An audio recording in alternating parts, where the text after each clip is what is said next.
Well, good morning from Cheltenham College, final day of this championship match between Gloucestershire and Middlesex. Morning from Ian Randall, morning from Ed Seaborn. Good morning. Couldn't have much better conditions for this final day, and the intensity and the interest, I'm sure, in this final day has been really hyped, if that's perhaps the word we could use at this point, by what happened in the matches in this group yesterday, because this game, of course, is in day 4. All the other matches in this round have been completed, and coming into this last day here at Cheltenham, in theory, all 4 results still possible. Middlesex need 323 more to win in 96 overs. They've got all day to get them. Gloucestershire need 7 wickets, and if Gloucestershire could get the 7 wickets, Ed, my word, it sets up a cracker of a game here starting on Sunday against Hampshire. Well, it does, and either way, for the neutral especially, it's going to be a terrific game because it's going to be winner takes all. But if Gloucestershire can get the win today, then there is rain in the forecast for that match against Hampshire. So if they can win, then the draw suits Gloucestershire, barring something ridiculous like 400 maximum batting points for Hampshire, maximum bowling points in Gloucestershire only pick up 1, for example. And then follow on and then get a big score. Indeed. We can pretty much say that a draw would see Gloucestershire through if they're able to win today. So this is a very important day in the season, needless to say, for Gloucestershire. Crowd filtering in slowly, always tends to be the way on the last day. People will make a late decision as to whether they come to the ground or not, but conditions are good.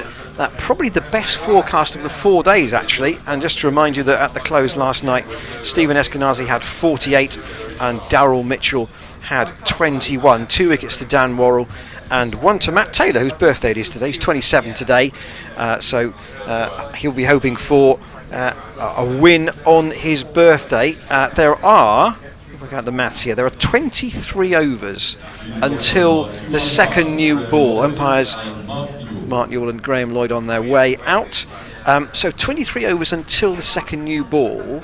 What will James Bracey do in terms of Worrell and Matt Taylor, do you think? How long might he give them? Because he'll want them at about 12:30 in theory, for a second burst.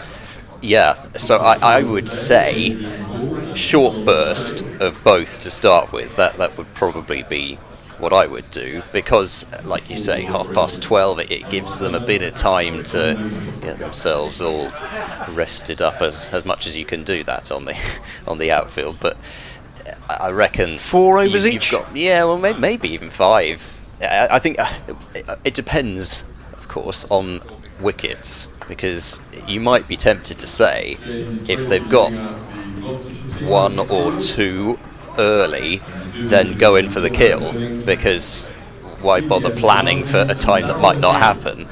But if, I suspect, they don't strike early, then thoughts will turn to how important that second new ball might be. Yeah, Eskenazi and Mitchell obviously have to get a start, and if you're with us today, perhaps a follower of one of the other teams, either in this group or in one of the other sides whose match has finished, you're very welcome to Cheltenham. Festival, of course, has been here since 1872. Some of us haven't been here quite that long, but it's a ground that always draws people in. And once again today, you wander around the ground and you'll see familiar faces from Cheltenham specifically, but not necessarily anywhere else. People may only come to watch the cricket here, but that can apply to supporters from all around the country who maybe set aside a fortnight and say, I do want to go and see a game at Cheltenham at some stage during my holiday this year. And this hasn't been a bad one, and we've been very fortunate given the amount of cricket we've had and just the small amount of play overall that we've lost. So the marquees that circulate the ground, lightly attended at the moment, but Dan Worrell is going to open from the college lawn end. That's the end to our right. The chapel is to our left, and this start of the day, important little phase. Actually, the overall run rate, 3.36 is what Middlesex would want. And, we've had, again, quite a dry... Oh, there was some rain yesterday morning, but maybe the outfield might quicken up a little bit. And it's not a big playing area, so it's not impossible. Middlesex could chase this. No, it's not impossible. What is their intent, though? That's the point. That's it, isn't it? They will have to score substantially quicker than they have done in the innings so far. The current run rate is 1.7 for the innings, so they'll have to show substantially more intent to score. Dan Worrell, first ball of the morning from the College lawn end, bowls to Stevie Eskenazi, who defends back to the bowler. Eskenazi on 48 from 158 now deliveries, and Daryl Mitchell 21 off 68, including a couple of sixes off Ollie Price yesterday evening. Really the only time that either of these two came out of their shell yesterday. They were very much intent on seeing out the day, and they managed to do that successfully. Worrell bowls to Eskenazi, comes forward and plays back to Worrell once more. And like you say, where is Middlesex's plan in terms of how they want to go about this? Do they just say, we've spent little time out in the middle this season, we've got an opportunity here to bat an entire day, frustrate a team trying to push for the top two, that's what we're aiming for? Worrell in and bowls, and that one is past the outside edge of Eskenazi. I think did play at that one, judging by the hold of the pose after it and some gardening being done by Mitchell as we have a look at the replay. Yeah, he's played at that. His bat going away from the body and maybe a hint of away shape from Dan Worrell, and Gloucestershire will have to make full use of the early morning conditions here. Worrell bowls to Eskenazi, who's struck on the pad, but there was immediate strangulation there by some, which would lead me to suggest possibly inside edge involved. Eskenazi kind of on the walk as he played that one, and here's the replay.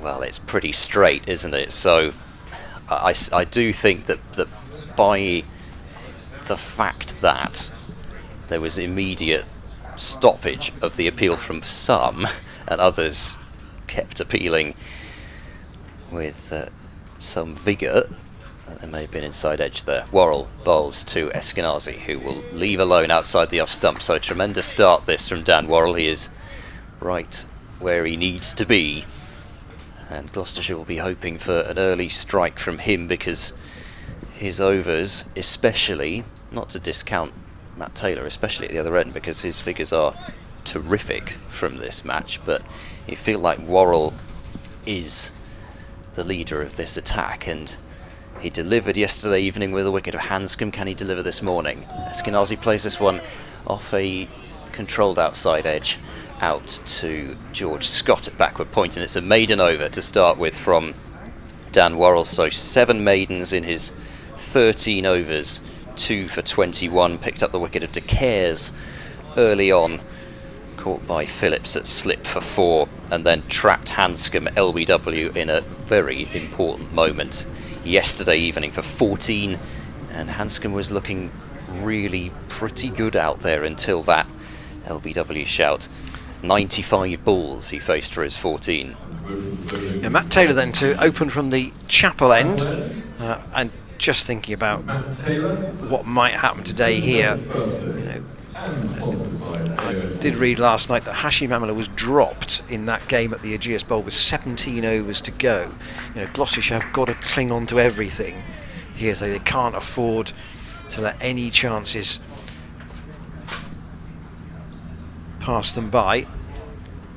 And Mitchell, with 3 slips in the cordon, faces the younger of the Taylor brothers for the first time this morning. That's clipped into the gap at mid-wicket. There's a chase for Dom Goodman and for Tom Price as well.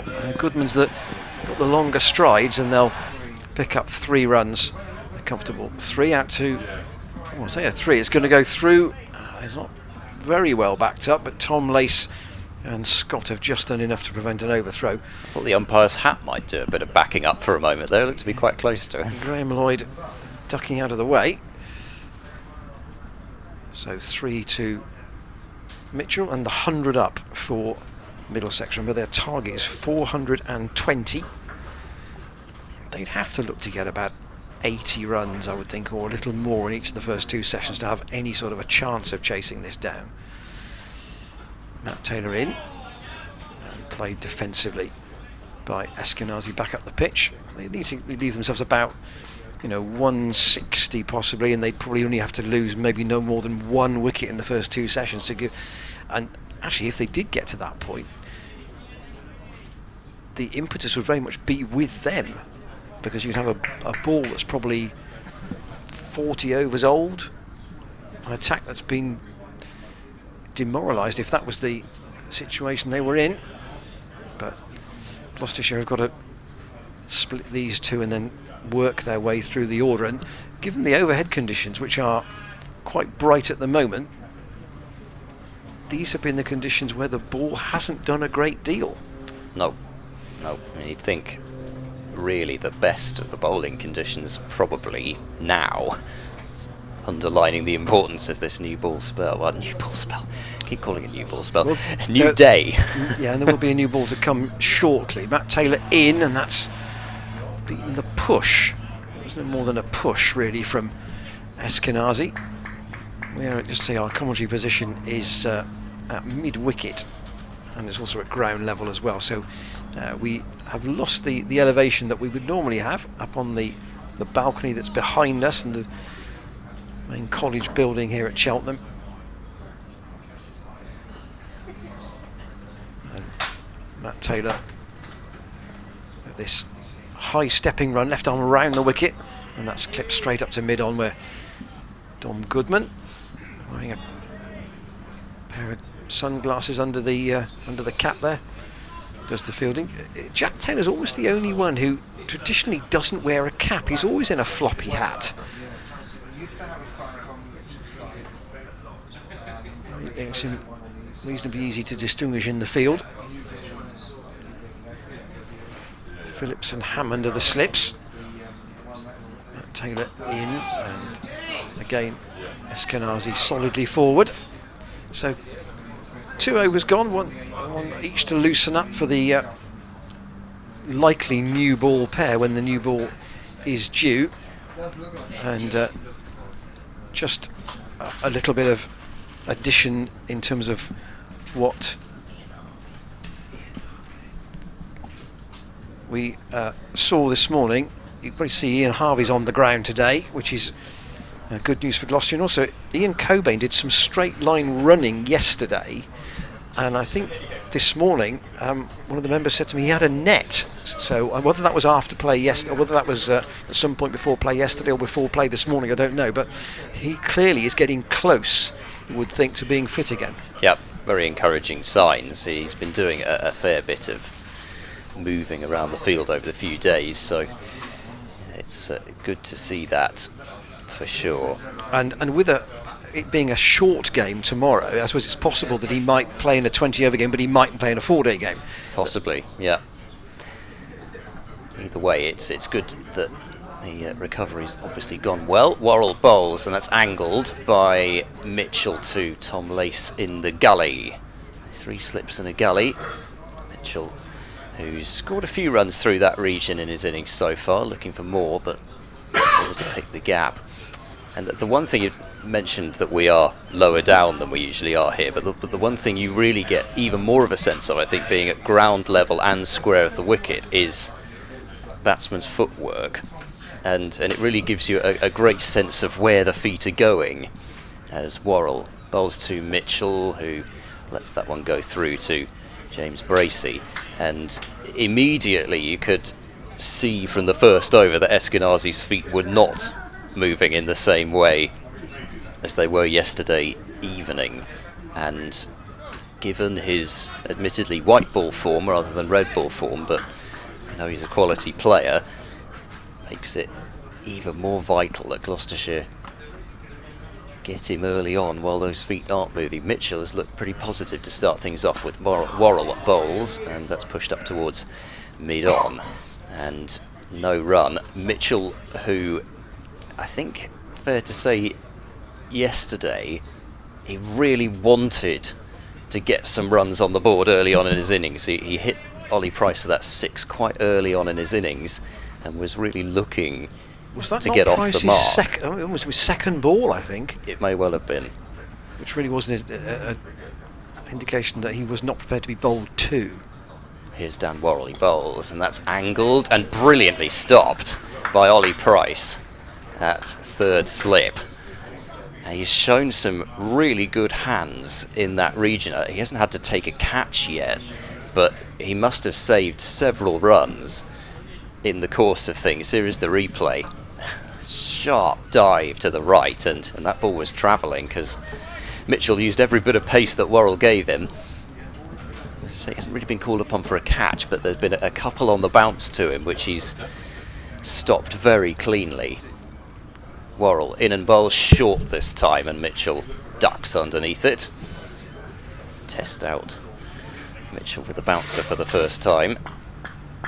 But today as well, I think, getting that clip away through mid-wicket, he really wanted to get his score moving, Daryl Mitchell, but whether, having done so, he then eases off a bit like he did yesterday, or whether he's decided he is going to come out and play positively, we might find out in due course. The first task, of course, is to see off this opening spell. Mitchell once again angles that one into the gully, and this time Tom Lace is able to prevent runs, and the end of another maiden from Dan Worrell. Back-to-back maidens to start the day from him, and he's bowling well, but as yet Middlesex have not lost the early wicket, which they will be desperate not to.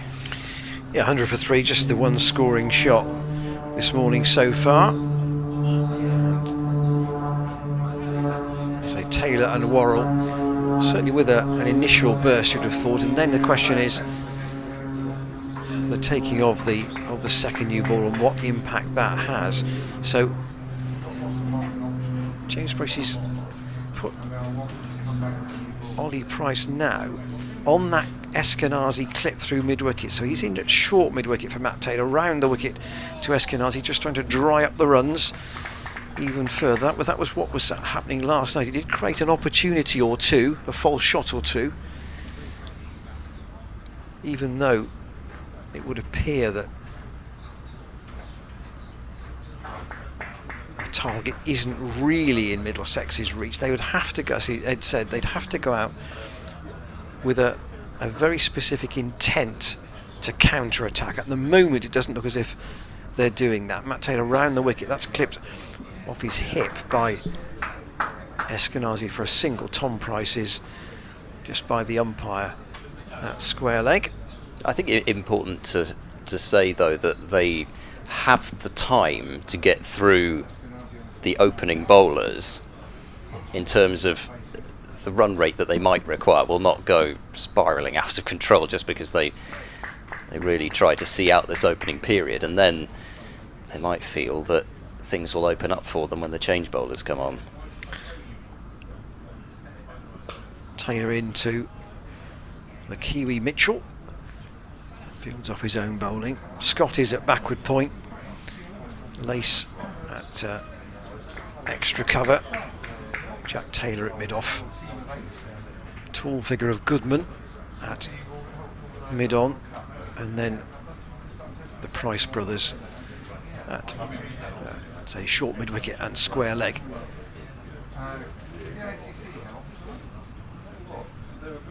Mitchell very still at the crease.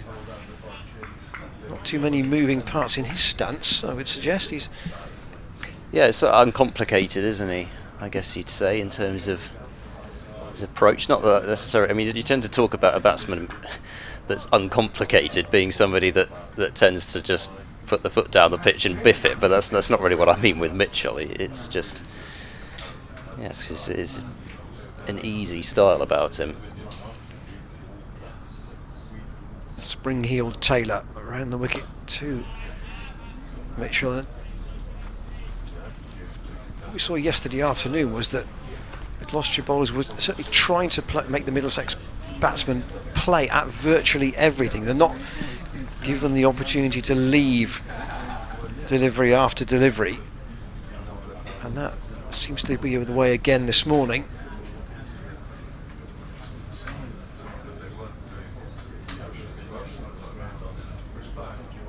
Hospital in the background on the far side of the ground. That's steered into the offside, fielded by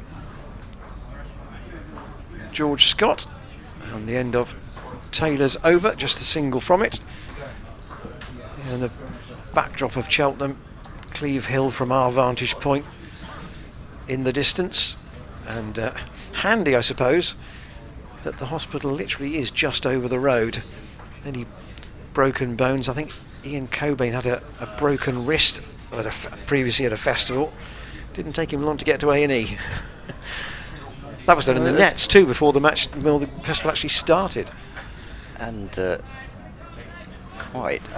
hopefully no such things will be needed this year. Tomley's very close at gully as Worrell bowls to Eskenazi, who brings out that flamboyant leave as the ball goes through to Bracey, almost Marnus Labuschagne like leave from Eskenazi. I mean, this is the only county game on today, but you shouldn't forget Cardiff at 1 o'clock. England against Pakistan in the first of the ODIs. Indeed, and I think 12:30 will be the time that most will be, particularly in this part of the world, will be looking at the news from there. Worrell in and bowls, and forward goes Eskenazi and pushes that one up to mid-on. The movement was a little bit late to go forward there.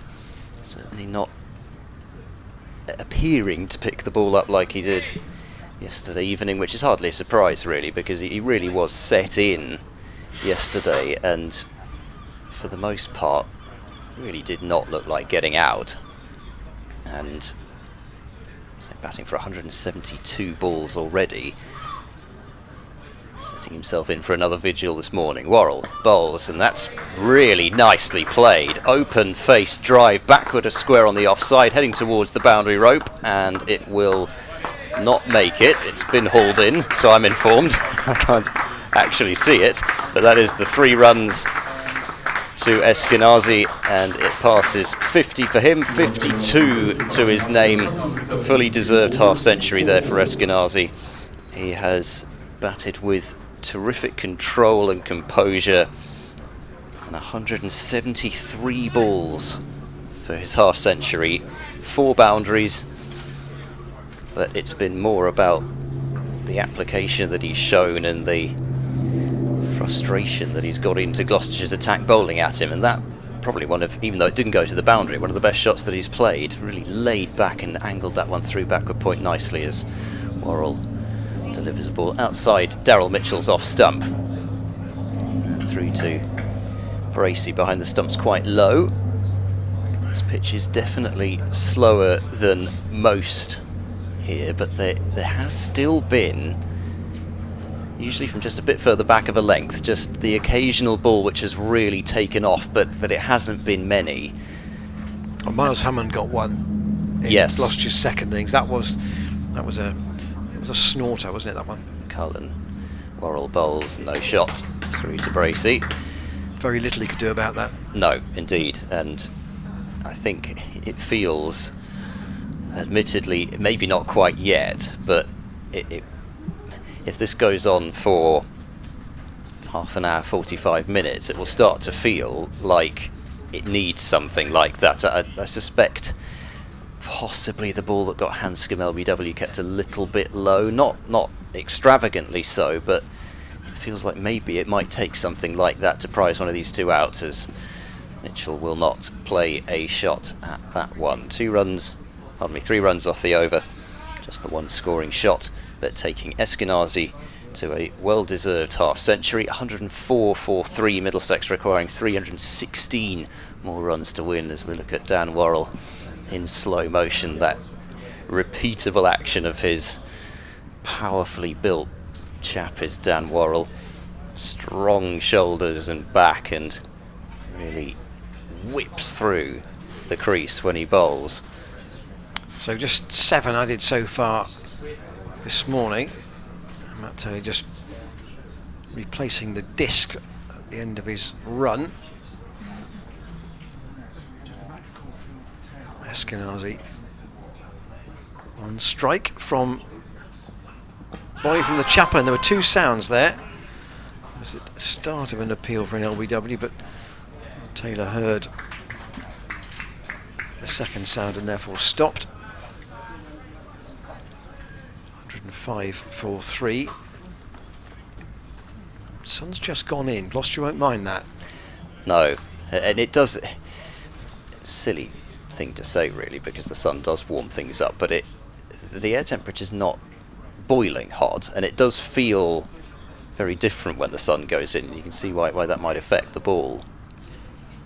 Taylor round the wicket, and again Mitchell has quite a lot of time and plays that quietly up to Jack Taylor at mid-off. Just a reminder of the current position in the table. Somerset 134, Hampshire 123, Gloucestershire 113 at the moment, to which there will be either points added if the game is drawn or won, or not if Middlesex happen to win, and Surrey 112. Taylor round the wicket. It's quite high up on the bat from Mitchell, but he was always at a good angle as for the batsman's point of view, and always playing it down into the ground, fielded by Lace. So the best position for Gloucestershire is they can get to 129. If they were to win this match, that would leave them only 5. That would leave them 6 points ahead of Hampshire and 5 behind Somerset, which would, of course, open up even more possibilities potentially with Somerset playing Surrey at the Oval. Taylor round the wicket, and Mitchell again goes back. And what was I just hearing the reaction of the players out there? There was a line from Chris Waddle last night. I was listening to the England football. You get nothing for an ooh. Yes, well, that's something that's which is true. Very much known in cricketing circles, isn't it? And having said that, it seems on the other end of things that Middlesex are going to applaud every ball that is kept out here.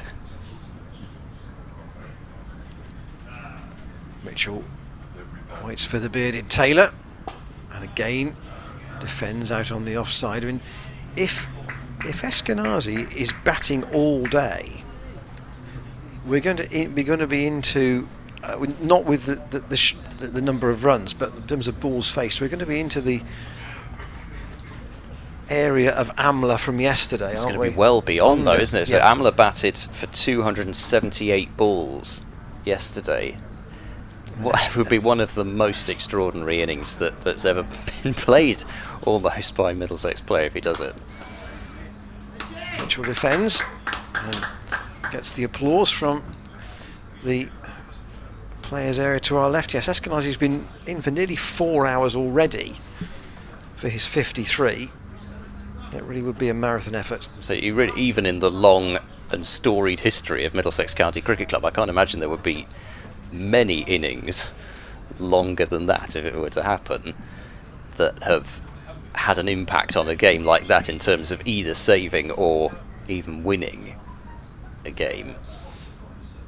But it's funny, isn't it, how we're only 23 minutes in and we're already talking about Eskenazi batting through the day, but it underlines again the importance of the early spell with Worrell and Taylor bowling, because they can't bowl for too long because they're going to need to come back for that second new ball. Yeah, well, Middlesex have got through 20 minutes with the overnight pair. And the question is, can either Tom Price and or Dom Goodman in particular, can they come on and bowl like they did in the first innings and at times yesterday and prize out some wickets themselves, because they're going to need to, even if this pair's broken here. Worrell bowls, and that's angled through the gully, and another tremendous piece of fielding. Lace gets a hand on it and slows it down for George Scott to come across from backward point and make sure that there are no runs to be had More runs saved through that gully region. I think you'd have to top that up to at least 10 or so already by having that gully in there as well. It's become a run-saving position as much as an attacking position. Still 3 slips in as well. Worrell moves in, bowls to Eskenazi, who goes forward and gets well behind that one. The footwork there for that defensive shot was one of the best in terms of really well-timed and good stride forward. If you're with us at other matches on the stream, you'll know about our email, but we'll remind you of the email if you're new to us at the end of the over. You can get in touch with us during the day. Questions, pointers, observations. Here's Worrell up to the wicket, he bowls, and that's very full and punched down the ground by Eskenazi. There's nobody at a conventional mid-on, so that will bring at least 2. Matt Taylor's the fielder after it, and they're going to take a third on the arm, and oh, that could be gone. No, Neil says not out.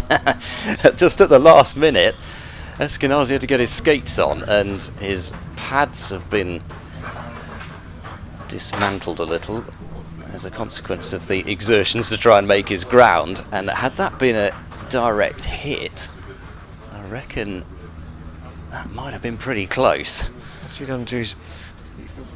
He's not going to get a different shirt. He's going to get a change of gloves, though. I think, well, I sort of needless to say, if I think it had been a direct hit, it probably would have been out, given the fact that it was very close, even with Matt Taylor. I was surprised in a way, because Taylor was ambling towards Unkind. He was not pursuing the ball with any great force, because it looked as if it was going to be a comfortable 2. And then I was as surprised as you that they turned for the third, effectively on the arm, which was only 3 parts of the way to not the longest straight boundary in the world. But Eskenazi just about got there. Yeah, well, you sort of feel, don't you, given the fact that after 27 minutes the ball does not seem to be hooping around, that it's either going to take something unusual, as forward goes Mitchell playing defensively up to mid-on, going to take something unusual either out of the pitch or a really rash shot that just gets clipped straight to a fielder, for example, or a run out, exactly. A moment of madness that Middlesex can't afford. They can't afford to lose one of these 2 at this point, really. Yes, Robbie White has patience and he has batted for long periods in terms of number of balls, but these do have to do the majority of the work. That's a beauty from Worrell. Lovely length, and Mitchell tried his best to withdraw the bat from it, but it was certainly a push at the ball, and, well, it's hard to blame him for doing so, really. Looked to be coming back in a little towards him, felt he had to play at it, and that's the kind of length where the ball will carry through to the slips with a nick, because when it's been fuller than that, it's been a bit of a struggle sometimes to have the ball carry. Worrell bowls, and that's full and turned away through mid-wicket by Mitchell. A really controlled shot. There's a fielder out on the boundary who will cut it off and send a good throw into the gloves of Bracey to keep them to a couple of runs. Mitchell to 26, but an over which has brought 5 runs, and Middlesex now 110 for 3 as we look at a replay of the soft hands of Daryl Mitchell just guiding the ball into the gully region, watching the ball right underneath his eyes and angling the bat at a pretty shallow angle just to make sure there was no chance of a nick through to the catchers behind the stumps. I mean, Ed, you make an interesting point about the first changes at both ends, who are liable to be, you would have thought, Tom Price and Dom Goodman. Come back to that after this ball from Matt Taylor, who's continuing from the chapel end. It's come off the pad. Well, there was a nick on that. I don't think so, because Graham Lloyd's always... it was inside edge, yeah. I did get something on that. No signal from the umpire, so Worrell fielding at long leg, 111 for 3. He's almost beaten the inside edge a couple of times already, Matt Taylor, so maybe it is just the angle of him bowling round the wicket, but he's very effective from round there. 111 for 3. We're both doing the commentary today without chairs, so we're standing. And Mitchell nudges that into the leg side. There's a crawl of no. I think that no might have been from Eskenazi, actually. It should have been Mitchell's call, but it went more towards Tom Price than his brother Ollie, and Eskenazi was pretty sure there wasn't a single there. So Goodman and Tom Price, if they are to come on, they don't have any scoreboard pressure against them, do they? It is literally the demand of wickets. Taylor round the wicket, persisting with that line of attack. Again, Tom Price, who had the chase in the last over, does the fielding. And the sun has returned. Gloucestershire do know all about chasing big totals from this kind of position, though, so they will know that the runs could come flowing later on in the day, especially with potentially a day of sunshine on the outfield to quicken it up even more. Matt Taylor to Daryl Mitchell. Appears to have plenty of time, Mitchell, on this pitch. And Tom Price just doing some gentle limbering. He's going to go back out actually now onto the boundary at square leg. Warrell's had 4 overs this morning. This is Matt Taylor's 4th. You'd wonder whether maybe 5 might be the limit with the new ball due in only 8 overs time, so that would only give them about half an hour's breather. Matt Taylor in, clips straight to mid-on. Goodman gets down quickly, and he's got quite a long way to get down from where he is. He's really looked as if he's picked up exactly where he left off last night. Eskenazi hadn't quite looked the same way, but is beginning to look like he's getting there. Mitchell, very decisive from ball 1.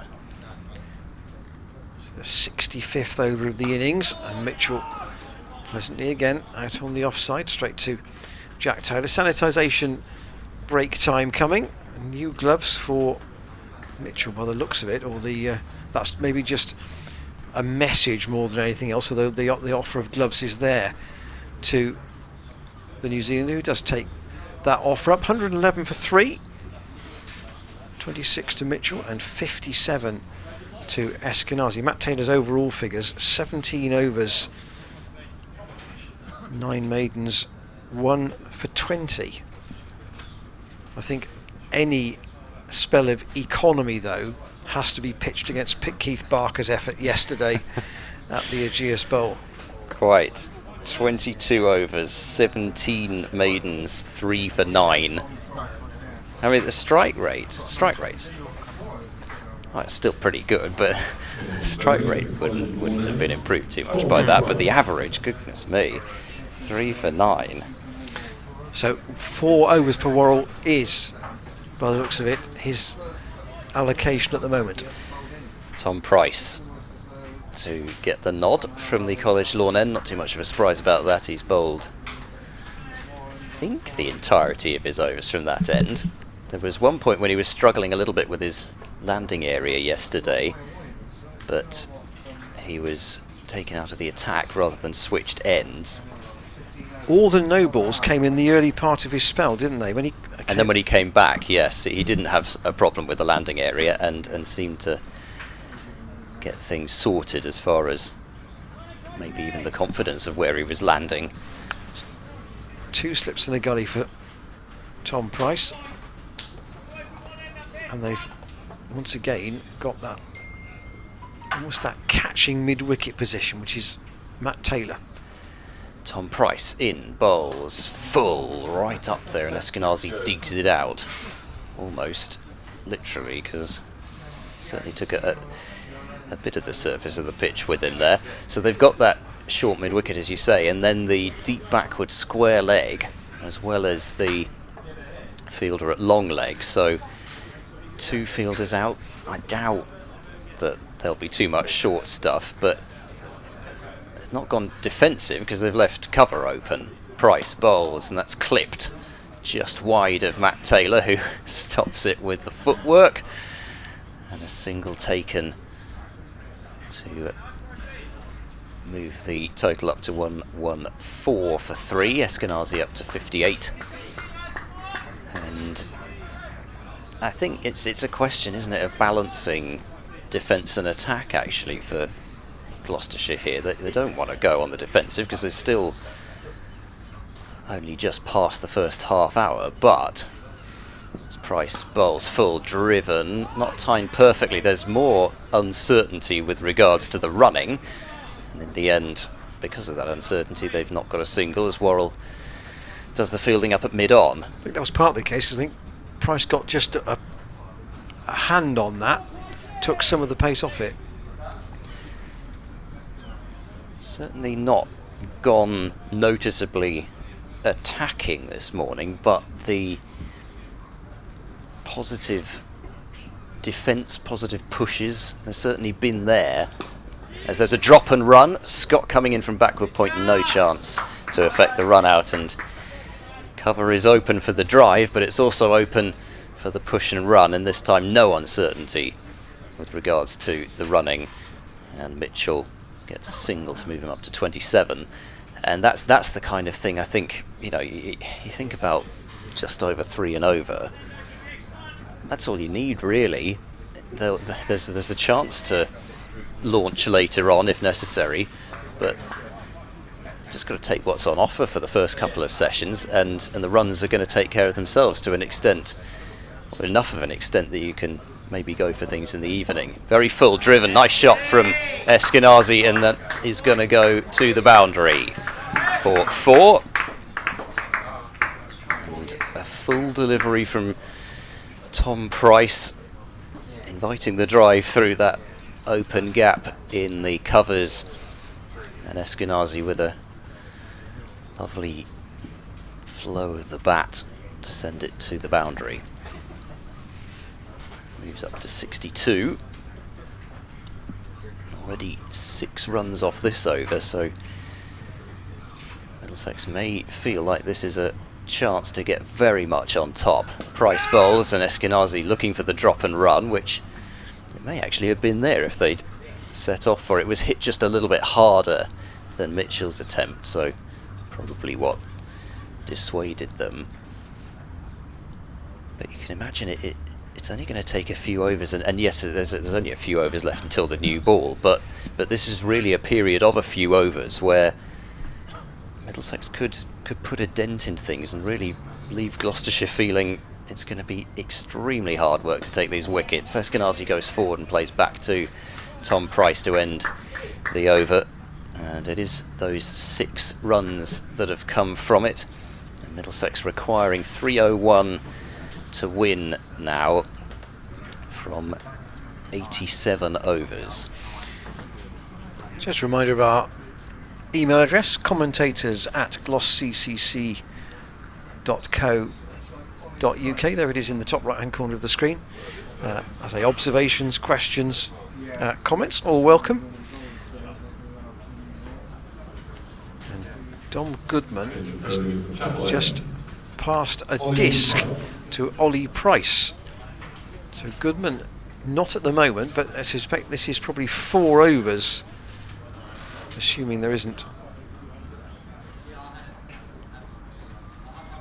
absolute carnage from the batsman against the young off spinner.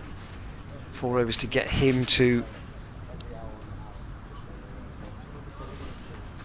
the second new ball, to get Gloucestershire to the second new ball. Tom Price has come out to mid-wicket, but it's an early chance to see if there is any spin on this pitch. Tom Lace has just gone to go and get the head guard, and he will be in as he was yesterday at short leg with those lightweight pads under his trousers.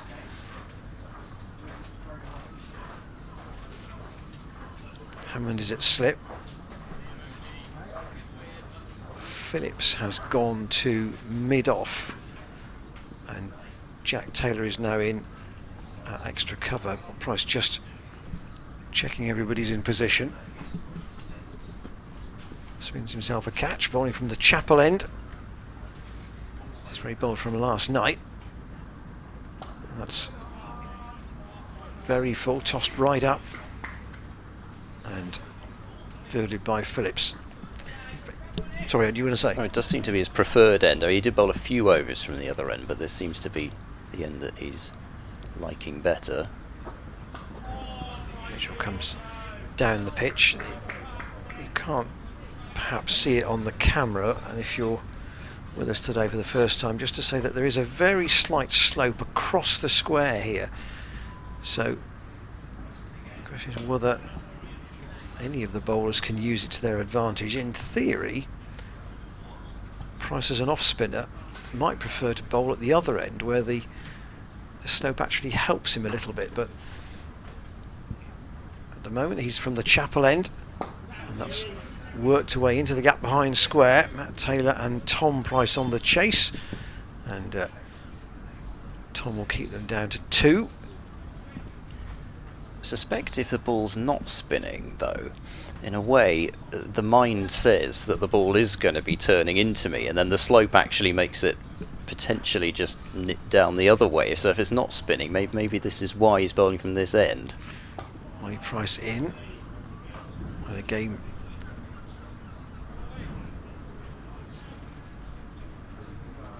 Mitchell appears to have a lot of time.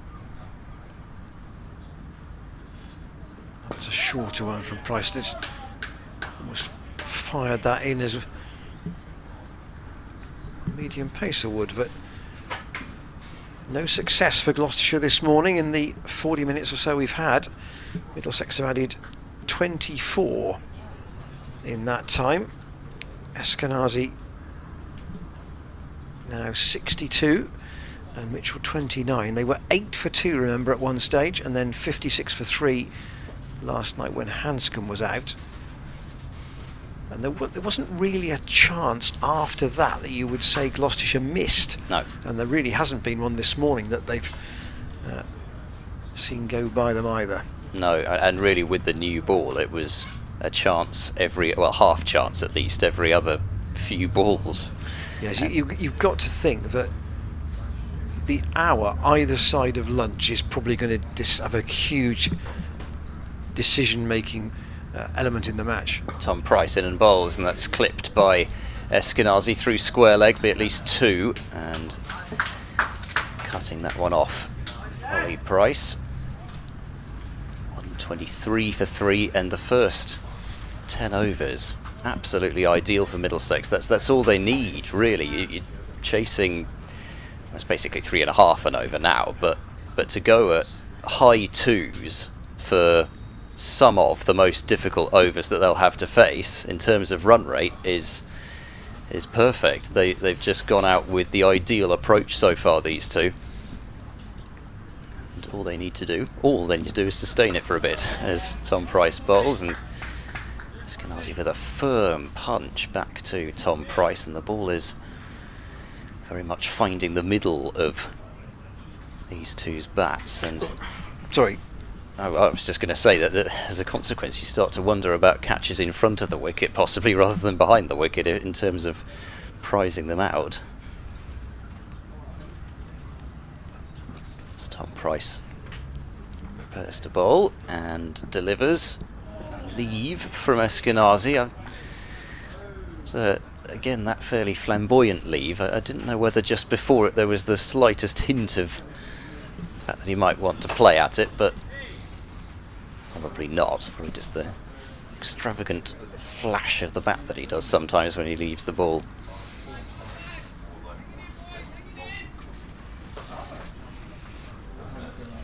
As Tom Price charges past umpire Newell and bowls. Again, defensively played by Eskenazi back to the bowler, and just defending the good balls and not really looking to hit anything slightly offline too hard, but content with singles into the gaps and twos and threes.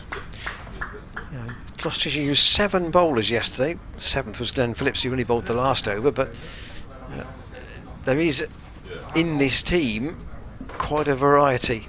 Tom Price bowls, and coming forward Eskenazi playing up towards mid-on. And indeed quite a group to share the work. If there's going to be a lot of bowling to do today, then James Bracey can mix things up in terms of who he turns to. Yeah, well, I haven't had the leg spin of Jack Taylor yet. Variety in the attack. We've certainly got plenty of choices though, and in terms of spin, Ollie Price getting the nod, but you know, Glenn Phillips can provide some more than useful off spin himself. Miles Hammond, who's just going into a position at kind of short-ish forward point, and then also there is Dan Worrell at short extra cover as Tom Price bowls and Eskenazi plays defensively to Worrell, so just giving Eskenazi something else to think about for the last ball of the over. And the fact that Gloucestershire are setting those kinds of fields tells you all you need to know about how things have gone lately. There's probably 2 genuine plays and misses, but both of those quite a while ago. And Middlesex 1, 2, 3 for 3. They need 2, 9, 7 now from a minimum of 85 overs. This indicates the pace in the pitch, or lack of it, as opposed to anything else. That, as you say, they're looking at potential catching opportunities in front of the wicket rather than behind. Hammond has gone back into slip though for the off spin of Ollie Price. Easy sunshine now here at Cheltenham. Mitchell goes back into his crease and punches that out on the offside, and Jack Taylor does the fielding in that floppy hat of his. George Scott had a reasonably lengthy spell last night, bowled 6 overs just for 2 runs, dried up the scoring at a time when Gloucestershire were looking just to eke out a wicket by testing the patience of Hanscom in particular and Eskenazi. It was Hanscom who succumbed. Ollie Price with his off spin in, and once again Eskenazi defends. That bat may be looking pretty wide at the moment to the Gloucestershire bowlers. Lace has gone across from short leg to silly point. And Price in. So Eskenazi just gets that a little bit further across and plays the ball out to Dan Worrell, who is at that sort of short straight mid wicket for the clip. Price in. Oh, and that was fired past Mitchell. That was a little bit different. We haven't seen Price try one of those. No, very quick and full and wide. It would have taken some catching from whoever would have caught it if there were an edge. Price again. That's floated up. Oh, there was a. I wonder whether that may have just held its line, judging by the reaction of keeper and Miles Hammond. I wonder whether actually that one fired in was almost looking for the stumping more than anything else.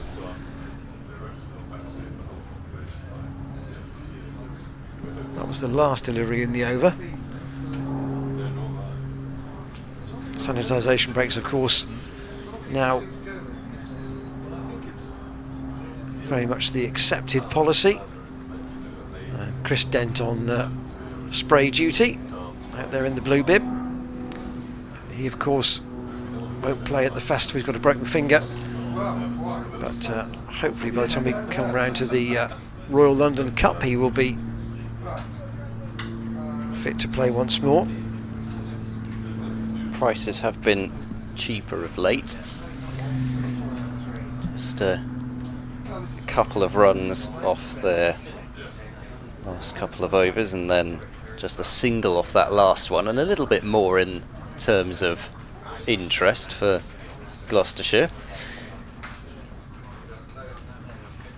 as Tom Price prepares to deliver his next set of offerings from the college lawn end. Dan Worrell, interestingly, is at mid-off. He's going to move round a little bit now, but I'm sure he's chatting to Tom Price all the time about what he's seeing, any tiny percentage of advantage he can try and give the bowler. Just the one slip in place in a gully as Tom Price bowls full and turned to mid-wicket, where Ollie does the fielding. Jack Taylor under the sun hat at short extra, probably. Saying probably short extra, it's from this angle it's not the easiest to tell exactly where he is, whether short extra or a silly mid-off, but I think it's more of a short extra. And then Miles Hammond in that shortish forward point position. George Scott is quite deep at backward point, and Tom Lace at gully as Tom Price bowls very full and straight and pushed away up towards mid-on. Tom Price has, in this game at any rate, and I think it's something he's probably going to have to do in his Gloucestershire career, he's bowled quite full. It doesn't look like somebody who's necessarily going to take too many wickets by bowling back of a length. Have to consistently challenge batsmen on that front foot as he bowls. Like a bit more of an effort ball, that one, and it certainly sounded like it as he emitted a bit of a grunt as he released it, but Mitchell turned it away towards mid-wicket. And Ollie Price doing the fielding. No ball trouble so far this morning for Tom Price. It's an indication maybe that the ground's rather firmed up out there. Tom Price bowls full and straight, and Mitchell right in behind that one. This could be, of course, the penultimate over with the old ball.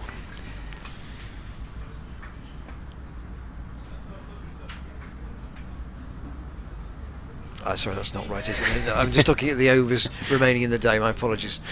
There are still 10 more. Indeed. At any rate, they are at the moment drying things up ahead of that new ball, which is what they need to do. Tom Price in and bowls, and that's turned away by Mitchell to mid-wicket, and there's no run. And even if they could just grab one before that new ball, I think then Gloucestershire might start to feel like they're not quite through, but they are in still a very strong position. But especially if the runs were to start flowing before that second new ball, then runs might continue to flow. Tom Price in and bowls, and Mitchell gets well in behind that one. And Gloucestershire are changing over. Indeed, it is the end of the over. I thought I saw a 0.4 on the board, but eyes were deceiving me. And a maiden over for Tom Price, so actually the over rate is +4 actually, so Gloucestershire are very well placed in that regard. So it was +3 pretty much before Ollie Price had bowled. He bowled one over, I think, and the rate was +3, and of course that's over the whole match rather than the innings, but at the same time the vast majority of the overs have been bowled by seam by Gloucestershire, and in truth they can get through 32 overs of seam in a session quite comfortably. Ollie Price to continue. Sun has returned. It's clipped past Lace at short leg. Single to Eskenazi. I'm sure that Hampshire would have turned up at the Ageas Bowl yesterday thinking that they needed 8 wickets, and they would have been pretty confident of getting them. Especially having got rid of Burns with what I believe was the last ball of the previous evening. Ollie Price in. And again, defence from Mitchell.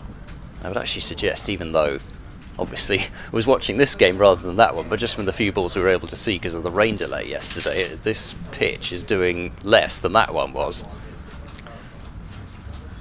Price pitches that right up. And nice pick up from Jack Taylor. That extra cover, no addition to the score.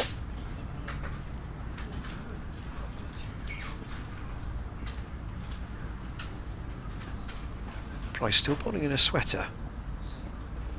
Nicked. Oh, and there's that. Gone just to the left of Hammond. Don't think actually that was a stop more than a I certainly thought chance. so. Appeared to go just to his left.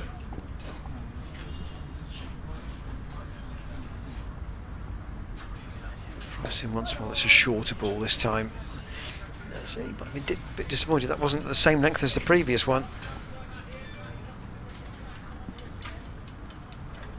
And changing the field with Matt Taylor just coming into mid-wicket. They're straightening Dan Worrell up now. That's a short mid-on, short straight mid-on there. And the short leg. Worrell just taking a step back. And then the face opened by Mitchell out to George Scott on the point boundary. Well, Price might have been encouraged by that one delivery that drew a false shot from Mitchell.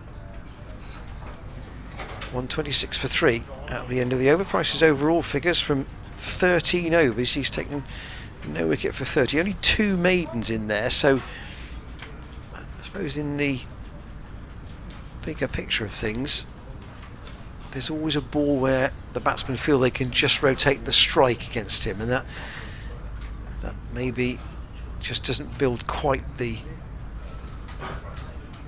impatience that Gloucestershire want to have in amongst these two, although they haven't shown any great breaks in concentration so far. And if James Bracey wanted to go to a second spin option, of course he does have it with Glenn Phillips, who did bowl that one over last night. And Phillips is a different kind of off spinner. He's not as tall and therefore different trajectory. Yeah, I feel like probably Phillips does vary his flight a bit more, as I said yesterday evening. But Ollie Price, with that height and bowling at quite a full length, he almost got what he was looking for in terms of maybe just getting a little bit of extra bounce off a full length and grabbing the outside edge. Tom Price to continue, and he bowls a short ball which Mitchell ducks underneath. So not looking to take on the short ball, Daryl Mitchell, with 2 fielders still out on the leg side, deep square and long leg, and then 2 fielders also inside the circle, as it were, on the leg side with a short mid-wicket. And there was a fielder at forward square leg, but now they're going to switch things up by having pretty much a short fine leg now and a deep forward square leg. And as a consequence of that, the umpire has decided Graham Lloyd is going to stand at point rather than at square leg, which is also right in line with me as Tom Price bowls and Mitchell tries to whip a delivery fine but gets nothing on it. So Tom Price getting away with a rare stray in line. As I say, he's really been very consistently full and straight. Signs with that short ball though, he's prepared to try something different, and I think with the field set for it, not a bad option to try it at least. Tom Price in and bowls another short ball which Mitchell sees and elects not to take on. And still worth saying, it's not got to a stage where Middlesex have to take it on, but it will be so interesting to see if it does get into a situation what they do, and Gloucestershire may well need them to go for it in order to bring the wickets into play. That was the point that was made, I think, on 1 or 2 social media platforms earlier today before the start of play. Do Gloucestershire need to tease Middlesex a bit? Here is Tom Price, he's there and bowls another short ball which Mitchell has nothing to do with. And I think it's going to come in the afternoon, probably that, isn't it? It certainly isn't going to come for the majority of this morning session, because we've got now another half an hour until the new ball. Don't think we'll see anything different done there, and then the actual new ball itself. So not going to come for a while if Gloucestershire are going to try and tease Middlesex. And another short ball, and Mitchell ducks with rather too much ease, possibly, you might say. Well, I wonder if this has come as a result of a conversation with Dan Worrell at all, because Worrell has been at mid-off. Changing things up once again with a short leg in place. If Mitchell's just going to duck underneath all of these, then these fielders not in play. Here goes Tom Price. He bowls another short ball, which Mitchell ducks underneath.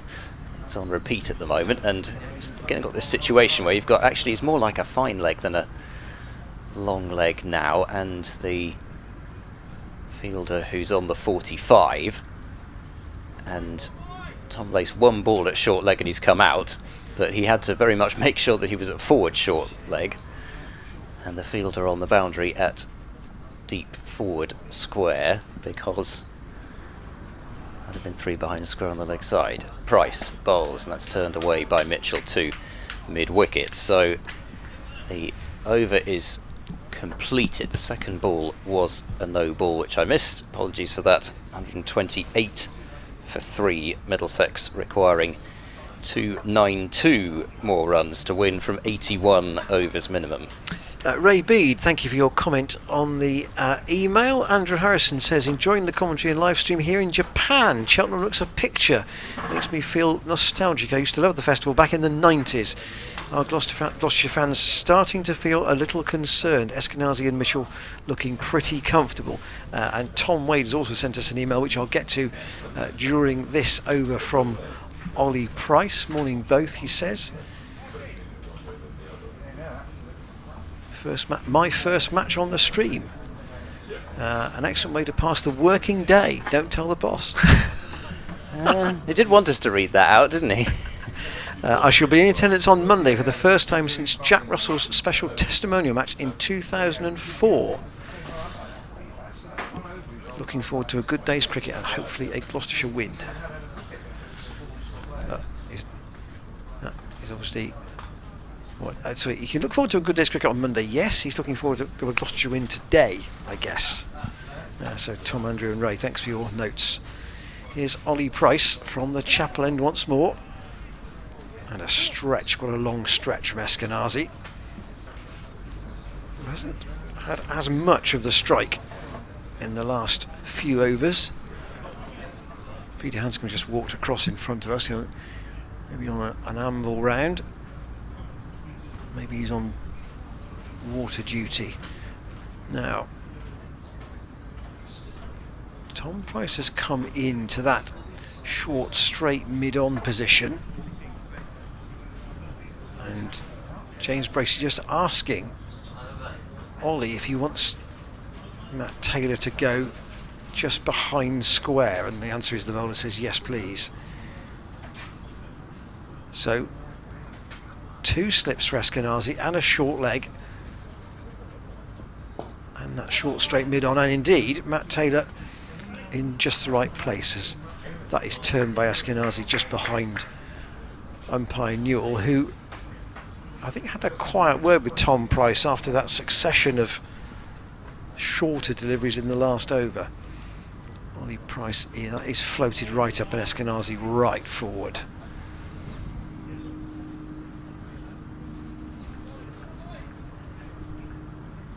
The 73rd over of the Middlesex second innings. They started needing 420 to win.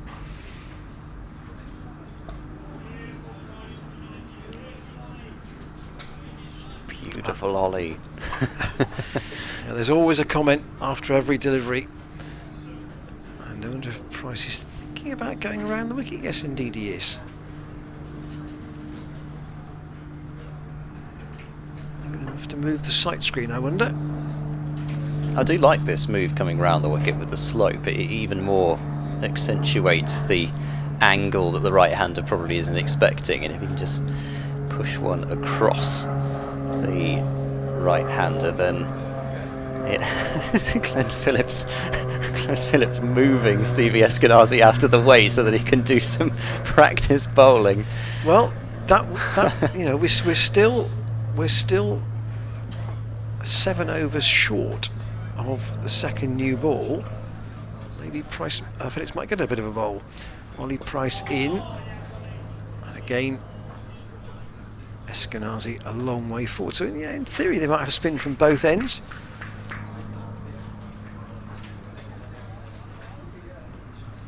If nothing else,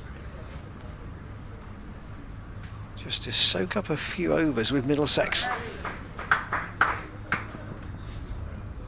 Instead of batting themselves into a position where they're behind the game on the board.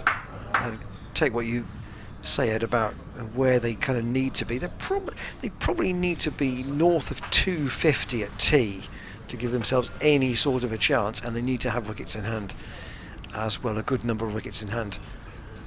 To 250, you say, so 170 in the final session. I think they could do more than that. I think you know, a runner ball is pretty doable, but I don't know. I think you may be right in terms of that they probably wouldn't want it to get to that situation, but I think you're still in the game with the rate even just above a runner ball for a session, especially given the relative tiredness of the Gloucestershire bowlers at that point, and the fact that the ground is, with the weather being as it is, only likely to get more and more fast scoring as the day goes on.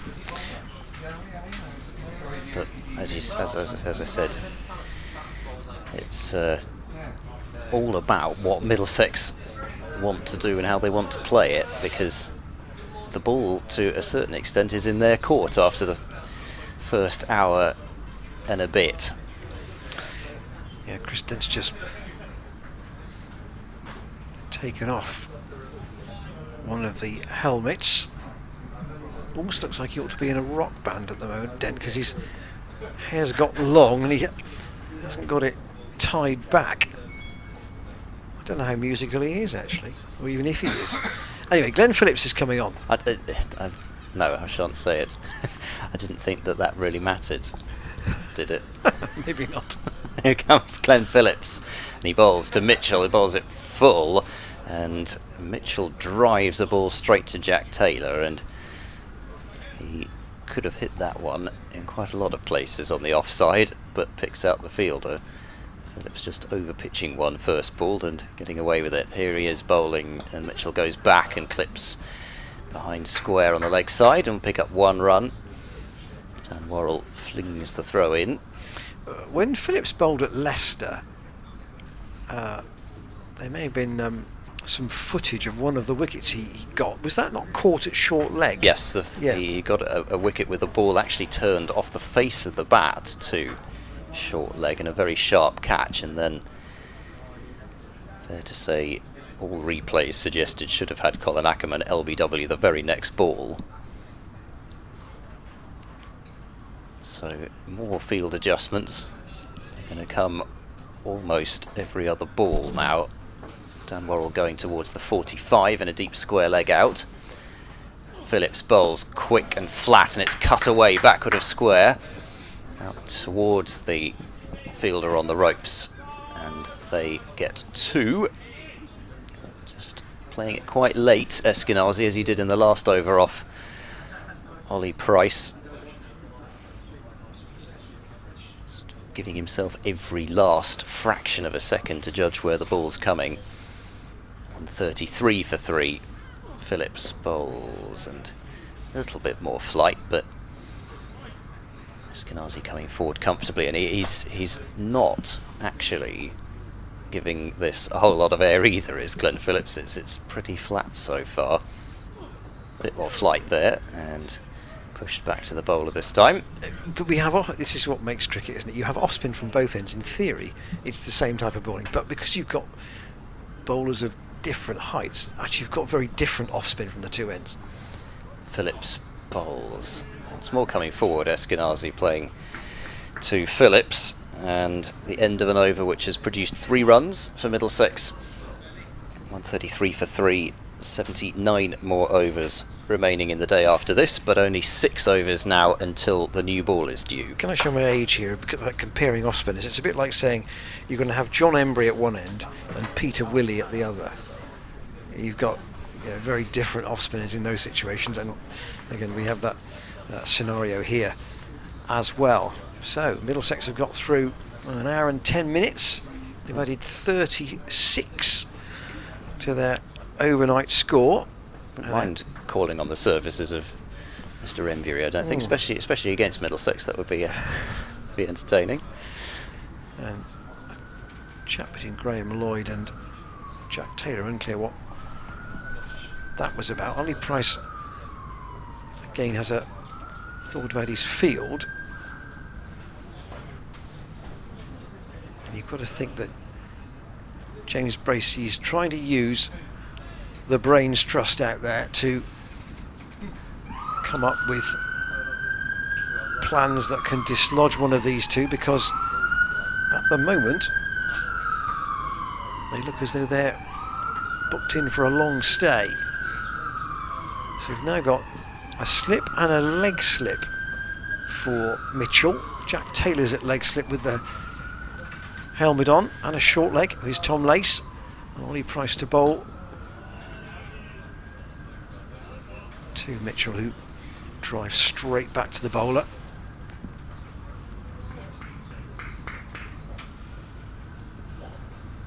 A huge gap on the offside.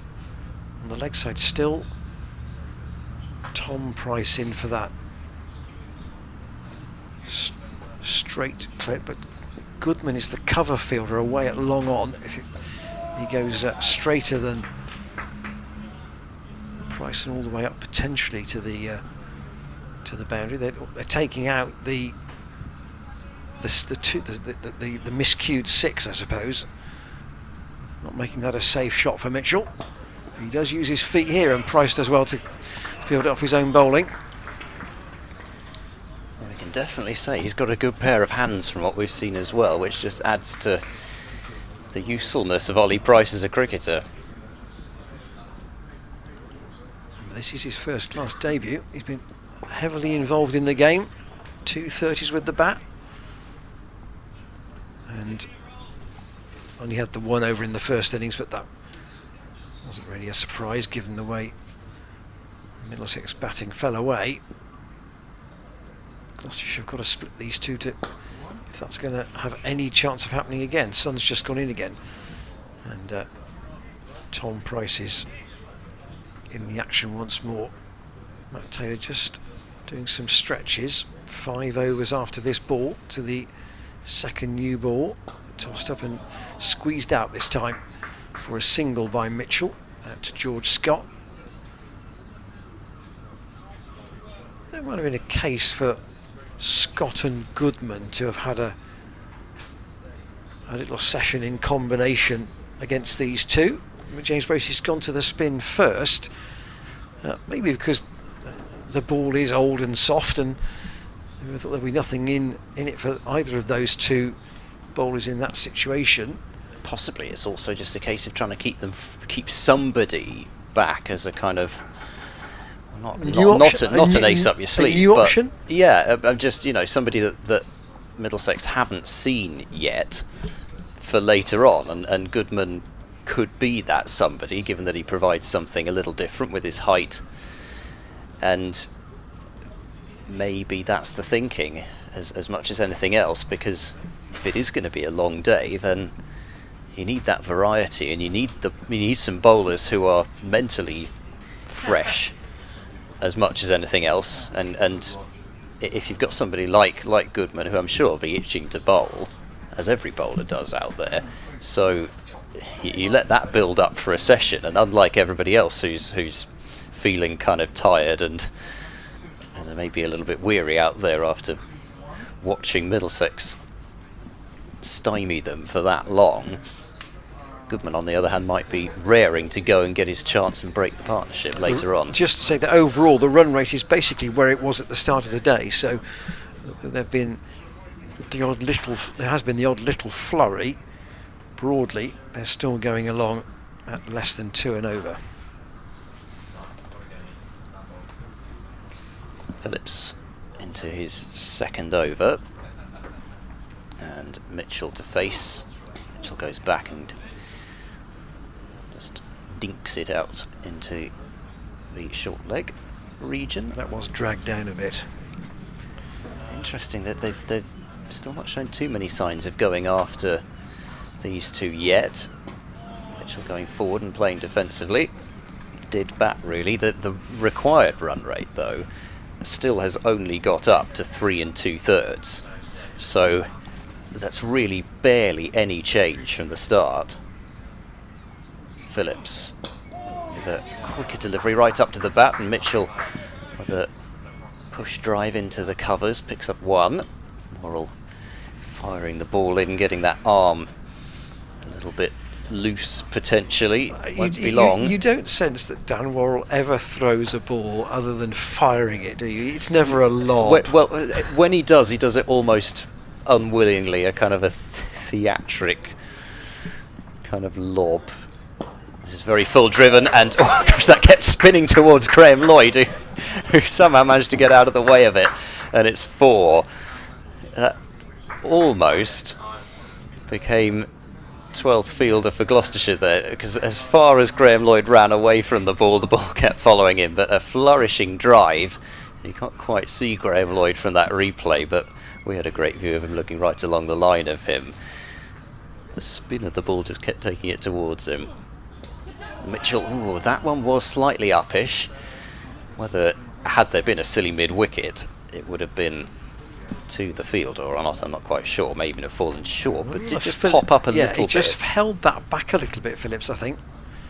It's the variation of, a bit more variation of pace I was talking about, as that's short and cut and variation of length there, and that will be at least 3, I would suggest. They will come back for that third as the fielding is completed out there, but an over which has yielded 8, and a rare over above the required run rate, but say it's nowhere near being out of control. Middlesex 142 for 3, and I think that is what you'll get with Phillips, because he will try things. He's not somebody who's going to try and bowl 6 balls in exactly the same spot and try and outweight you as a bowler. He is going to try to make something happen, whether it be with variations in length or with flight, but it also means that the occasional bad ball can slip in, as we saw particularly from that last one. Now Mitchell has just sat down on the pitch next to the one they were using for this match. That may have been, I suspect that may have been spike trouble, because umpire Newell has just been thrown something by Mitchell and has put it in his back pocket. So maybe that little gadget you can use to tighten the spikes up in your boots. I wonder if he just felt one of those got loose and he sat down and tightened them all up. So Ollie Price to bowl over number 77 in this Middlesex second innings, and still we have the 3 close catchers, 2 orthodox slips and a leg slip, and then in front of the wicket the short forward square.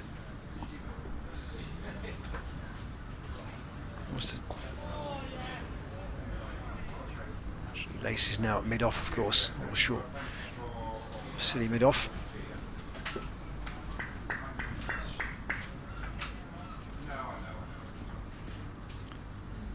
Ollie Price with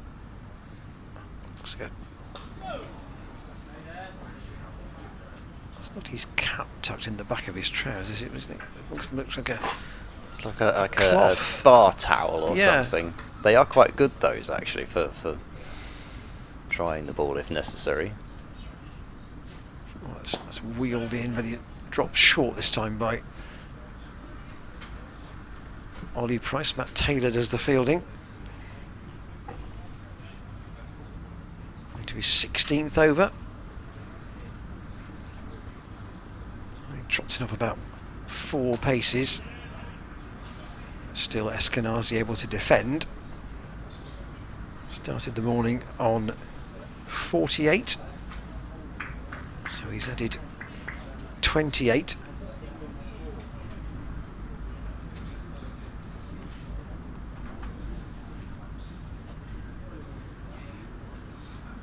He's hit 4 boundaries since, no, sorry, he's hit 2 boundaries since he got to his 50. Price in. And once again, Eskenazi out, this time to Tom Price at short mid-wicket. The game going quite slowly at the moment. This is Graham Lloyd trying his best to get out of the way in slow motion. 1 hop, 2 hops, and oh, just out the way. They don't do that in Accrington, do they? What agility. You never know when you're going to be having to get out of the way of the ball. You can almost be, but you're not caught napping at point or at square leg, but at the same time go a long time between dodging balls, and then you have to remember that actually, yes, you do have to get out of the way of it and not stop it. That was never a problem for me. I suspect for those who probably played more club cricket, that would be a considerable problem. Here's Glenn Phillips bowling his 4th over and going back and punching that one down to long on is Mitchell for a single.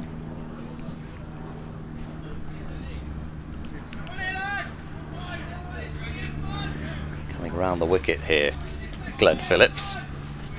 We should just say it's less than 10 minutes until the team announcements at the ODI. So. Indeed, keeping my eye on that one. Phillips bowls and forward goes Eskenazi and rules that one out towards the mid-off region.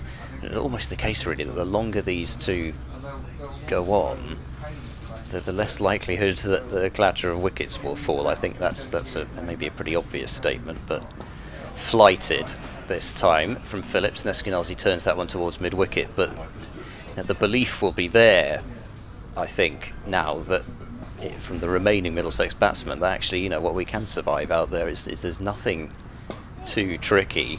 Eskenazi plays off the back foot, turns that one out to deep backward square leg and trots a single. These two have batted for long enough to show what's possible out there now, I think you'd say, this morning. Well, 43 overs they've been out there together. So here is Phillips. Forward goes Mitchell, covering it up. There's 1 ball remaining in this over, and then there will be 2 more before that new ball is due. Phillips in and bowls. That's turned away to mid-wicket. Sharp single, but throwing across his body. George Scott just couldn't get the ball out of his hand, and even if he had, wouldn't have been able to get much pace on the throw, even if he'd released it earlier than he did. So 1 run to end the over, 3 runs off it. 145 for 3, 275 from 75 is the equation for Middlesex. One correspondent has suggested there are 5 debutants in the England side today, but the 5 names that he has do not include David Payne.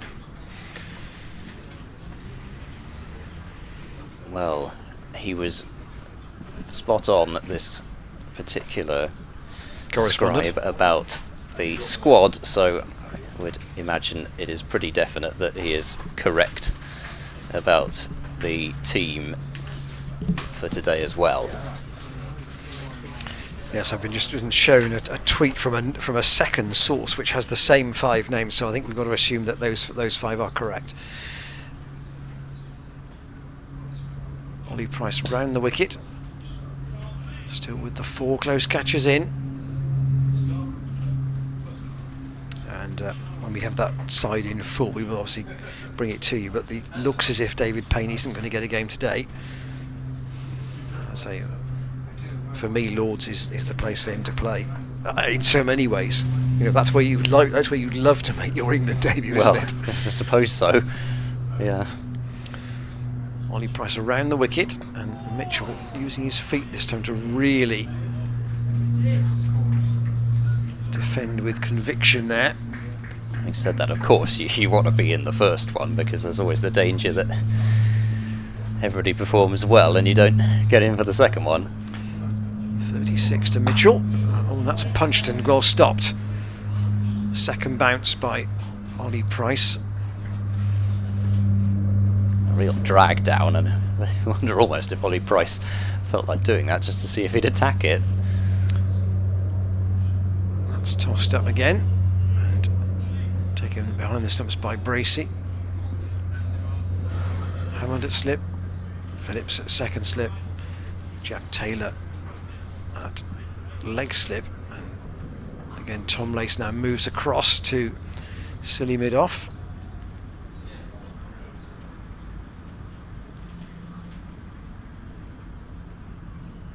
Back over the wicket, Ollie Price.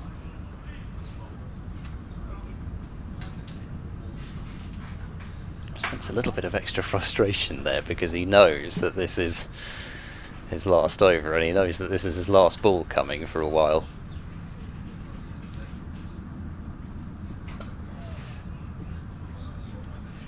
Yeah, there's a little bit of angst there, but I think overall you have to look at his figures. 17 overs, 3 maidens, no wicket for 34. So economy not a problem, albeit that Middlesex are in a defensive situation. I suppose he would have hoped to get a bit more out of this pitch, but if it's not helping, then all you can try and do is dry the runs up as a spinner and just try and force that mistake. There was that delivery that was off the bat low to Miles Hammond's left. It didn't carry as a chance, but that's probably as close as Ollie Price has got. And Middlesex this morning have added 48 to their overnight total, with the fourth wicket pair still in situ. But their next test is just round the corner. Indeed. Phillips looking for, at the very least, a tight over before that new ball's taken, as Matt Taylor's kicking his sunglasses around at mid-off. But plenty of adjustments being made to the fielder. Short mid-on in place as Phillips bowls well down the leg side, and Bracey prevents any further addition to the score. Leg slip and slip. Now the catching fielders, mid-off and mid-on, set quite deep, as that's left by Eskenazi, and a little shout from Gloucestershire, because he is leaving the ball coming towards him and coming down the slope. As Phillips bowls and going back and playing that with a dead bat, Eskenazi into the short leg region. Dan Worrell going through some brisk warm-ups. I wonder which end he will decide to go for, because he has bowled from both. Possibly they'll stick with the ends that they had this morning. Phillips in and bowls full and playing defensively. Phillips will field off his own bowling, and very much, I think, so far this over, at any rate, Phillips hasn't really tried a whole lot. This is as more an over of containment and making sure not too much is added before that new ball. Full and forward Eskenazi. So he also making sure that he is there for that new ball, which will come almost bang on the hour-and-a-half mark of the day. The last ball, we presume, with the old ball. Maybe they will have a couple with it, whoever takes it to warm up. But once again, full and straight, the last delivery, and Phillips will field. So a maiden over, another over ticked off for Middlesex, if indeed they are thinking that way, but still just to underline things. And it was quite a while ago that I said the required rate was 3 2/3. It's now only gone up to just over 3 3/4, so that's really no difference at all. And it shows you how long they can afford to wait before the rate does start to climb. Yes, so as you heard from Terry Blake on the PA, Dan Worrell is going to have the chapel end, and he will have a new cherry to bowl with. Just to bring you news of the teams and the toss from Cardiff. It's just 12:30, so that may be a minute or two to get to us. The pigeon's on its way. 1:45 for 3 here.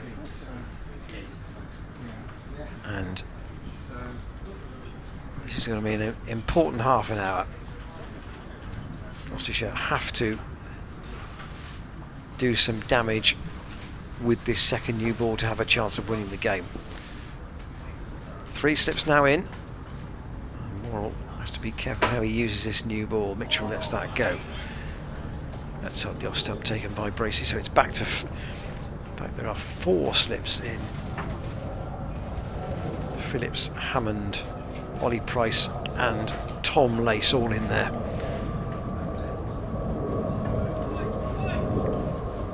I guess you kind of say that the route to Gloucestershire victory, which is very much in their own hands, depends a lot on this new ball. Here's Worrell with it. And Mitchell lets that go. There is still, of course, the route of victory where Middlesex go for the total and lose wickets in doing so. But in terms of Gloucestershire having things firmly in their own hands, you feel like they've got to take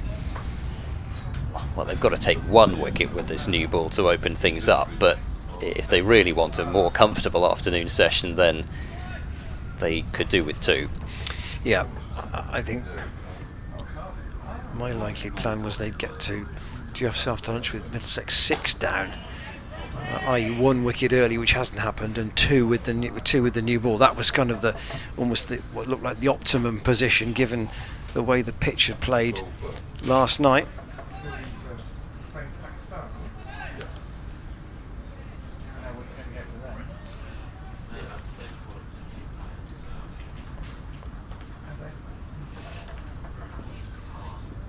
Ollie Price is at mid-wicket, Goodman at mid-on. Haven't seen yet today. Worrell from the chapel end, and Mitchell again defends out to Jack Taylor. This is a survival element.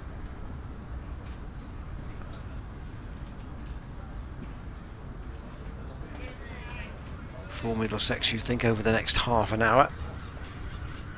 Eskenazi and Mitchell have done a really good job. They've continued the partnership that Hanscom and Eskenazi had for the 3rd wicket yesterday, and Mitchell lets that go. Here then is the England team.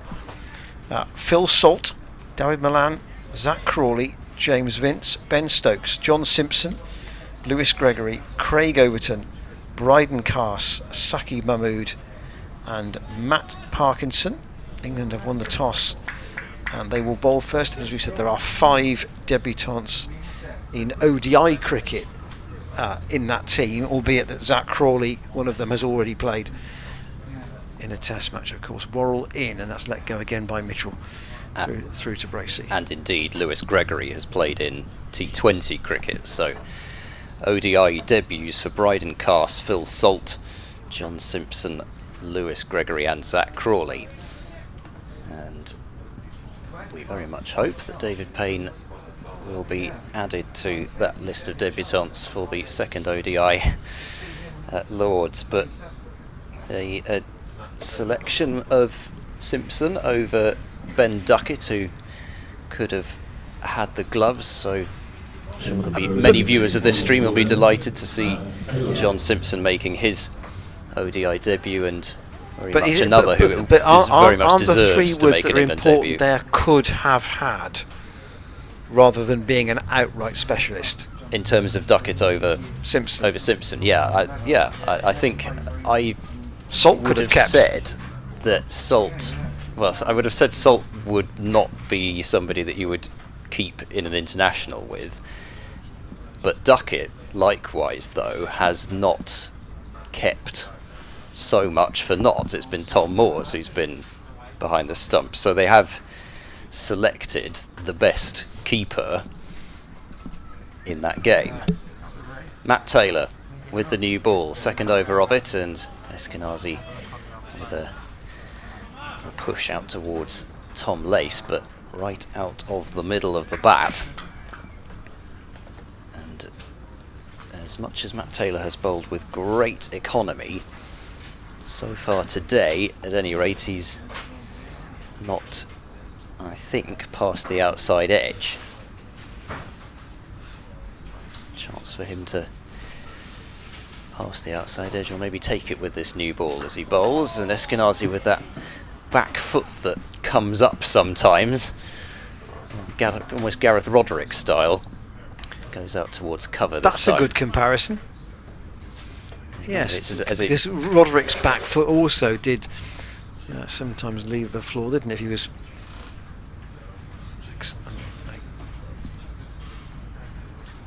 expanding his shots. Our good friend Dave Bracegirdle's just tweeted about that England selection.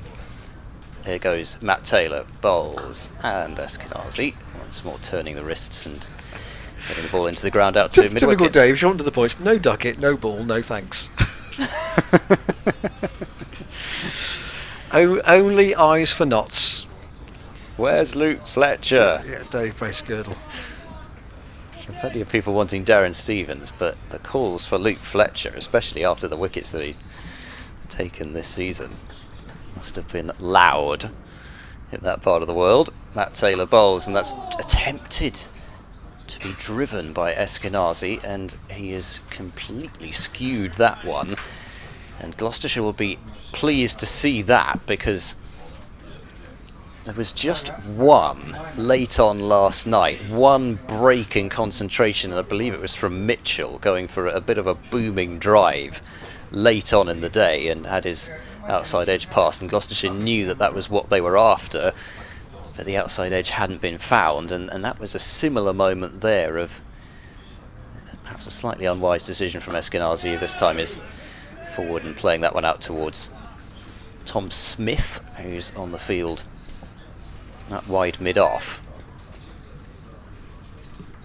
So Tom Smith out there at wide mid-off, and I don't see the giant of Goodman. Oh, I see him, he's down at long leg. I don't see Jack Taylor out there at the moment. Where is the floppy hat? Where's the floppy hat? Yeah, that's quite right. So he's basically taken up Jack Taylor's position as well. Matt Taylor is in and bowls and full, and quietly playing that one up to mid-off Eskenazi. So the over was a maiden, and Eskenazi with an attempted flashing drive off it, but you suspect that that may be his last lapse in concentration for a while, and just over 20 minutes remaining until lunch. It's taken a while for it to come, that small break in the defensive mindset for Eskenazi. Yeah, still 48 added by Middlesex this morning. The notional target is 420.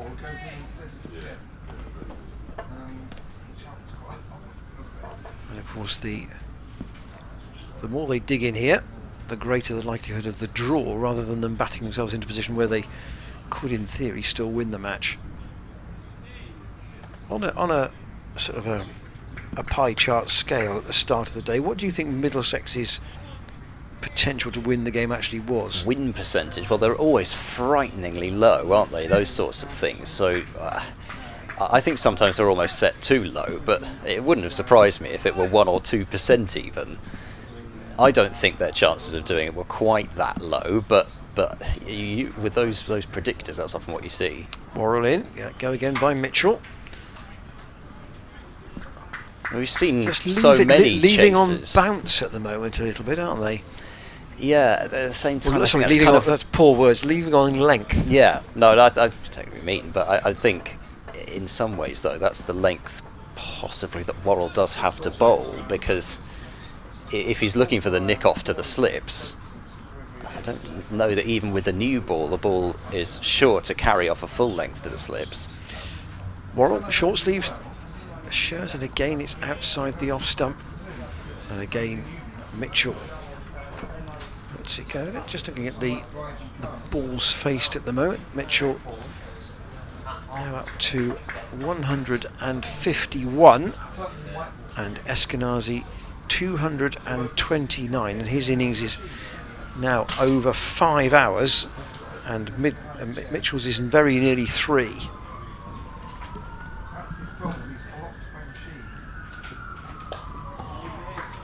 Well, again finds the middle of the Kiwis bat.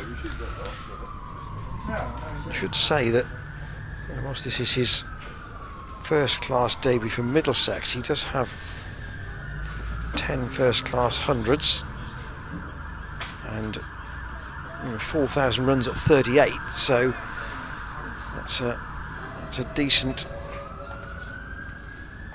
career. Just the handful of tests for New Zealand. Worrell staying over the wicket, and again Mitchell lets that go, and it's taken at waist height by Bracey. Robbie White in theory would be in next, and then Anderson, Cullen, Sauter, Bamber, Murtagh.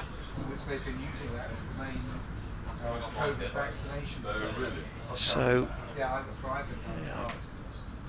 I think Gloucestershire would feel that 2 wickets would open up one end. That would be their theory, I think. They've got to get the first of them with this second new ball. Another ball let go by Mitchell, and in a sense they've kind of got 2 bites at this either side of lunch, haven't they? They've probably got, say, 7 or 8 overs until the break, and then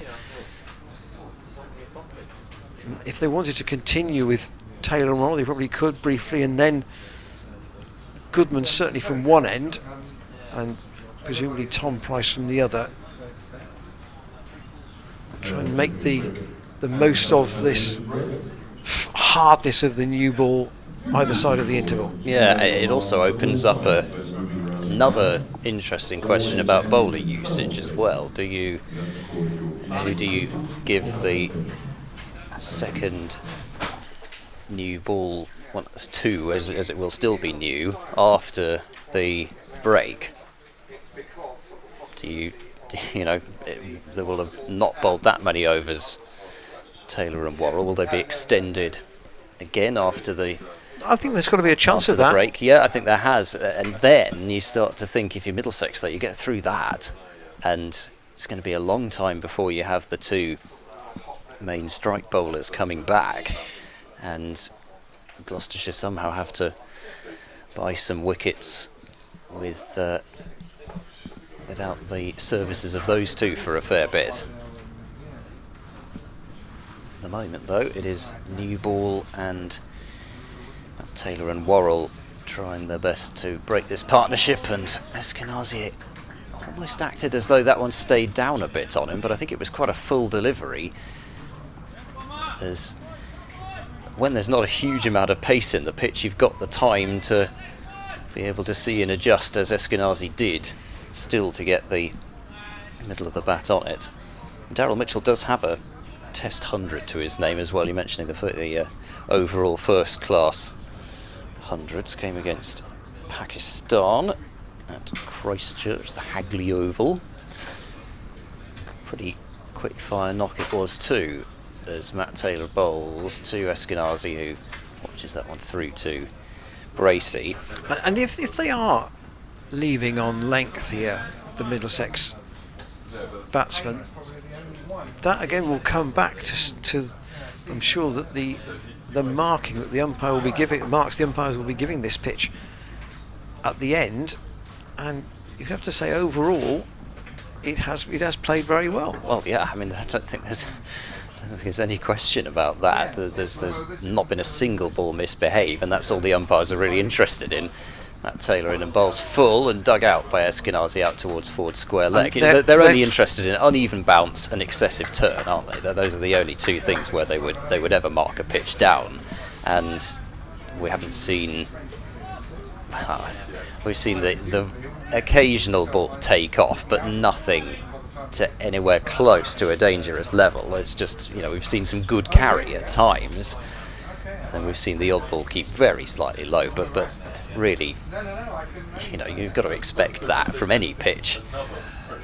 As Matt Taylor is there and bowls, and left by Eskenazi as he watches that one angle across him.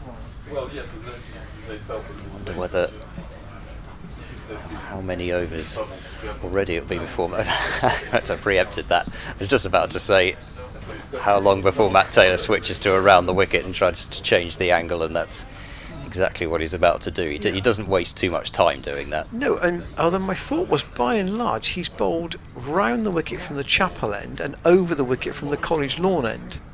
He hasn't bowled a lot around the wicket, I don't think, from the end to our right as we're watching the game.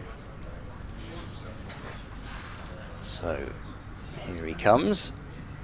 As the umpire bowls, and it's more full and straight. Pushed up towards Jack Taylor at mid-off, who is back on the field.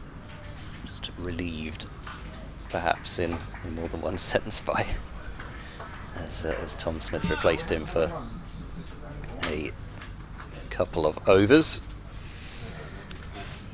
And, obviously a big part for him to play tomorrow, with the T20 coming thick and fast, and another vital game for Gloucestershire against Middlesex. As Eskenazi with another defensive shot off the front foot. This one a little bit higher up on the bat than others, a little bit further back of a length from Matt Taylor, but no alarms for Middlesex as another maiden over is bowled. 69 more overs left in the day, and just for the first time that required run rate is basically 4 and over now for Middlesex for the rest of proceedings. Yeah, just a reminder about the match, or what the match position would do to the table if this game were to proceed quietly to a draw.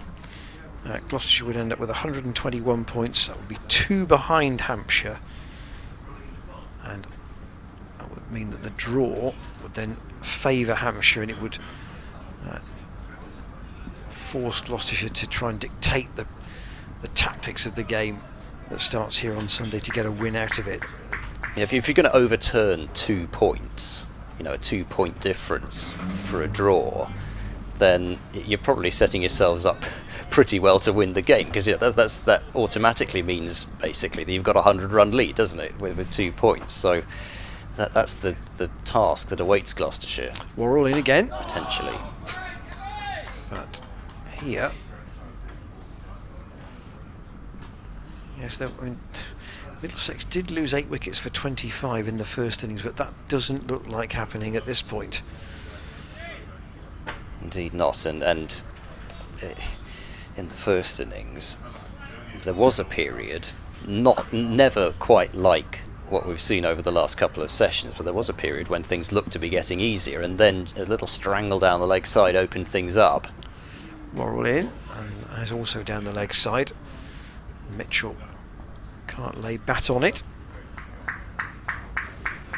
Still, he hasn't struck a boundary, Mitchell. He's, well, in the truest sense of the word. He has cleared the rope twice off Ollie Price. Other than that, still yet to find the rope.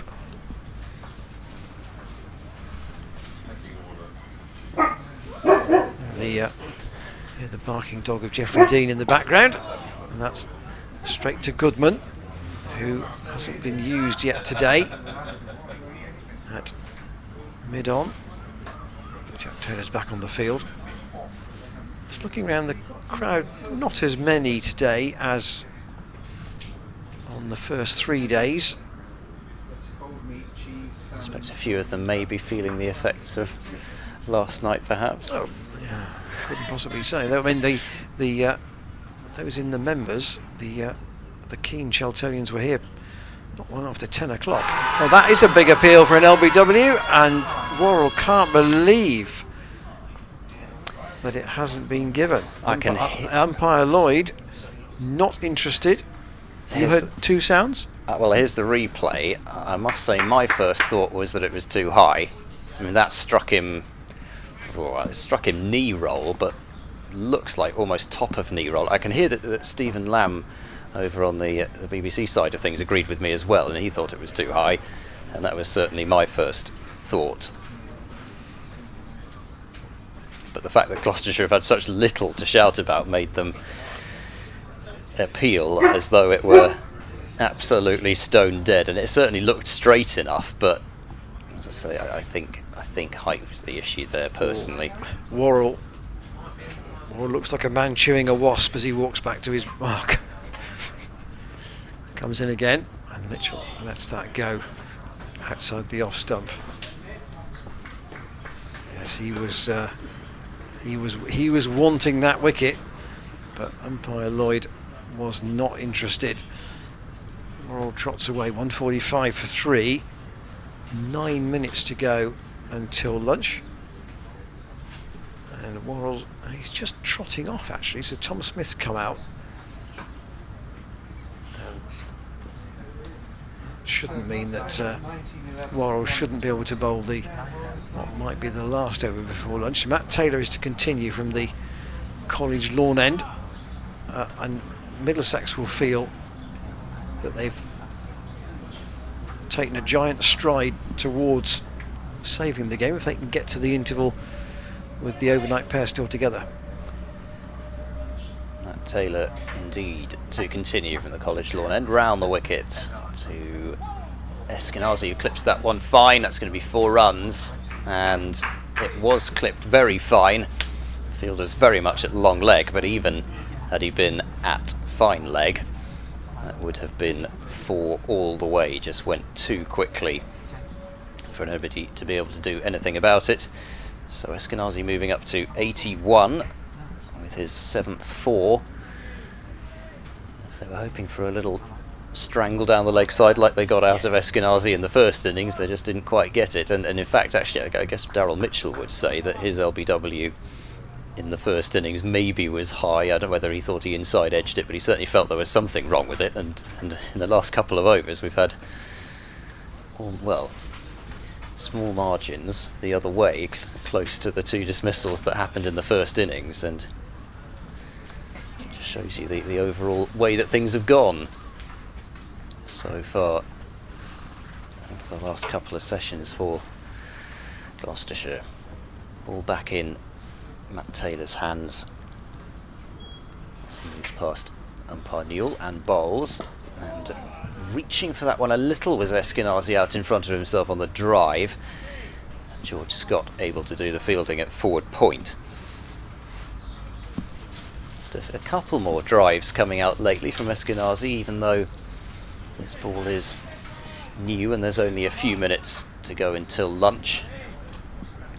Really rare runs, those 4 runs taken off the previous ball, and won't be any more here as Eskinazi clips straight to mid-wicket. It's very hard to say that pressure's building, even though for the majority of the last half hour or so, Middlesex have barely scored any runs at all. They're not looking under any kind of pressure at the moment. They haven't been hurried. Why would they be? These two? They have not been hurried.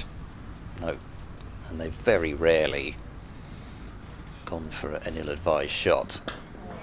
As forward Eskinazi playing up to Jack Taylor at mid-off. In another sport, you might be saying they're parking the bus. That's the mindset they've gone out with, isn't it? Yeah, well, they've seen off the tricky periods that they've had to see off, and and they may well get their rewards in the afternoon. 11 maidens out of the 19.4 bowled by Matt Taylor, and there's an inside edge drive down towards long leg, and Eskenazi, anytime he has just gone out of his shell to a certain extent, he's got away with it. And here's the replay of this one. Flashing drive to a ball well outside off stump, but not a half volley. Inside edge going well down towards long leg, so probably not that close to the stumps, but at the same time Eskenazi certainly didn't know about that when he played it. 150 for the innings up now for Middlesex, 150 for 3. And the last ball of the over from Matt Taylor to Mitchell, who's forward in defence. Plays that one to Jack Taylor at mid-off. So another over of the new ball ticks by. 67 more overs remaining in the day. 270 runs required from those overs if Middlesex are to win. Yeah, there's got to be quite a gear change, I think, for Middlesex to get themselves into a position to even think about winning the game. And maybe they will have a chat at lunch about that approach and say, okay, we've got maybe half of the afternoon session will be a threat of the new ball, but we get beyond, say, 25 overs or so, then the ball is going to get softer. The bowlers having gone a long time without a wicket. What will their mental state be? 4 minutes to lunch. Morrell's got 5 close catches now, and that's let go. Well, he takes his bat away, does Eskenazi. Now you've got Phillips, Hammond, Ollie Price, Lace and George Scott all in the cordon. One thing about a potential later on launch is the number of bowlers in Gloucestershire's attack that have the one-day skills to be able to induce the false shots. Worrell staying over the wicket, and Eskenazi drives. Chase for Goodman. This might be 3. It'll get 3 parts of the way to the boundary. Goodman's going to haul it in, and they'll get a comfortable 3. That's probably one of the longer boundaries on the ground. And 3 runs to Eskenazi. Nice shot. Takes to overhit it to 85. But just thinking about potential situation later on, Worrell and Matt Taylor are the 2 bowlers who you'd say have the most one-day, well, the most one-day experience, but more one-day skills than the other bowlers. Sun's just gone in at the moment, and Mitchell drives. That wasn't exactly where he wanted it. Fielded by Goodman. Gloucestershire wouldn't mind a few more overs before lunch now. It just seems as though either these 2 have decided they're going to open up, or it's just what's happened. But far more false shots recently, with only a couple of minutes left until lunch. This is the 7th over with this second new ball.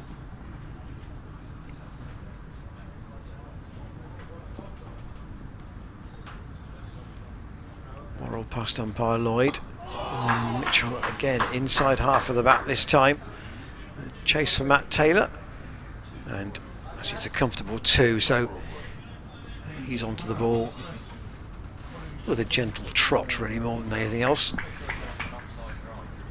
I think just going back to that point, it was one of the things in the Leicestershire game which made Gloucestershire's chase just that little bit easier. The Leicestershire attack just didn't have those change-ups and those... And they were a bowler short They too, were also short of Klein, yes. But they had a few younger seamers, and they didn't necessarily have the skills to be able to change things up, and they just bowled a solid championship length, and that just kept getting hit because it was effectively more of a T20 by that point. Worrell into Mitchell, who does defend that out to Jack Taylor and extra cover. So the question is that if the likes of Goodman and Tom Price and even to a certain extent Ollie Price have to bowl those overs, do they have the change-ups and the Yorkers and the slower bounces, etc., that they might need in order to get Middlesex to play the kinds of shots that might see the ball go up in the... Oh, what a surprise, there's a problem with the shoelace at 12:59. Yes, those pesky shoes. Yes, our clock has just ticked round to 1 o'clock, so with one ball to go, I think that we can take it that Eskenazi's done that just to ensure there isn't another over before lunch. So Worrell looking for a sting in the tail to this morning session, and Mitchell doesn't allow him that, and the applause you can hear from our left is from the Middlesex players as Eskenazi and Mitchell walk off, having added 58 this morning. Eskenazi has gone from 48 to 85 and Mitchell from 21 to 38 without being parted.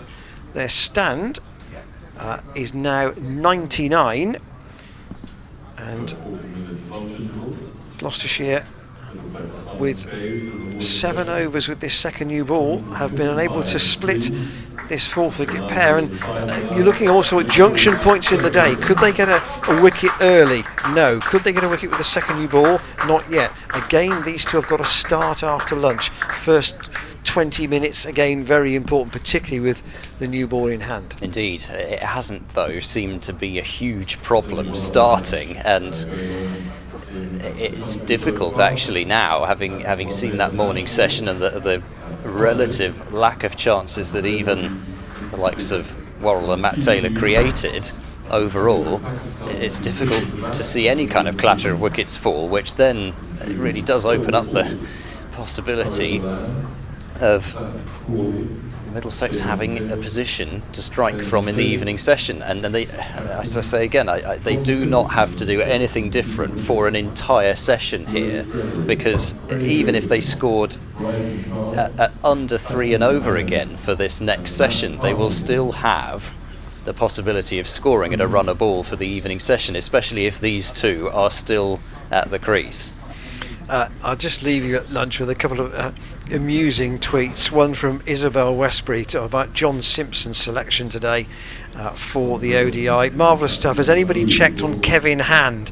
Is he okay? And Kevin Hand's reply was, I'm torn between wanting Middlesex to save this match or just be done with it so I can watch John Simpson, brackets, the rest of the squad very much focused on saving the game in all seriousness. And I'm sure they are. But Simpson, one of 5 debutants for England today. No David Payne in this side to play Pakistan, where England have won the toss and will bowl. Here at Cheltenham, Gloucestershire started the day needing 7 wickets. They still need 7 wickets, and we'll be back with you at 20 minutes to 2 to see if they can break this partnership and try and open up one end. 155 for 3 at lunch. Remember, the victory target notionally is still 420. We'll join you at 140.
Welcome back to a sunny Cheltenham. 155.43 Middlesex at lunch, having added 58 in the morning session, but more importantly in the whole context of the match, having not lost a wicket. Eskenazi on 85, Mitchell on 38. A fruitless morning for Gloucestershire. They have, though, had 7 overs with the second new ball. And I was just, as is often the way when you wander around at Cheltenham, you get stopped by somebody. And lady and gentleman who I know said to me, draw unless there are 2 wickets in the next hour. Okay. And I that's not the most radical view out, I wouldn't have thought. Interesting. Well, I still wonder, and we'll only know until later on, how much Middlesex are interested in winning this game, and whether we get another situation where, like Leicestershire said, we're in a position to win, let's go out and win the game of cricket. Or if Middlesex will say, look, let's just take away from this game a really solid last batting performance to take forward into the second phase of the competition. Well, we're going to have a bowling change, if that's, you can have that at the start of a session. Dom Goodman for the first time today. Fairly large hint dropped by Goodman being the one going through a lot of bowling warm-ups. So here he is for the first time today, bowling to Eskenazi, who offers no shot outside the off stump. Eskenazi and Mitchell resuming their battle with the Gloucestershire bowling attack. And it was Goodman and Matt Taylor who were going through the most vigorous warm-up, so maybe Matt Taylor is going to have another spell. We shall see. Goodman is there and he bowls. Eskenazi watches that one through once more. So I would imagine, at the very least, with the ball still only in its 8th over, and with these two having to start again after the session, we won't see too much of a change, I wouldn't think, for at least the first half hour or so, I wouldn't have thought. Yeah, so Taylor's only bowled 3 overs, and he's if as is likely, he's going to change ends. Goodman bowls to Eskenazi. So 3 overs, maybe plus another 4 with a break in between. Very possible. Yeah, indeed. And then you don't have the situation where both your opening bowlers are unavailable at the same time. So, you know, you don't want the situation potentially where you've got a partnership of 2 younger bowlers and Middlesex going hard at it. There's an inside edge drive, and that's going to go down to the fine leg boundary for 4. He's played a couple of those now as Eskenazi, and this one much more fine inside edge. And the replay just coming up here. Goodman drawing Eskenazi into the drive and playing well away from his body. The front foot hadn't gone towards the ball. The inside edge did not find the stumps, and the 4 brings up the 100 partnership. It went into the session break on 99, and so it's now sitting at 103. As Goodman bowls to Eskenazi and left alone outside off. He bowled the first 3 balls outside the off stump, and eventually it was the one just a little bit fuller, a little bit closer to Eskenazi that drew him into the shot. But I don't think he would have played that shot yesterday evening. I think it's pretty fair to say that. Last ball of this over, as Dom Goodman is there and Eskenazi will leave. So he played at 1 ball that over and inside edged it to the boundary. Middlesex won't care how they come. They need 261 runs from a minimum of 65 overs, and that run rate required is basically 4 and over. Yes, you're looking increasingly at it as a long white ball chase after the next hour. And I remember when Gloucestershire beat Leicestershire earlier in the season. That kind of got only really interesting when you thought of it as like a T20 style chase. So we might have a chat to Ian Cobain about that in a moment, because he's going to join us after lunch here at Cheltenham. Just a reminder of our email address, commentators@glossccc.co.uk. So Matt Taylor's had 3 overs from the college lawn end, and he's going to change ends and now bowl from the chapel end. Left arm around the wicket, and once again Mitchell defends. You're conscious that the ODI is also happening in Cardiff, where they started at 1 o'clock. If you didn't hear the team news earlier, David Payne not selected from the squad. There are though 5 debutants, and Pakistan struggling, 4 wickets down, 3 of them to Saqib Mahmood. John Simpson with his first international dismissal. Here Middlesex 159 for 3. Matt Taylor around the wicket and steered away by Mitchell. He'll look for 2 and he'll get them, because that's played at a pace where Goodman's got ground to make up. And his return is to James Bracey. 3 early wickets for Saqib Mahmood. He's removed Imam ul Haq, he's removed Babar Azam, most crucially probably, for a second ball duck caught in the slips, I believe, by Zach Crawley, and also Saud Shakil, his 3rd victim. Lewis Gregory with the other wicket. Taylor round the wicket and turned into the onside by Mitchell. That of Mohammad Rizwan. So when you look at that Pakistan batting lineup, and you kind of think the 2 most critical wickets are those of Babar and Rizwan, and both of those back in the hutch. Of course, you know what Fakhar Zaman can do. He is still there, but a whole lot of partners for him to work with already. Taylor staying around the wicket. Mitchell lets that go. Going down the leg side, James, or going to his left, which is effectively down the leg side for James Bracey. And after Josh Shaw joined us yesterday, delighted to say Ian Cobain's with us this afternoon for this first part of the afternoon session. Yeah, that's your microphone there. Thanks, lads. That'll be fine. Good to have you here. We'll ask you the first inevitable question in a minute. Yeah, no problem. Thanks for having me. Taylor around the wicket, and Mitchell just, I think he played inside that consciously, and it's taken by James Bracey. So obviously you haven't played recently because of that tangle with Case Ahmed in the T20 against Kent. It looked pretty innocuous at the time. Did you know you'd done something literally as you tried to get that single? Yeah, it wasn't ideal, to be honest. You know, he understatement. Bit of a rugby tackle from behind, and then I just went over on my ankle, so it was just a bit of a freak accident really, and you know I wasn't in a great lot of comfort to scampering through for that single. That's for sure.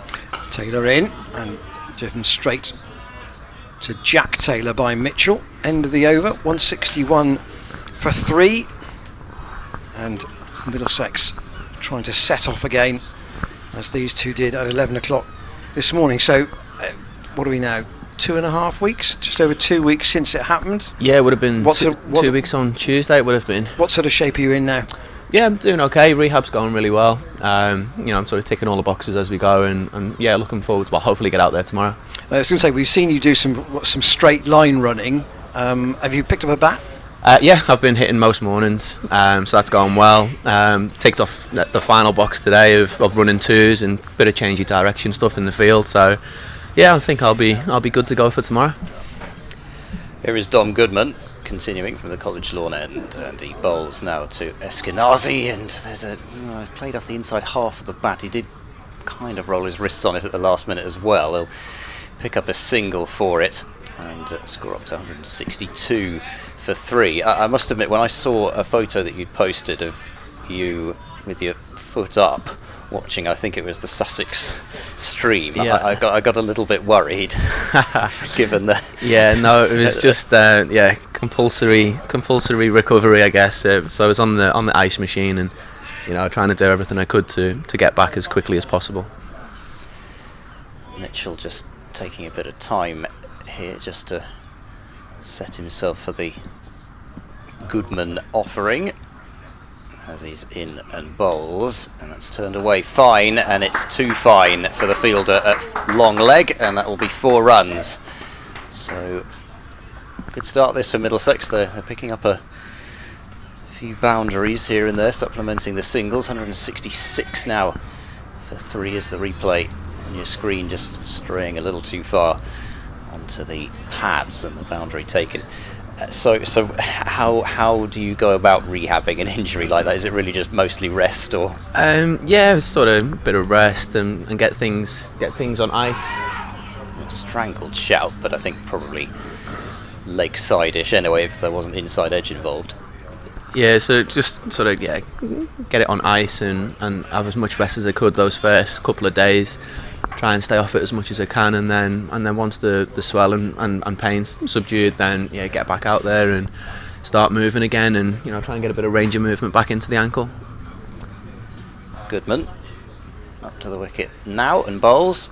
No shot outside the off stump, and it must have come at a frustrating time for you as well, having really just hit your straps and got a match-winning innings at Radler only a few days earlier. Yeah, that's right. I struggled to start the tournament, and then it was nice to find a bit of form, in that Middlesex game, and then again against Kent I was striking the ball lovely. So for this to happen then, it was very frustrating.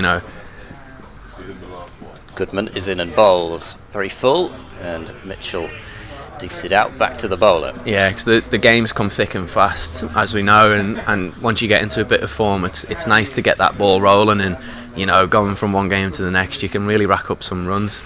So yeah, it didn't come at a great time. No, like you say, because the games are so close together, even a small injury, it really feels like it puts you out for a long time, I'm sure, even though it's only a matter of a couple of weeks. I mean, it would only be a game or 2 max in the championship as Goodman bowls down leg side, and Bracey with a terrific take to his left, one-handed scoop, and has managed to save any further runs from that over. 5 runs from it, 166 for 3 Middlesex, requiring 254 more runs to win.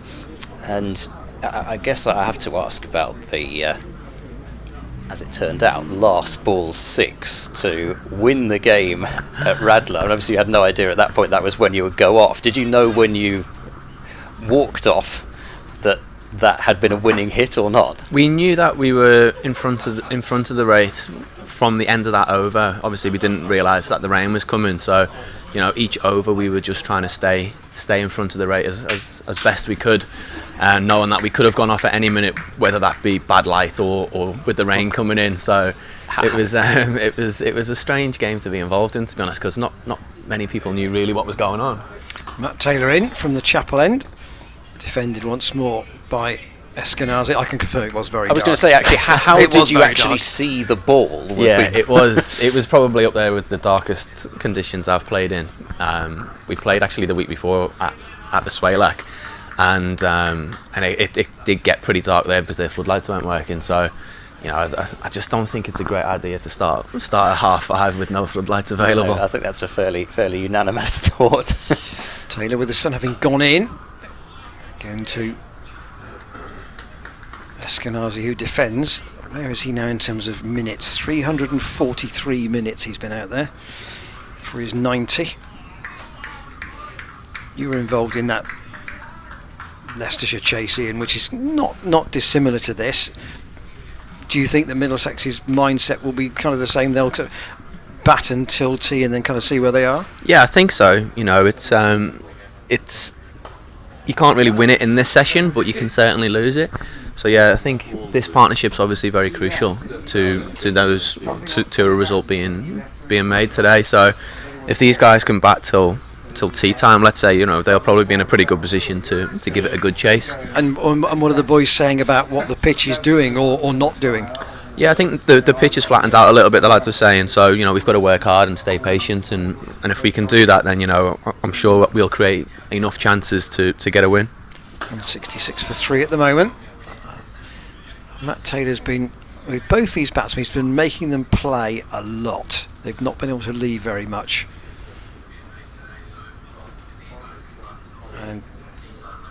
But perhaps more so than some other left armers. Does he bowl proportionally more round the wicket, do you think, than some other left armers? Certainly more than David Payne would do. Yeah, definitely. He's got a really good angle from round the wicket, because he does manage to straighten the ball. Just a single here to Eskenazi, Tamborel with the fielding. Yeah, so he's got that ability to still swing it away from the right-hander from round the wicket, or indeed just to straighten it down the line, which obviously brings in a few more dismissals. And we've mentioned it before lunch, there is this very, very slight slope across the square, so in terms of him taking the ball away from the right-hander, it will just help him do that, in theory. Yeah, I'm not sure how slight it is. When you're out there, it's quite big, to be honest. But yeah, it's definitely assisting Matty taking it away from the right-hander, that's for sure. 4-leg byes off the last ball of the over, very, very fine. And Middlesex, who started the day 97 for 3, now 171 for 3. Tom Price just doing some swinging of his arms as he goes down to long leg. Chris Dent is on and off the field almost at the end of every over today with either sanitisation spray or caps or jumpers or even instructions, I guess. Maybe the thoughts coming from the side from Ian Harvey and Mark Thorburn, who are watching what's going on. Yeah, I think the job of 12th man nowadays is pretty tough, to be honest. You probably work harder than the lads out there. You're on and off every over. Yeah, Josh Shaw was saying similar things to that yesterday, really, in terms of, yes, there's so much travel involved, and you're talking about those back-to-backs, and maybe I'll get your opinion whilst we're on that, about the back-to-backs. There have been 3 lots of back-to-backs. How is that as a player? Yeah, it's tough work. Not only the game itself, obviously, but then, if you're playing away, I think we played at Sussex, you don't get back till 2-3 o'clock in the morning, and then the game doesn't start till 5:30, so you think you've got enough time, but you don't sleep very well that night, and then you've got to sort of get your timings right for the following day, and you're eating at weird times, and yeah, it does take its toll, especially when you've got a few of them in a short period. A couple of dots to start the over from Tom Goodman, bowling to Eskenazi.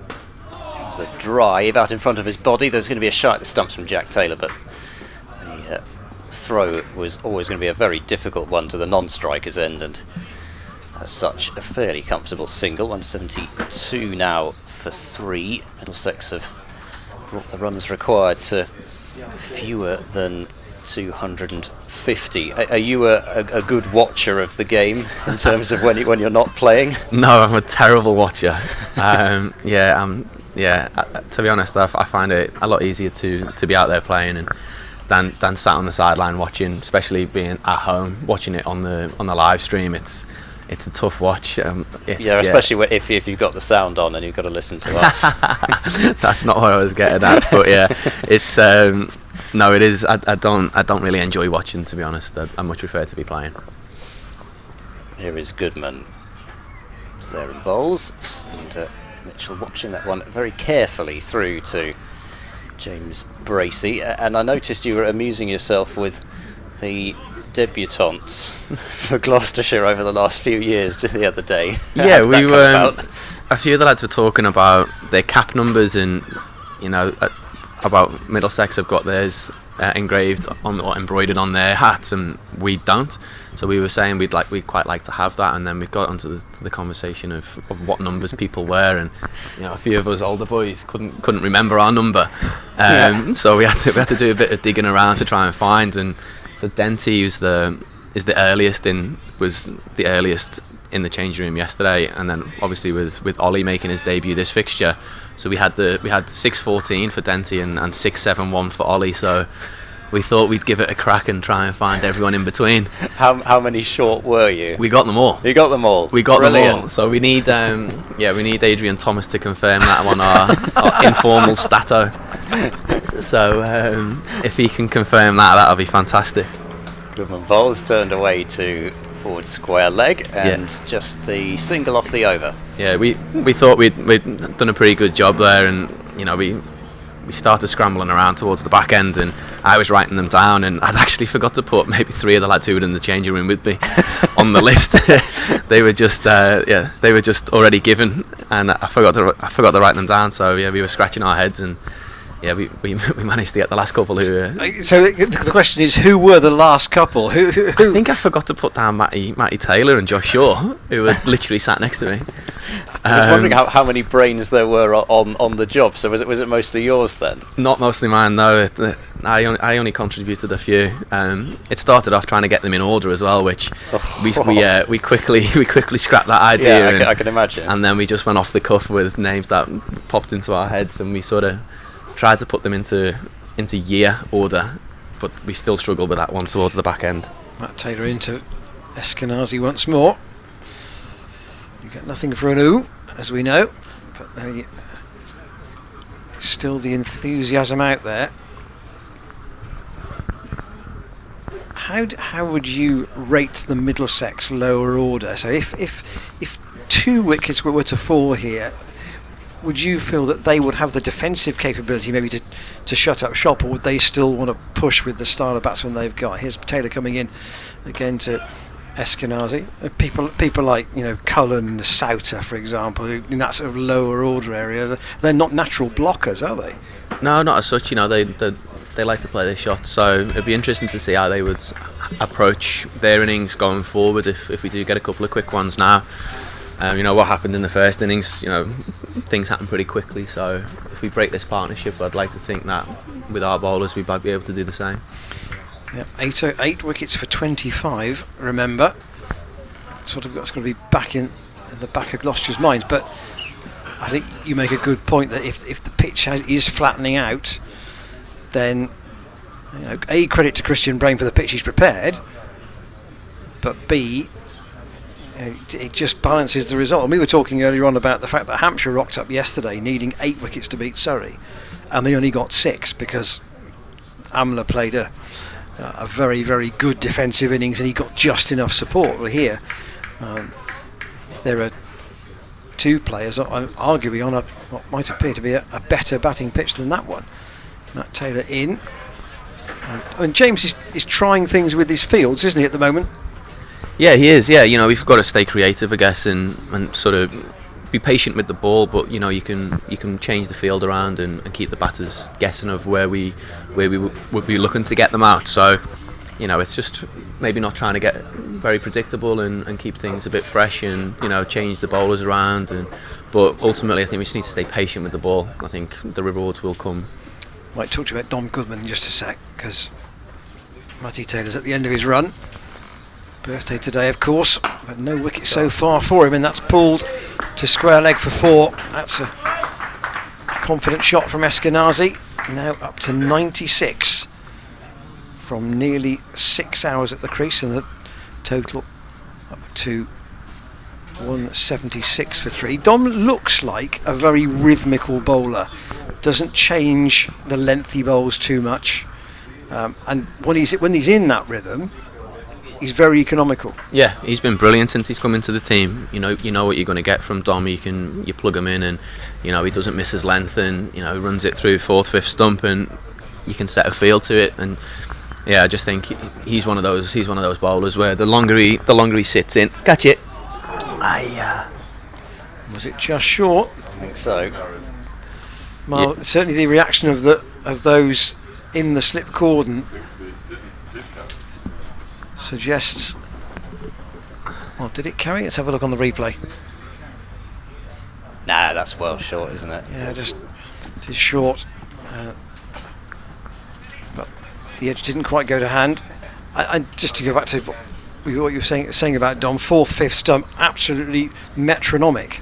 Yeah, he is. He's brilliant. He's brilliant at what he does, and I think someone like a Dom today could, get the rewards if he stays nice and patient, and especially if the game gets a bit closer and you sort of dangle the carrot a little bit to Middlesex. If they come after him, then that sort of plays into our hands. And would that be movement off the seam mainly?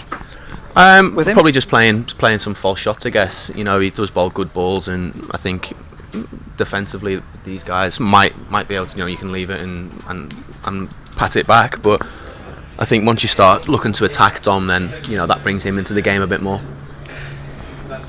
And it's been the case really, not just with Dom, but also with yourself in terms of players coming into the side as the competitions have gone on, and the Price brothers doing the same here. That the group must feel very confident in terms of having these new players. I mean, players who've come into the side as the competition's gone along, as that's driven by Mitchell through the covers, not entirely out of the middle of the bat, it must be said, and picking up a couple of runs. Yeah, no, it's brilliant knowing that we've got the lads to come into the team whenever called upon. Ollie's obviously put a good performance in the second team last week with 100, and come into this fixture to make his debut and hasn't looked out of place. So it is really nice to see the younger lads coming in and doing a job when we need them to, and I think that's just going to set us in good stead and keep the pressure on us old boys as well. And players coming back from injury as well widens the squad and widens the competition, like you say, and a couple of players who hopefully are fairly close to coming back, maybe for the one-day cup, even the likes of Ben Charlesworth and maybe Chris Dent back by then, we hope. Of course, that only helps, doesn't it? Absolutely, yeah. The more people we've got banging on the door, the better the squad, and a few of us are obviously heading off for the 100, and it gives opportunity for these younger lads to come in and stamp a claim. It'd be a very different season, obviously. It is a different season in many respects, but with the 100 and with the group kind of splitting off, how do you think that will be for the group? I think it's going to be nice. It'll give the younger lads a chance, like I say, and if they put in some good performances, then it's going to be really really good for the group moving forward. I just think it's only going to improve the strength of the squad. You're not at all worried about, in a wider context of things, potential England players not playing 50-over cricket? Do you think that's a worry at all? I think, to be honest, like playing white ball cricket, I think it's pretty similar, to be honest. The ball's the same colour. You pretty much play the same sort of shots. You just have to do it for a bit longer in 50-over cricket and be a little bit more calculated. I think ultimately the guys who succeed in 2020, or the England 50-over team, let's say, if they're playing 2020 all year round, I think it's quite an easy transition to slide back into 50-over cricket. Yeah, and I guess that's something that's probably only become even more so as totals have got higher in 50-over cricket, and players are used to scoring at higher run rates in the 50-over game. Yeah, absolutely right, and it's arguably just an extended 20-over game now, especially the way England have gone about their cricket with the aggressiveness and the shots that they've been playing. It's been fantastic, and it's great to watch. Sanitisation break here with Middlesex 178 for 3. Where were you yesterday when David Payne said, "Oh, by the way, I won't be here for the rest of the match. I'm heading off for the ODI squad"? Yeah, I didn't actually know what was going on, to be honest. I only found out once I got to the ground, and Dave did say he was obviously heading off for the ODI, and I was like, well, it's been fantastic news, but what's happened? And then obviously catching up with the story of the lads having to isolate, then it's a fantastic opportunity for Dave to get his face in the mix, and if he ends up playing in this series, then what an opportunity. Yeah, we were saying that in a sense pity he hasn't got in the first game, but Lords would be a great place for him to make his debut on many fronts, because he doesn't mind bowling at Lords, does exactly. he? No, exactly. Yeah. Matt Taylor to continue for the moment from the College Chapel end. Tom Price just having a word now. They've got the field on the leg side here. They've got a forward square leg and two mid wickets, both short, one fairly orthodox, one almost, I suppose, you might say a short straight mid-on. Just trying to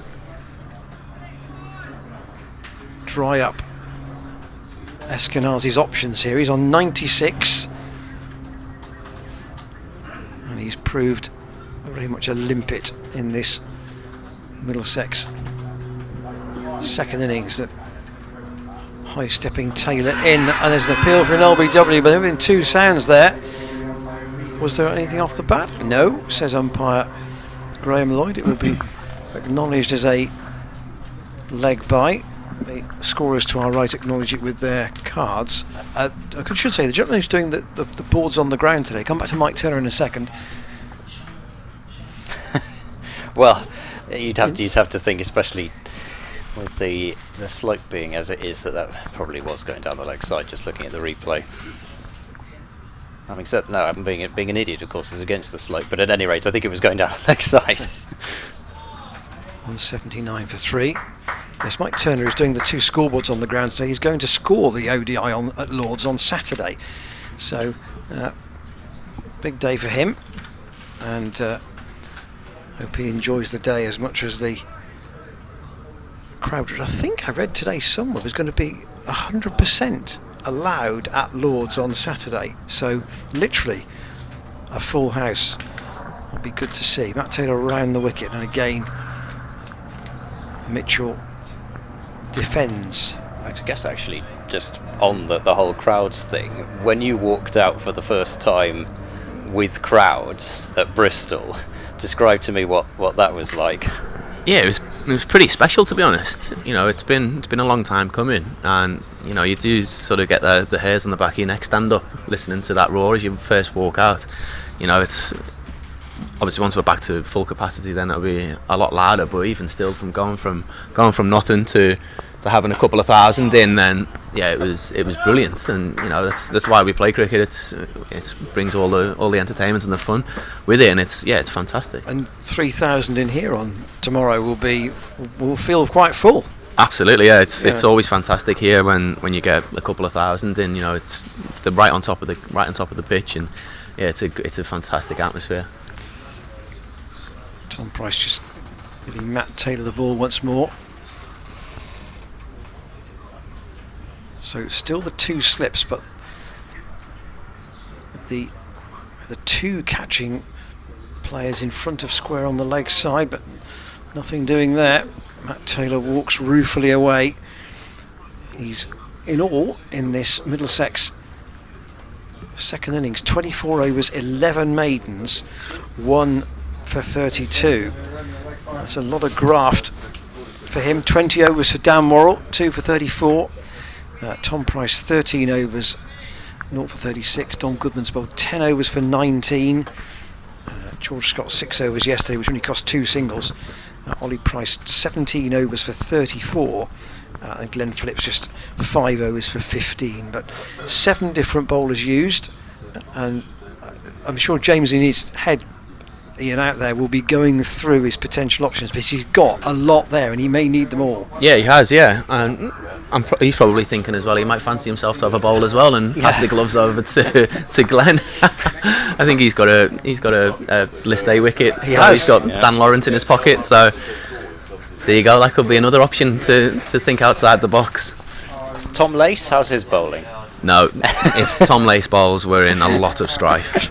Well, I was just thinking in terms of looking down the list, then if James Bracey's going to come on, then Tom Lace has to, doesn't he?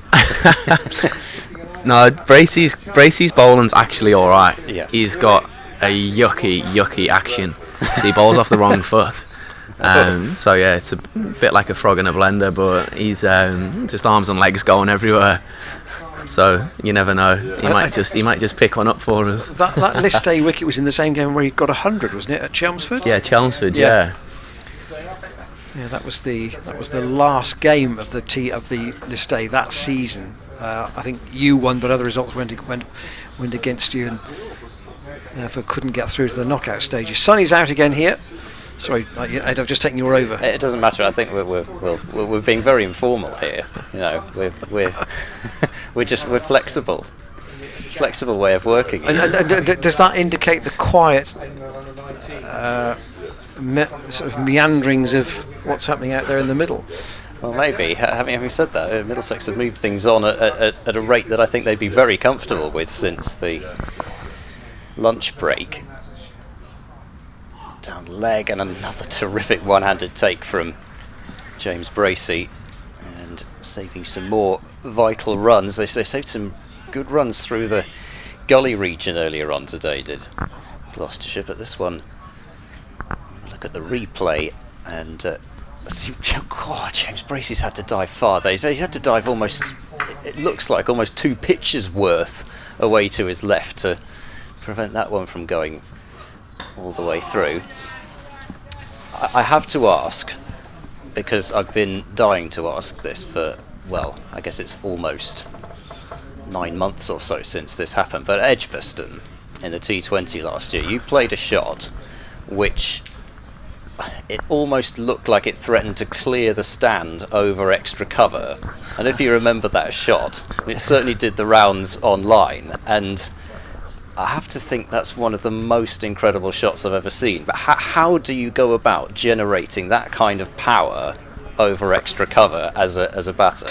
I'm not sure, really. They just do it. That's not the answer I want to hear. It just comes easy to me. No, it definitely doesn't come easy. No, I was swinging myself off my feet. So the harder you try and swing it, and if you get a good connection, then it does go a little bit further than normal. No, it's one of those things. I do practice trying to hit the ball hard quite often. So you just, every now and again, you have one of those days where everything comes out in the middle of the bat, and regardless of how hard you're trying to swing. And I think that day I was trying to swing particularly hard. So yeah, I got a couple of sixes away, which was nice. What have you made of Glenn Phillips's switch hits, if you can call them that?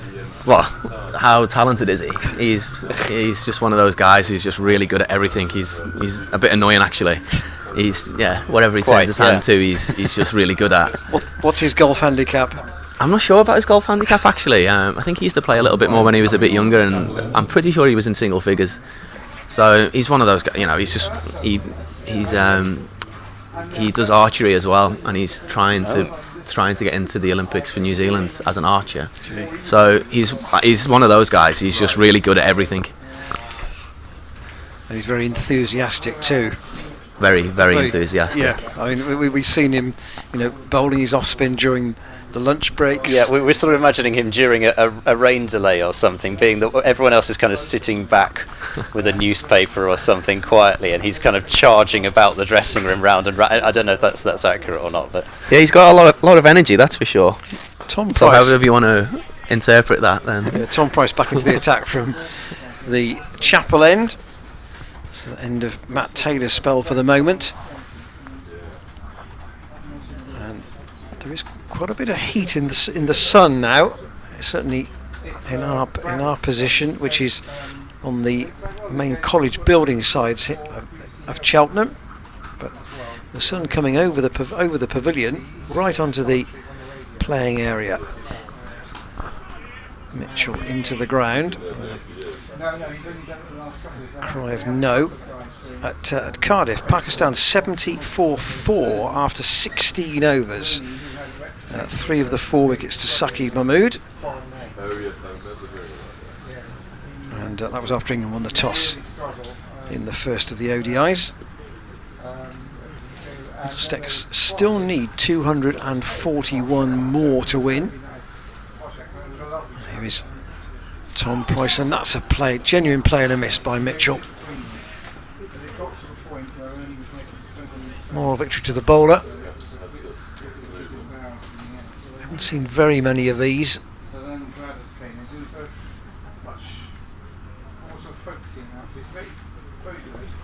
James Bracey, as you can see, looking skywards as he took that. It's unfortunate that Ian's the only one who can't see the replay. Not this Ian next to me, Ian Cobain, of course. The only one who can't see the replay. Tom Price in again.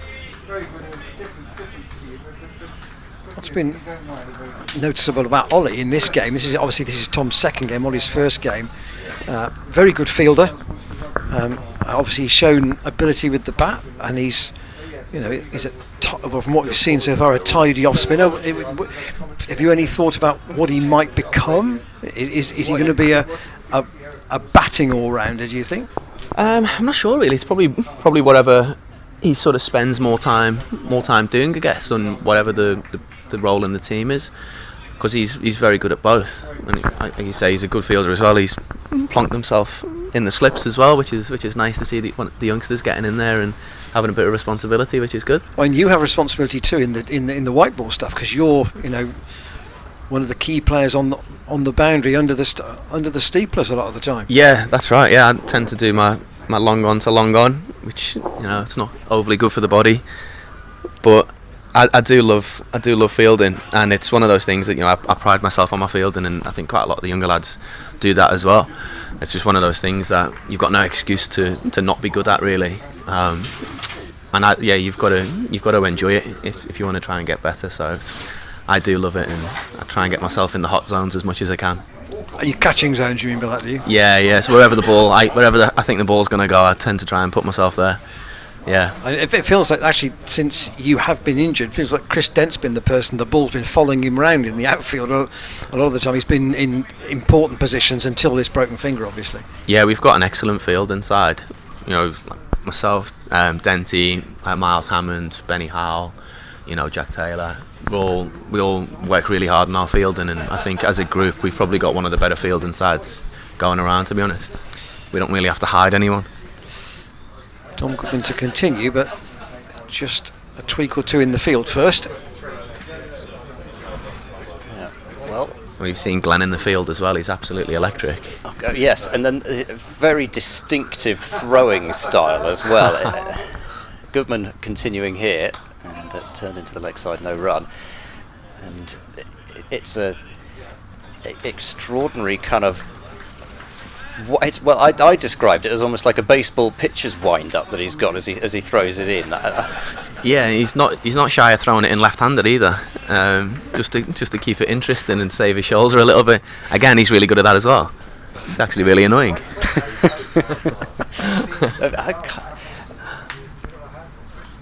Here's Goodman. There's a drive, and that's heading towards the long off boundary. Eskenazi with quite a bit of bottom hand there on the drive. It might be the four he needs. It is. It crosses the rope, and Stevie Eskenazi has reached a century, an extraordinary century for him. 273 balls he has faced. That was his 10th four, and deserves all the plaudits for having played an innings at a point at which it would have been easy for Middlesex to decide that they wanted to roll over. Came out having lost De Caires in the third over, and then Robson departed just a few overs later, and since that point he has batted pretty much with seeming ease in a tricky situation, as that's left alone through to the keeper. And well, you know, Ian, what it's like to play an innings in this kind of situation. He's batted with some serious application, hasn't he? Absolutely, yeah. It's been a fantastic innings so far. His defence has been rock solid, and he's put the bad ball away whenever we've bowled one. Mitchell just 4 off his landmark as well. Eskenazi pushing that one out into the offside. There's fielders at short extra, and kind of forward point a couple of steps in, and the fielder at extra cover. And you mentioned the word patience in terms of the bowling approach. Is it just a question of maybe still waiting and seeing what Middlesex's own plans are here? I just think if we stay patient, I think we will create enough chances to win the game. I just think, Stevie's obviously played very well at the minute, and it's just going to be a battle of patience here, and probably the first one to get bored, I guess, will make the mistake, and let's see. Hopefully it's Middlesex. Praying for some cloud cover. That would be nice. Maybe a little sprinkle of rain, just to freshen the wicket up a little bit. That'll be lovely, but I think that's probably unlikely today. Well, You know, we've had a couple of very close finishes at Cheltenham over the last couple of years, so it's got all the makings to be another nail biter. Yeah, I'm sure the confidence from those finishes have to be something, I guess, that you talk about, do you, or is it just something that just exists? No, we do talk about it. You know, Harves has got his great team talks. Work hard for 4 days, and you get your rewards at the back end, which he drills into us most days. So you know, that's always on our mind, and it does happen quickly at Cheltenham. And if we hang in and keep creating chances, I'm sure that last session, you know, things might start to happen. So he's a great team talker, is he? Absolutely. Yeah, work hard for 4 days, get your rewards at the back end. Was it? I'll write that one down. Yeah, you take that everywhere with you. Was it the Worcestershire match where? Come back to that after this ball from Tom Price, which is defended by Eskenazi. Was it the Worcestershire game where they were quite close to potentially what might have been within 21s of winning, and there were 3 late wickets to pull out a victory? That feels like a reasonably recent. I think they might have just got in front of us, and we needed to maybe get like 40 odd runs or 50 odd runs in not many overs. Yeah, the Worcestershire one was it sort of 50 of 6 overs? Yeah, 6 overs, right. 6 overs or something like that. I think Gareth Roderick might have hit a 6. He did. Yeah, that's in right. the last over. That's right. Last over, or even last ball or something like that to win it. Last over, definitely. Yeah. Last over, definitely. Probably halfway through the last over or something like that from memory. Just going to look at the replay here of the last play. Oh yes, he's played a fair way away from his body and then tried to withdraw the bat way away the other way. But Eskenazi certainly fiddled at that one. It's got to be frustrating that every half opportunity that's getting created at the moment, there's no edge. Tom Price from the Chapel End, Eskenazi again. Yeah, it does tend to happen every now and again. You know, it's play and miss after play and miss, and it does get pretty frustrating. But you know, there's only so many times you can play and miss before they nick one. So let's hopefully they start nicking them soon. That's presumably not what you tell yourself when you're out there batting. It's only a matter of time. No, you're obviously trying not to play and miss, but sometimes it just happens that way. 184 for 3. Centurion Eskenazi waits, plays that into the ground. Are you very good at blocking out the last ball if it has beaten you all ends up? Because in a sense you have to and just play the next one, don't you? Are you very good at doing that? Probably wouldn't say I was very good at it, but it certainly plays in your mind. But if you can forget about it and put it behind you and move on, then you know it definitely does serve you in a better place for the next ball. Price past umpire Graham Lloyd. Yeah, if it's just the odds one every now and again, then it's not too bad. But you know, if you keep playing and missing a couple of times and over, it definitely does play on your mind. Just so Eskenazi here has been in for more than 6 hours. You know, we would talk about the chaser in the season which you were involved with, and which obviously turned out to be a good one against Leicestershire. You had your big 100 against Surrey in a position kind of like this when you were trying to save a game. I'll pose the question in a second. Price in and played out to Jack Taylor. How testing is it concentration wise to keep going for that length of time when you know that you've got, you know, a big amount of overs to soak up? That Surrey game was probably a bit easier because there was only really one outcome. You know, we were never going to win that game, and we weren't trying to chase down a total. So in that regard, it was pretty clear of what we needed to do, and you know, just to bat for as long as possible. Whereas the Leicestershire game was, you know, we still had to make sure that we didn't get beat, and then we put ourselves in a position where, you know, you could win. So then it was just a case then of once we knew that we weren't probably going to get beat, then it was managing the run rate and how were we going to go about getting the runs, which, you know, for me, having played a lot of one-day cricket, then sort of that comes a little bit more natural to me. So that was quite nice to sort of put one-day skills into practice in a 4-day game. It was pretty exciting to watch too, wasn't it? Yes, it certainly was, and how is it possible to switch from a red ball to a white ball mindset when you're, it must still be slightly odd when you know you've got a red ball coming at you. How do you switch, flip a switch and then go from sort of red ball to white ball mindset like that? I don't think it wasn't necessarily like a switch. It was probably more, you sort of look at it moving up through the gears.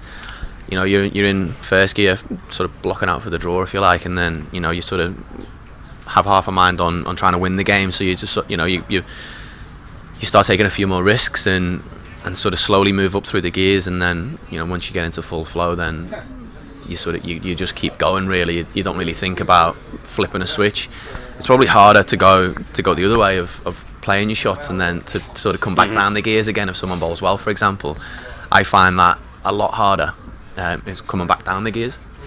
Dan Worrell returning from the college lawn end, and leave from Mitchell, with Bracey moving well away to his right. And of course, unfortunately with your injury, you're not one of those that has to do this, but switching from 4-day cricket over 4 days and then tomorrow having to play T20, how's that to manage? Because you've done it before in your career. Yeah, that's probably one of the tougher things to do. Is you go from leaving balls that aren't going to hit the stumps to then trying to hit every ball for 4 or 6. We'll have a little practice before the game tomorrow, and then hopefully you can sort of get back into a bit of white ball rhythm and start hitting your shots again that you would normally hit, rather than looking to leave them. So then I guess the next question is from what you said in terms of changing from red ball to white ball mindset being easier than the other way around. Does that make the transition after the T20, when you've only got 1 day before the Hampshire match, is that then more difficult? There's a cut shot from Mitchell and he just admires it to the boundary. So a couple of byes off the previous ball, and this one from Worrell short and wide, and Mitchell has put it away and reached his half century of his 200th delivery, and his second 4 to go with his 2 6s that he hit yesterday. And he's early on in his innings, and early on in terms of starting his innings in both times he had to do it, he came out quite aggressively, but since then it's been mostly calm defence, and that's angled down towards third man. More runs available here, should just be the couple as it's cut off by Phillips just before it reaches the boundary rope, and the over which has conceded 8 runs so far. Yeah, but going back to that question then, is it more difficult to go from T20 back to Championship then? Yeah, I think so. It's again, like I said, it's going from balls that you're hitting on the up in white ball cricket outside off stump to then having the discipline and mental strength to leave those balls. And I think you find if people play a lot of 2020 cricket, then they come back into 4-day cricket, strangle. You see people probably playing at shots that they would more often leave, hadn't give a spell of red ball cricket. And with so much planning as well going into particularly T20 these days, is there actually time for all that with Championship the day before? Do you have to kind of not quite have less time for planning, or is it a case of kind of cramming it in before the start even?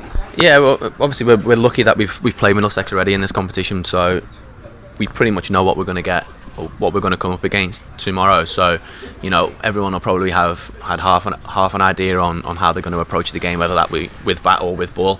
So the bowlers have the plans, and the batters would look to target certain bowlers, or obviously with the different dimensions of this ground now, trying to figure out where they will look to target.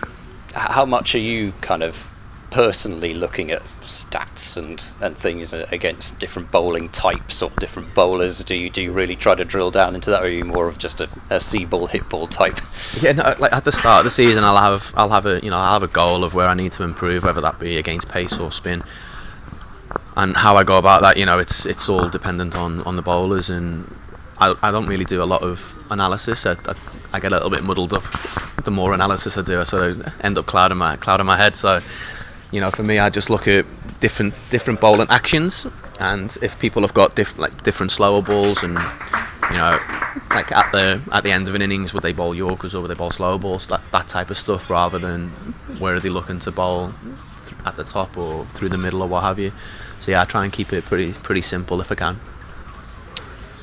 Tom Price is continuing from the chapel, and just that Worcestershire match we were talking about was in 2019. Gloucestershire won by 13 runs. Here is Price in once more. That's straight through and off Bracey to Miles Hammond at first slip.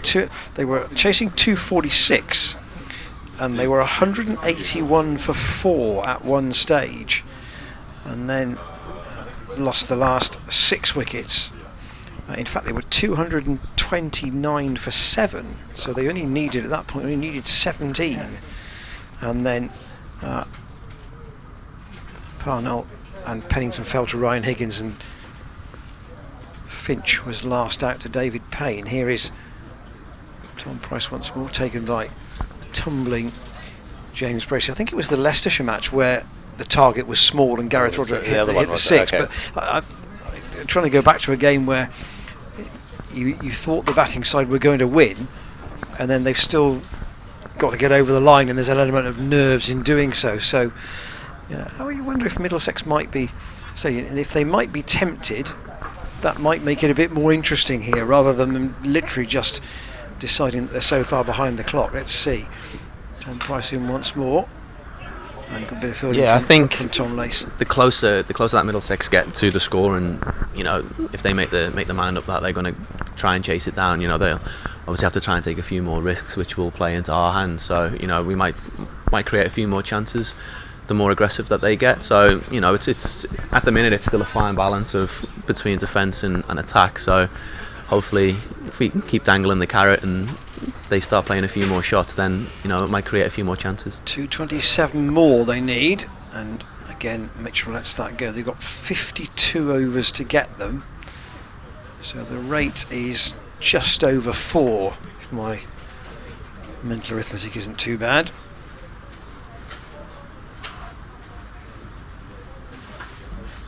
I'd turn it on its head, and if you were at 193 for 3 chasing this, would you still think you had a chance of winning? Yeah, absolutely. If I was one of these guys now batting and get through to tea, have a little assessment at tea, and if everything was going well, then I'd still be pretty keen to give it a go. And actually, that's the end of the over. In that Leicestershire chase, you didn't really go hard at it initially after tea either. It kind of got to a point where it was 140 in 20 overs, and then I think we in the box thought, right, this might be on then now, once you got it down to a T20 type chase. Yeah, so we started after tea, and I was back with Tom Lace at the time, and we didn't really want to take that many risks straight after tea. It just happened that we got off to a bit of a flyer and just made things a lot easier, coming towards the back end. And then we were always sort of looking at anything under 160 from the last 20 overs with a few wickets in the shed, then we fancied our chances.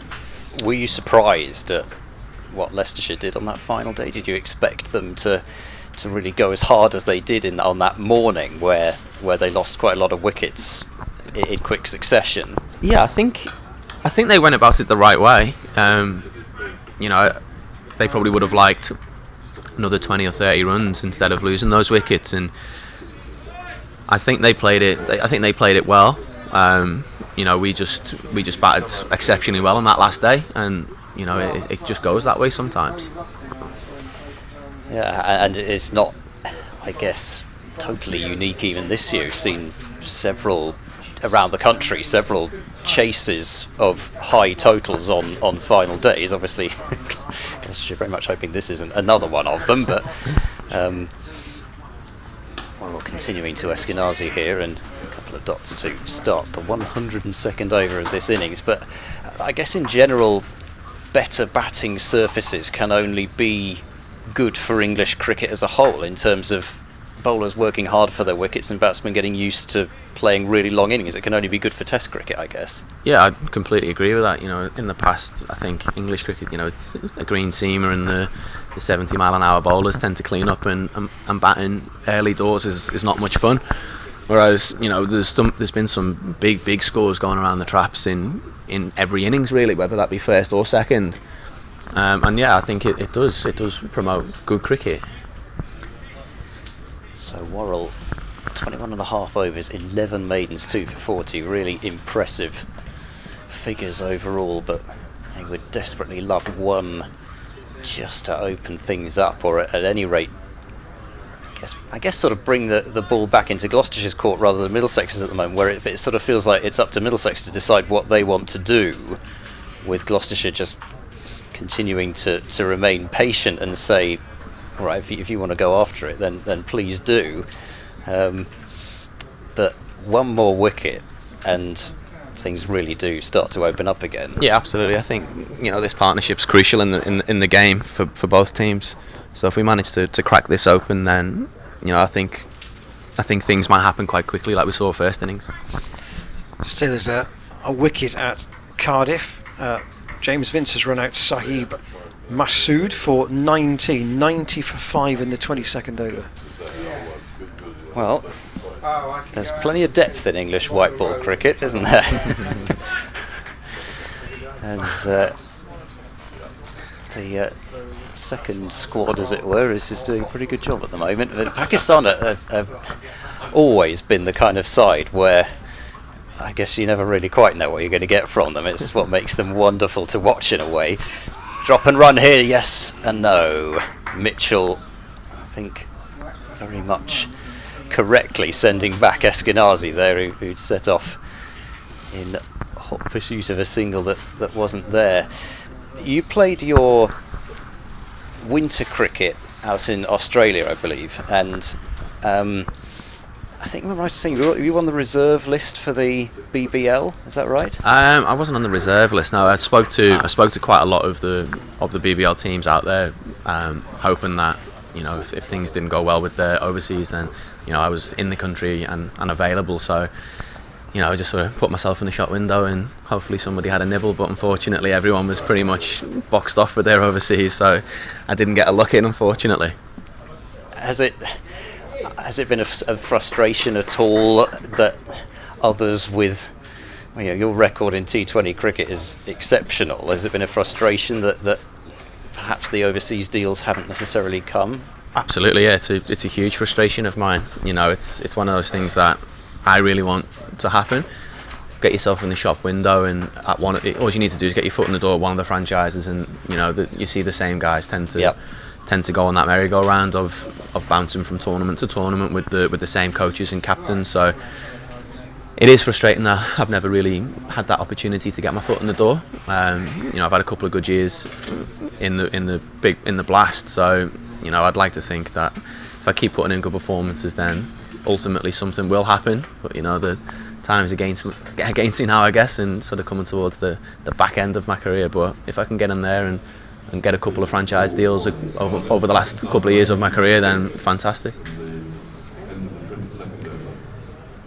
193 for 3 at the end of the 102nd, and 227 runs required, increasingly saying it that way from 51 overs. The run rate hasn't really moved that much still. It's more 4.5 than it was 4, but I guess in a way though it does show you another 20 minutes of quiet bowling, and the rate will start to climb. Interesting, Jeff Tretter, who's just the Opta scorer just to our right, has just said there's a 50% chance of a shower in the next hour, according to one of the weather apps that he's looking at. It doesn't look like it here at the moment, I must say. And one more to the Middlesex total there. Quietly accumulating at the moment. These two came together at 56 for 3 when Peter Hanscom was out. Now 194 for 3. A bit more cloud cover now, though. Yeah, hopefully we can get the ball swinging. So they've batted for 67 overs together, these two. Tom Price, though, willing worker that he is, in. And up to Jack Taylor. Have you ever been a bowler, Ian? I bowled a little bit when I was younger. I think you'll find I've actually got a first class wicket. Yeah. You've got more first class wickets than you have. That's true. That's true. But we don't see much of you with the ball, do we? No. It's I tried to get my bowling up to speed a couple of years ago, but a couple of shoulder injuries, and yeah, that sort of I put a quick end to that. That was a good defensive bat, that one, wasn't it? Just here. Middlesex just frustrating Gloucestershire. I mean, if it does go that the match ends up in a draw, the table will look like this: Somerset 1-3-4, Hampshire 1-2-3, Gloucestershire 1-2-1. So it doesn't change much in terms of next week. Both sides would want to win, but the balance of where the draw sits is slightly with the visitors, and James Bracey can't believe that there hasn't been a nick on that. Eskenazi, despite being in for that length of time, it was quite a tired looking shot, actually. A very loose shot, actually, has to be said, and loose in terms of the fact that a hand came off the bat as well. It was the kind of shot that, to be said, more often than not does produce an outside edge. Can Tom Price induce another one? Ooh, that's jumped. Kept down very well, actually. Out to George Scott, and there's brought only not a response from the field, but a bit of a response from those watching as well. Well, why not? That spat, didn't it? There's just been the odd ball, hasn't there, of a good length, which has really zipped through. But it's I guess from Gloucestershire's point of view, it hasn't happened often enough. Yeah, it would be nice if you could dial it up. Yeah, it'd be nice if it starts doing that a little bit more, and especially if you get one to go down as well as up, then it really starts playing with the batter's head. One ball left in this over.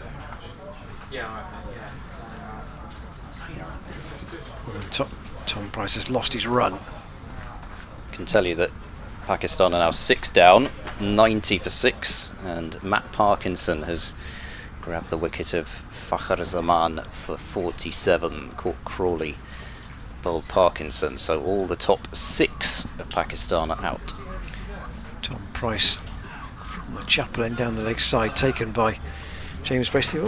Well, they could play without the lights there at Cardiff today, if that keeps going like that. Here, although there aren't lights obviously, 194 for 3. Ian, thanks for your time over the last about hour you've been with us. I've been very grateful for it. So what's the plan tomorrow? Have a hit when you get to the ground? Check everything's alright? Yeah, have a hit in the morning. Try and get back into a bit of white ball rhythm, and get out there for the game. And do you think Middlesex obviously would be quite a different side for them tomorrow? People like Mujibur Rahman and Cracknell will be in the team, one would think.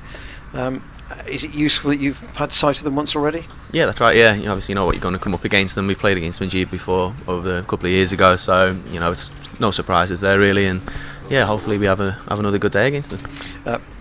Glad to hear you're on the road to recovery, or very close to it. Thanks for your time over the last hour. No, thanks very much for having me, lads. Yeah, all the best for Cheers. Cheers, thank you. Worrell in and bowls to Mitchell, and Mitchell turns that one up towards mid-on. So 194 for 3, and a recent period of tighter stuff from the Gloucestershire bowlers, and it never really let things get out of control. There was just that one over in the first over of Worrell's spell that conceded 8 runs, but as Worrell bowls to Mitchell, turned away through mid-wicket and nicely controlled, heading out towards the deep mid-wicket boundary, but should be just the 2, and is, as the throw sends Bracey reaching over his head, but it has, as I was saying a moment ago, brought the run rate required over 4.5, which it doesn't sound much in white ball terms, but at the same time this is not a white ball, and also Middlesex are 3 wickets down. Here is Worrell, he's there, bowls, and Mitchell leans out of the way of that one and goes through to James Bracey. And also, this is a red ball that's 23 overs old, so a little bit of hardness still there with it. Robbie White's been sat. Well, he's been sat with his pads on all this time. I don't know, but he's been waiting to go in for a long period of time, and sometimes it is that issue of one wicket brings two, because either the other established batsman gets out, or the new man coming in just doesn't adjust after such a long period where you're trying to get your brain in the right shape to go in next ball in theory. Worrell bowls side off, and Mitchell watches it go through low down to James Bracey.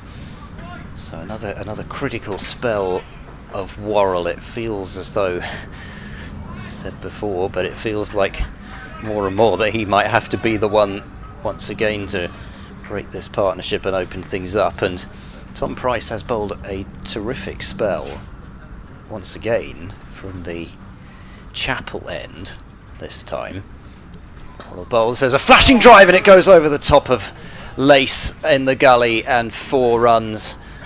No chance of a catch, but at the same time, at last they found the outside edge, and this one flashing away over the top. You see the leap of Lace. It was onto him so quickly because he has to be in quite close at gully, because otherwise there isn't much bounce, is there? Exactly, it's not going to carry to him, so he's got to be that close, and just had no time to get up to that at all. But at last they got the outside edge, and it was just too thick to be catchable. Another little moment which has gone Middlesex's way. Brings up the 200 for them, and they need 220 more. Worrell is there, he bowls, and that's whipped fine by Mitchell. Some ooze suggesting that it might have been whipped off around about middle stump, middle and leg perhaps even, or maybe even slightly further offside than that. But a single to end the over, and 7 runs have come from that one, so 219 more needed from 49 by Middlesex, which is still that run rate hovering around 4.5 and over. Yes, required. Say in red ball terms, in terms of one day cup 50 over terms, the rate is not huge, and if they were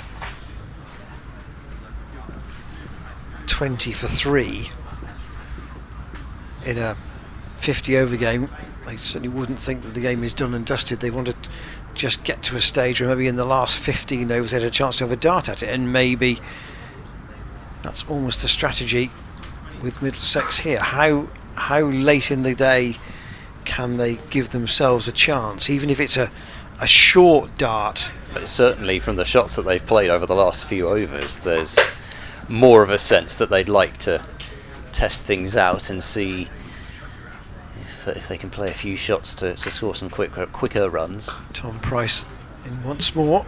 Overall his figures: 17 overs, 5 maidens, no wicket for 38. There are 6 no balls in there, but only 2 of them today. Seems to have sorted out the no ball issue. 219 still required, so Middlesex not halfway there yet. Price past umpire Graham Lloyd, and Mitchell once again defends. So Gloucestershire have bowled nearly 100 overs, in which time they've only taken 1 wicket. And I think in so much as the slowness of the surface, or relative slowness, is contributing to that, possibly though Gloucestershire will say, well, it could also contribute to being extremely tough to chase this for Middlesex. Yeah, I mean, I think the run rate today started, I think, at something like 1.78. It was certainly under 1.8, and it's now at 1.92. So they're hardly herring along, and they've kind of got to go from first gear to fourth gear with not much in between here, Middlesex. But have they got the confidence? Have these two got the confidence to do that? And indeed, if one of them was to get out, what about the rest? That's the question. Gloucester, do you want to find the? They wanted to ask the question. They want to see what Middlesex have got in terms of really wanting to pursue matters.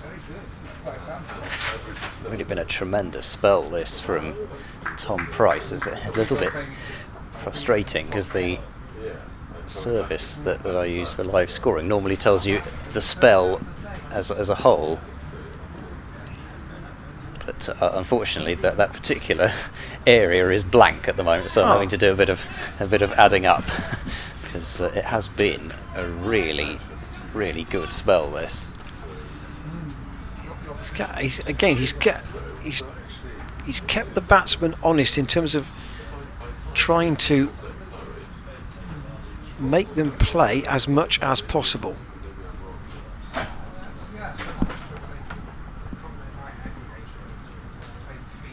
Still sprinting in, and again off the back foot this time. Mitchell out to Tom Lace, to the Middlesex. The backroom staff come on, maybe with it looks like drinks for the batsman. I make it. That's this spell so far for Tom Price. 5 overs, 3 maidens, none for 2. Well, you can't ask much more in terms of drying up the runs. And also he's could easily have had a wicket. So we're exactly halfway through the day in theory. 219 more required by Middlesex. They need 420 in all. 201 for 3, so 219 to get, and 48 overs to go. So the rate on the board on the far side, without going to 10 decimal places, is 4.6. Indeed, it is.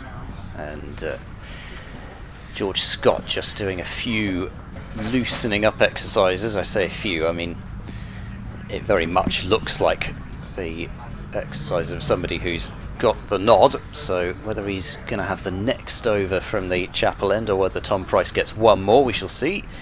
But for now it is Dan Worrell from the College lawn end bowling, and clipped, nicely timed by Eskenazi, but he's picked out Dom Goodman, who's fielding at mid-wicket.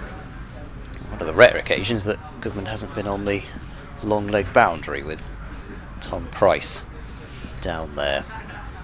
Tee fixed, of course, at 340 on the final day. So no matter how many overs are remaining, that's when we'll go off. So here goes Worrell. He's there and bowls, and once more Eskenazi has clipped it with good timing, but Goodman is placed in the exact right spot, and Mitchell just having a word here with Eskenazi. Interested to know what that was. I doubt Eskenazi needs to be told anything in terms of concentrating or anything like that, given that he's approaching his 300th ball faced. Well, looks like we're going to get to about 37 overs remaining at tea, I would think. Worrell bowls to Eskenazi, and that's left alone. Bracey is having to move a fair bit to his right there, so maybe there is a little bit more happening out there in terms of some movement. The streamers, as I've been calling them, are moving, but not particularly vigorously. There's not much of a breeze out there at all. The trees certainly aren't moving and about. Again, looking at the direction that they're moving in, again it's from left to right as we look, so it's from the chapel end, so Worrell's actually bowling into that breeze, such as it is. Into whatever wind there is. Worrell in and bowls, and Bracey once more has to go tumbling away to his right to do the do the mopping up work. See if I can have a look here just to see whether that's swing or if it's just moving away from close to the stumps from Worrell, and maybe a bit of movement, whatever it is, mostly after it's gone past Stevie Eskenazi, who faces Worrell once more, and once again will offer no shot. Still plenty of time left for Middlesex to make up their mind for whatever they want to do, but at the same time, Gloucestershire, still that word patience is the buzzword, because the last thing they would want to do is start setting a field for short bowling, for example, and these two start getting a few boundaries away, and then you lose your... Tom Price tried one over of kind of shorter stuff in the morning session. It was quite close to lunch, wasn't it? And they dispensed with that pretty smartly. Worrell in and bowls, and oh, is it caught it? Leg slip, it's gone! Eskenazi's waiting there, I think possibly just to confirm that it was not a bump ball, because it happened right behind him. Here is the replay. Dan Worrell has produced the wicket, not necessarily in the way that he would have expected, but it's just worked away off the pads and has been caught by Ollie Price at leg slip. And it felt as though it was going to take a moment like that. Worrell perhaps being the one to produce it, but a dismissal maybe slightly out of the ordinary, and a ball that was there to be clipped, but as so often happens with first-class batsmen, the blind clip off the pads is not controlled.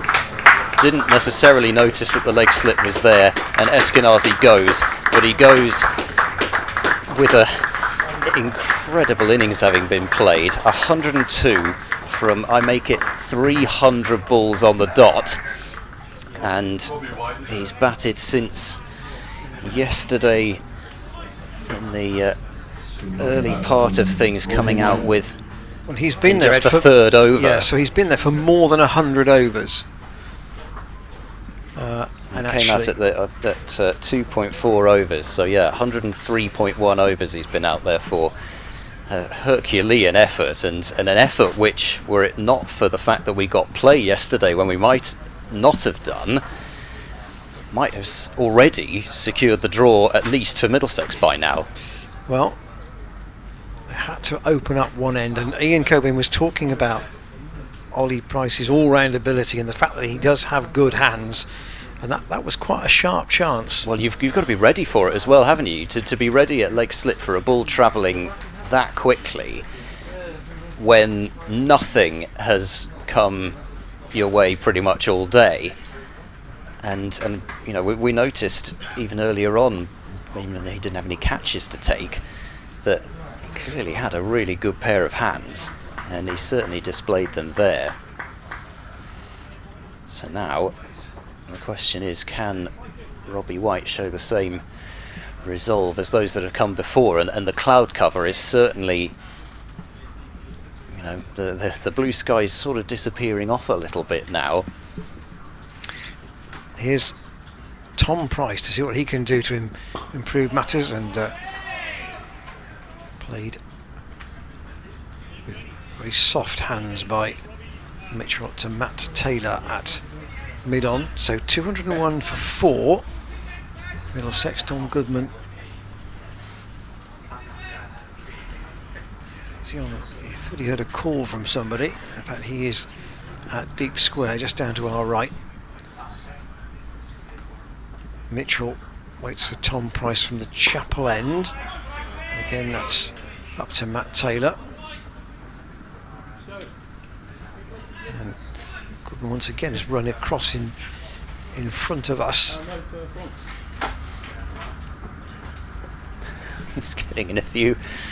Well, it's not the bleep test anymore, is it, that they do? But I can't remember what its replacement's called now, actually. But it seems to be what he's doing at the moment in front of us. White at the non-striker's end, watching Mitchell play that pleasantly up through mid-off. It's a chase for Jack Taylor. There should be 2, but there shouldn't be any more than that. And as Taylor gets his feet organised. He went to get to the ball and then almost found it rolling between his feet, and then did correct himself and got the throw in. And Worrell will want to be bowling at Robbie White as the new batsman. He's gone for as many runs off that shot there as he has in his entire spell before that. And it was only a 2. Mitchell now. Senior batsman cry of no. Interesting. That was. He didn't want one there. I think even I might have made a single there. 1 ball left in the over. Will Gloucestershire try and keep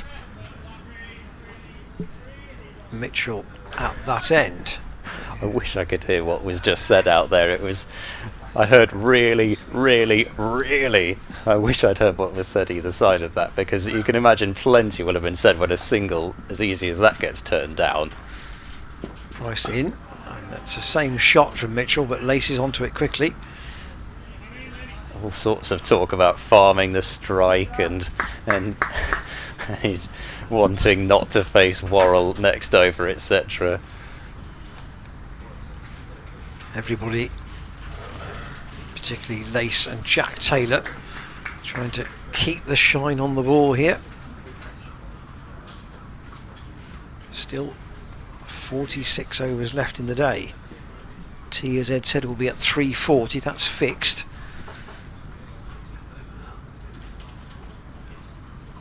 Tom Price from the Chapel end, and Mitchell has to defend the last ball of the over, but that will mean that Dan Worrell will have a chance to bowl at the new batsman, Robbie White. Still to come, Anderson, Cullen, Souter, Bamber and Murtagh.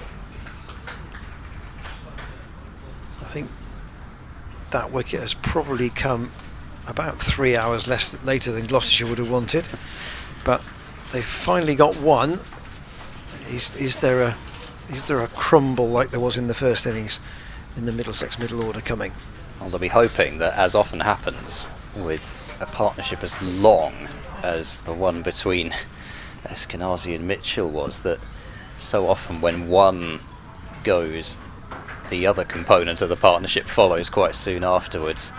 It'll be Robbie White on strike for the first time in this innings to Dan Worrell, the replacement for John Simpson. And White fell, caught at second slip by Hammond off Matt Taylor in the first innings for 5. As Worrell starts the new over, bowls to him, and White goes well forward and plays it right into the ground, out into the covers where the Sun-hatted Jack Taylor does the fielding. And John Simpson, by the way, now has his second dismissal in one-day international cricket, as Saqib Mahmood has claimed his 4th wicket.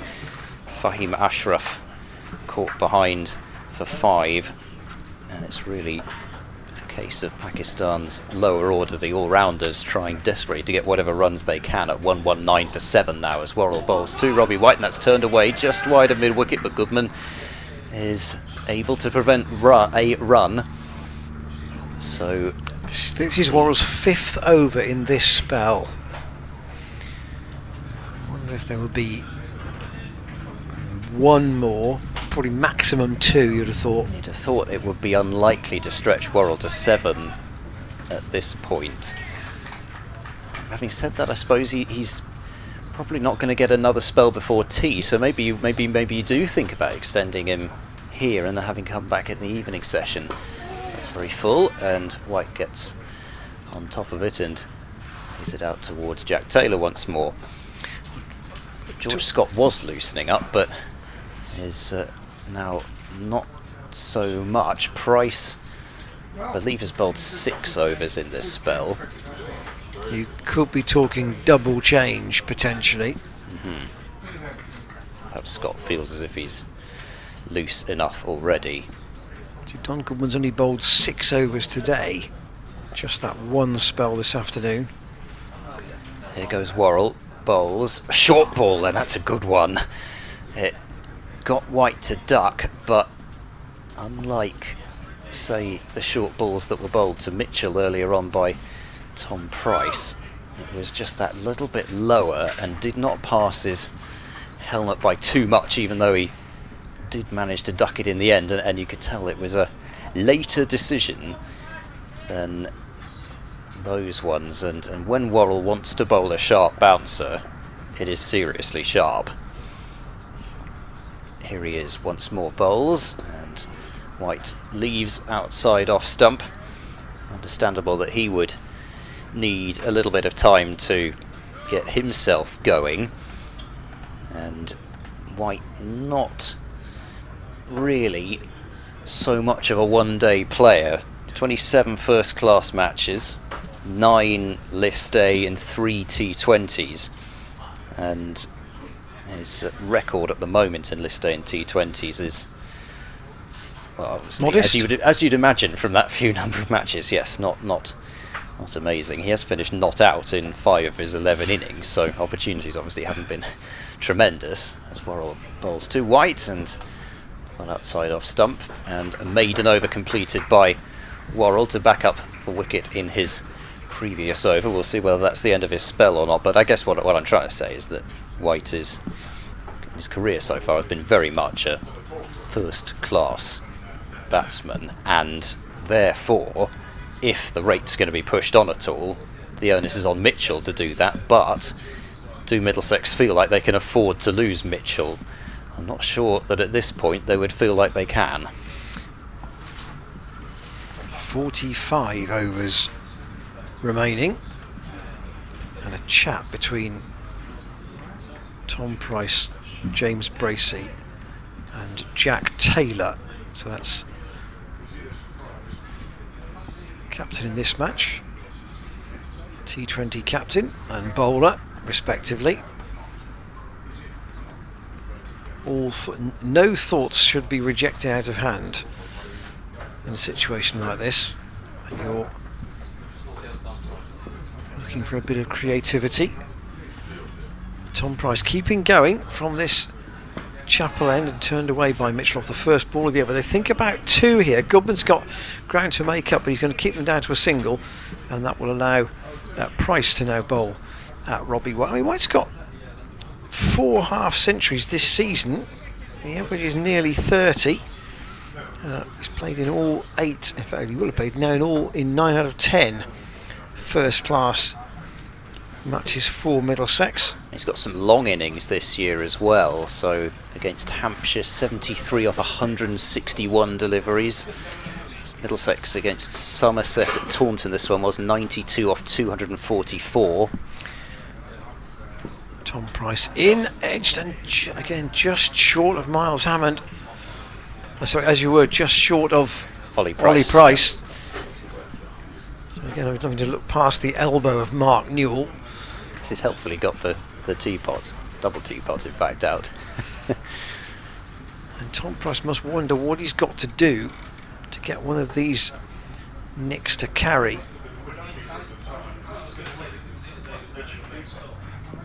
Just the 1 wicket for Gloucestershire today, and Tom Price striving for another, but Robbie White lets that go. Of course, should add to that the 76 not out of 149 deliveries. That was the only reason Gloucestershire didn't win even more easily than they did in the reverse fixture at Lord's. So he knows how to bat for a long time.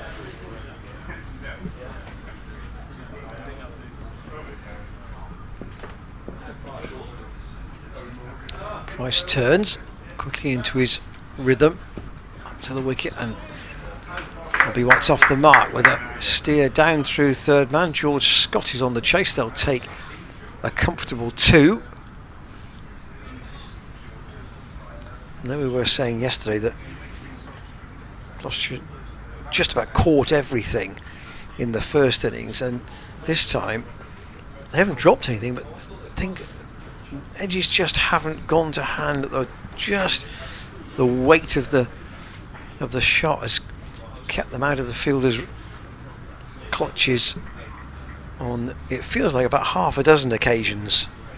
Yeah, you'd think back to the new ball, the first new ball that is, and they probably could have had more than the couple of wickets with that first new ball than they did. Well, I'd scribbled a note down here that Eskenazi, was he caught off Worrell when he only made 4?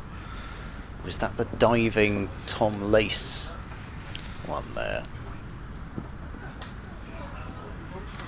And steered down into the ground. Oh, Ollie Price has got a painful one there, I think. Is that Ollie Price? Is that Lace again, just talking about him? I think it's Lace, yep. Yeah, that's... he thought that was the end of the over, I think. Hoped it was the end of the over, perhaps. He was in the wars a little bit with one that just went off his kneecap at one point, and then there was a diving effort, one-handed full-length dive to his right earlier on from Lace, which would probably have given his fingertips a bit of a wrap as well. Yesterday, I think it is one ball left in the over. Tom Price in again, and once more White defends, so he has 2, Mitchell has 62, and Middlesex still need 214 to win. We have 25 minutes to go until tea, and I would suggest we're going to be around about 37 overs at that stage. Luke Holman's on the trot out to the middle. More changes of gloves and maybe a drink for Mitchell, who's been out there a long time, nearly 5 hours, and ticking up to 5 hours anyway.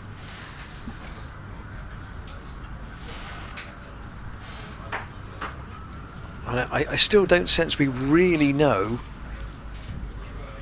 whether Middlesex want to go for this. I still get the impression that they probably don't. Well, it does become much more difficult having lost Eskenazi, so I mean, whatever happens, a huge wicket for Gloucestershire in terms of, at the very least, checking Middlesex's progress. Worrell to continue. He bowls a very full delivery, which Mitchell was looking for a drop and run through the covers, maybe even looking for a couple, but picks out Jack Taylor at wide mid-off. But the wicket just means that it's going to take them longer before they, to use the gear analogy, they go from, at the moment, what feels like maybe second into third or fourth. Dan Worrell's 26th over of the match, of this innings, I should say.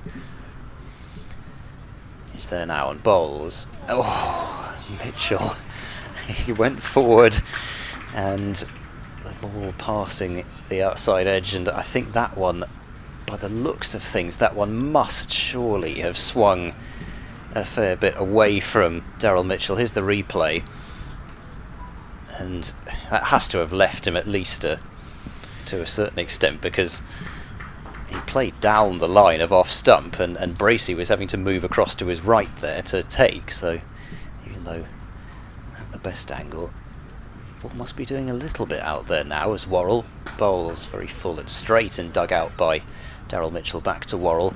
And as I said before, it's now very much cloud cover rather than sunshine, which has been when the wickets have fallen, and now that they've opened up one end, Gloucestershire will hope to make full use of the 25 minutes roughly that remain until the tea break. But Dan Worrell may be in his last over of his spell here. Bowls does Worrell full and clipped by Mitchell, and Goodman is able to limit it to just the 1 run.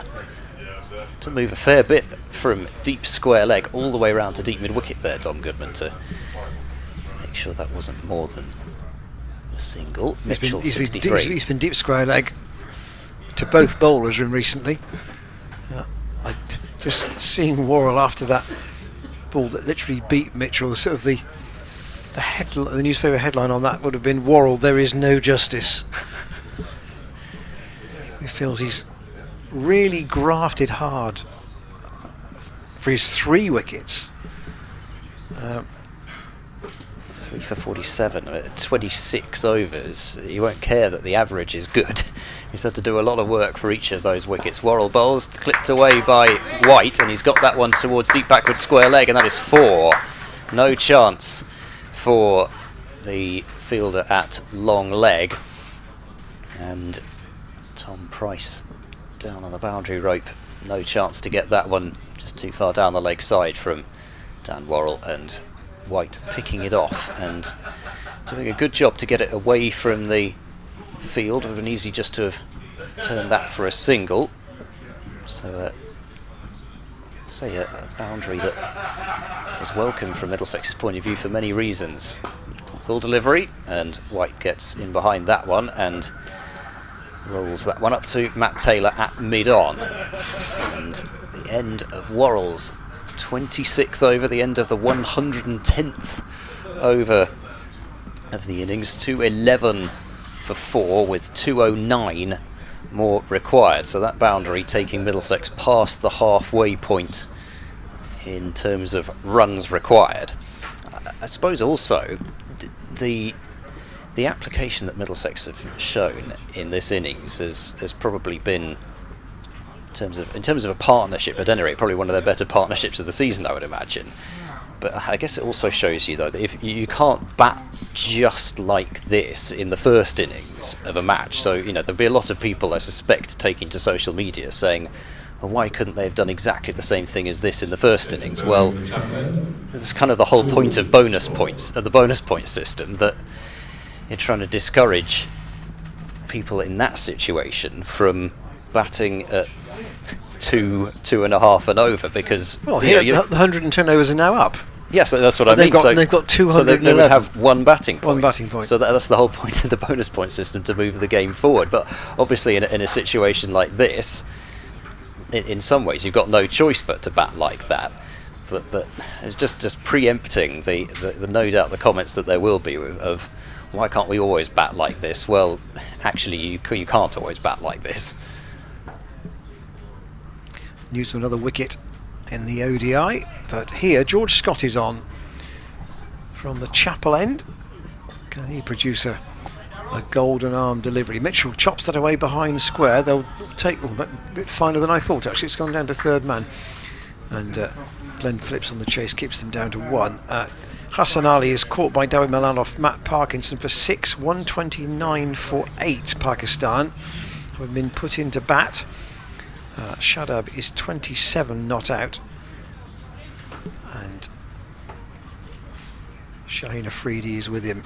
Yeah, very much into the 3 bowlers now, Shaheen and Harris Rauf. 212 for 4. Middlesex 208 still to win, and White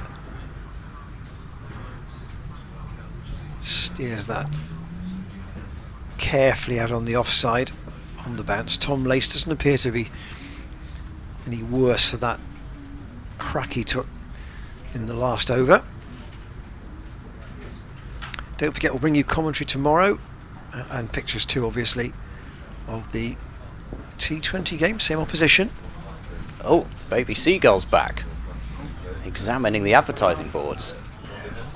2:30 tomorrow, of course, for the T20 against Middlesex.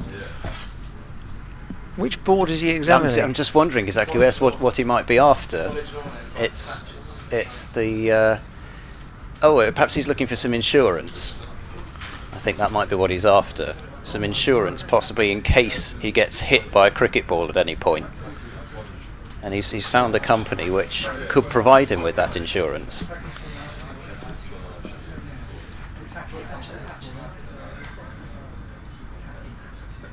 Scott to White.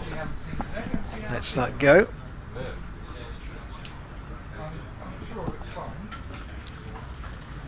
Is it the same goal? I wonder. There have been some regular visitors to the outfield during this match.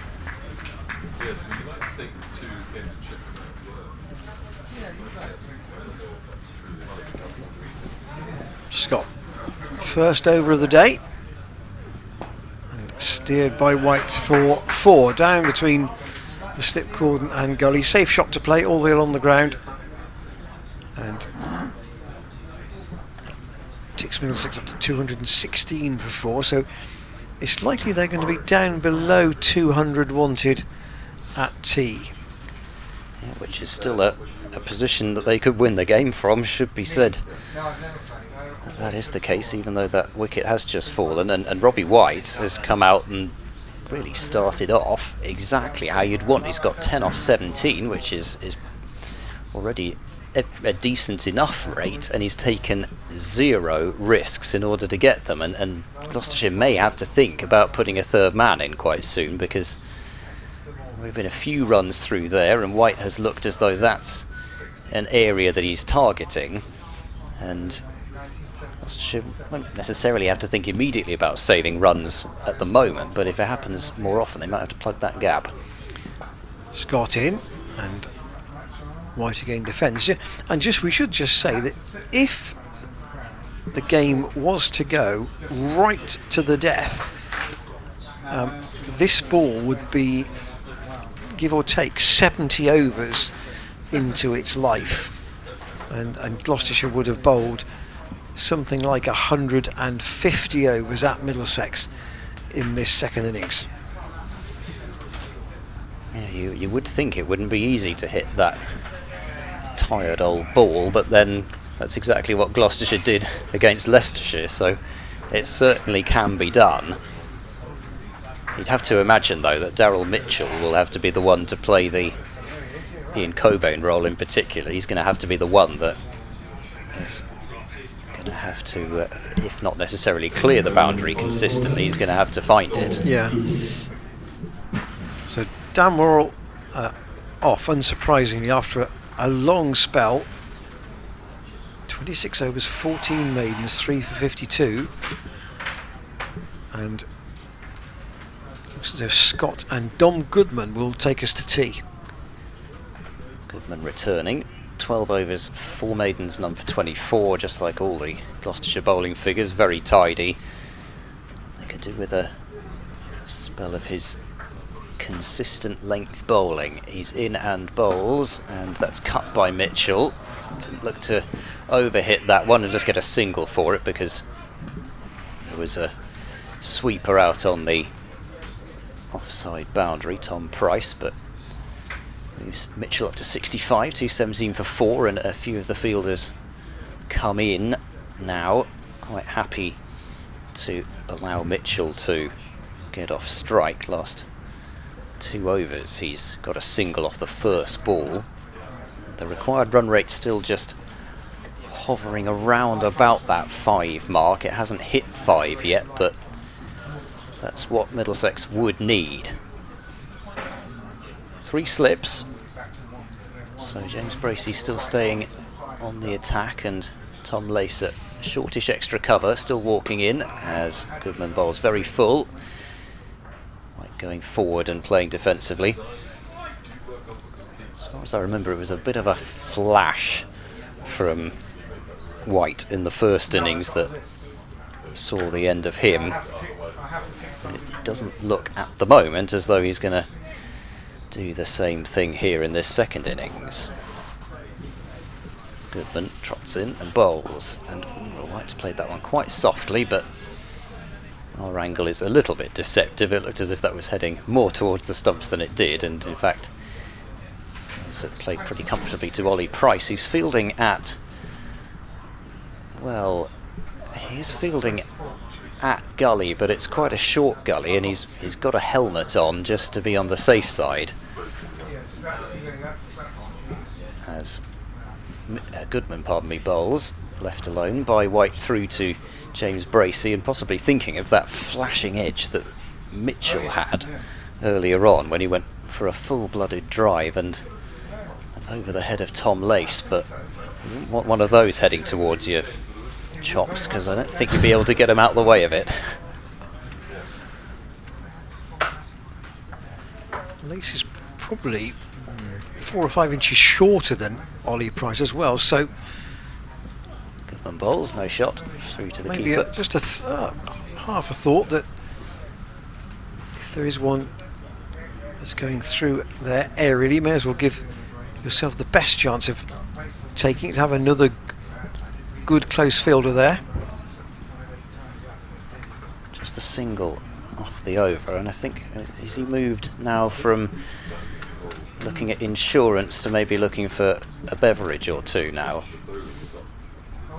from a local cider producer down Lakeside. And is there something on that? Gloucestershire thought so, but perhaps not actually totally convinced even in themselves. They were hoping rather than expecting there to be fairly down the Lakeside, and as much as anything, terrific take from James Bracey. Possibly they felt that deserved some noise. A single is all that's come off that over. A lace has gone off again, and Tom Smith has come out as a sub fielder. I'm used to seeing Smith with a beard. He doesn't have one at the moment, but he's on temporarily. I wonder whether Lace just might be feeling a bit of a...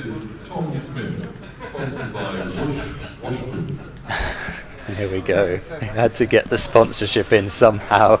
Yeah, I think Terry's pumping the fist next to us. He's been waiting. Got it in there. He's been waiting to say that for a while. Actually, I say Lace he's just gone to the side of the playing area and maybe put his hand in a bucket of ice and come out again, but his Jack Taylor actually has gone off the field, and with probably 3 overs to go until tea, George Scott's going to bowl 2 of them from the Chapel end. 203 still needed to win. The rate is up around about 5, as Ed's been saying. It's been creeping up.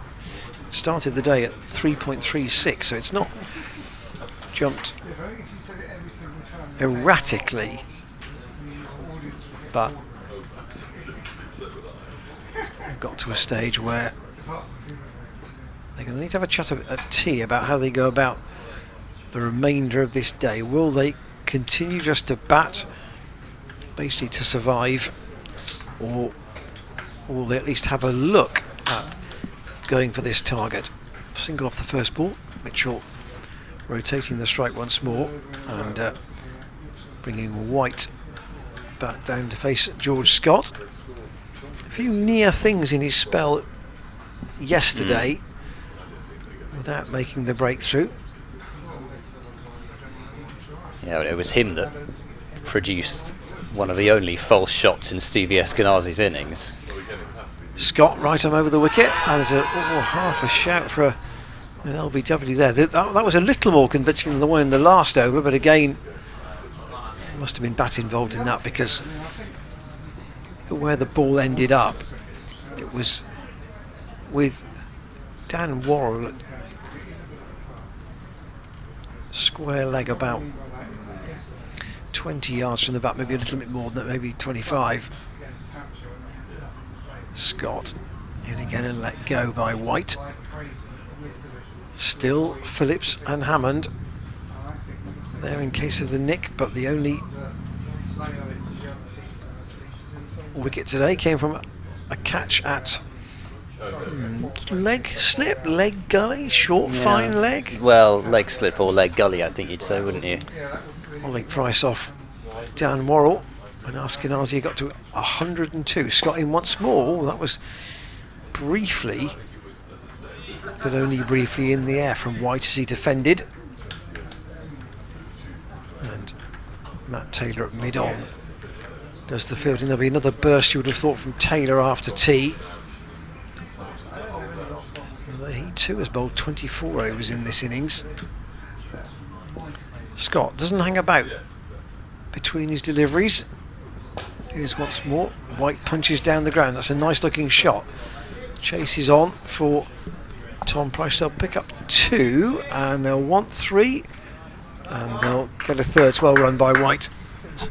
He was running to the danger end and always looked to be 3 for that, and now Middlesex are down below 200.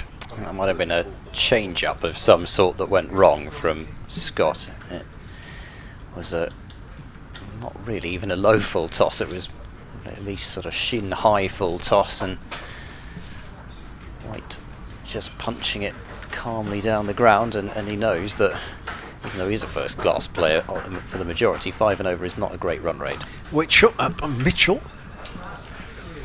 Nicholas Witchell. Yeah, no, that's the royal correspondent, isn't it? Nicholas Witchell. 221 for 4.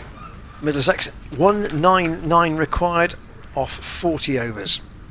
Piece of cake. 5 and over. What's the problem? 4 wickets down though, and that's in a way where I don't know whether we're any clearer than we were at 11 o'clock this morning about which way this is going to go, because Middlesex haven't really scored quickly enough to suggest that they've been interested in a chase, and Gloucestershire have only taken the 1 wicket. No, and you know, as we've said throughout the day, really, you're only likely to know after tea, and maybe even 20 minutes after tea. Here goes Goodman with an extraordinary field, and he tries a short ball which White has absolutely nothing to do with. So 2 fielders in catching for the drive in the covers, and George Scott, who's I think walking in, he is at a short mid-wicket. Then the 3 slips and Jack Taylor at backward point. Mid-on and a long leg, who's just going more towards deep backward square now, so hitching his bets a bit between the 2. As Goodman is in and bowls, and well, maybe just lifted a little bit. White will do some prodding of the pitch as if to suggest it may have done. Certainly carried nicely through to James Bracey. Shadab's out in the ODI, caught by Manan off Craig Overton for 30, so 138 for 9 Pakistan in the 35th over, and Saki Mahmood has finished his spell, 10 overs, 1 maiden, 4 for 42. He's a good bowler. As back goes White this time, playing defensively to Worrell. Short extra. I mean, he's, I would imagine, one of the better exponents of the reverse swinging Yorker out there at the moment. They've seen him really deliver some absolute corkers from Lancashire in T20 in particular, but he can bowl up front and get the ball swinging conventionally as well. Goodman bowls, and White sort of takes a hop backwards and then watches through to Bracey. Just say 6 of the 9 wickets have gone to Lancastrians, because Matt Parkinson's taken 2 for 28 in 7 overs. It's always good to see a leg spinner, isn't it? And I just wonder whether Matt Parkinson will get into that Test side for the winter. Be nice to see a leg spinner in Australia. Here goes Goodman. We're walking almost right underneath White's nose, and that's flicked down towards long leg. Be a single. White moving up to 14. 32 balls he's faced now, so slowed down a little bit of late. He stopped looking for that kind of angled shot down towards 3rd man. Interesting to hear what Ian Cobain said about Don Goodman earlier. Very much that he is a rhythm bowler, 4th or 5th stump. Just keeping sort of simple disciplines going, ball after ball after ball. Here goes Goodman. Bowls with the keeper up and through to Bracey. Some interest from around the stumps, but it looks as if he could probably leave that on length as well as line, could Mitchell. And just the single off the over. Middlesex 222 for 4. 198 more runs from a minimum, and I think I can forget about minimum. It will be 39 more overs due to be bowled. And George Scott will probably bowl the last one with some probably broken shoelaces and gardening and glove swaps to be done. Are you suggesting Gloucestershire might want bad light by the end of the day? No, I'm suggesting that Middlesex are not going to be hurrying to allow Gloucestershire to get 2 overs. Oh, sorry, I thought you were saying George Scott would be. Sorry, I misheard. I was saying George Scott would be tying his shoelaces. No, there'll be any number of adjustments to prevent this being the penultimate over before tea. Scott in, and White just punches that back to the bowler. Well, that's not the place to hit it if you'd like if you'd like some time to be taken out of the game, hitting it straight back to the bowler. So Mitchell's got an urgent message that he needs to pass on.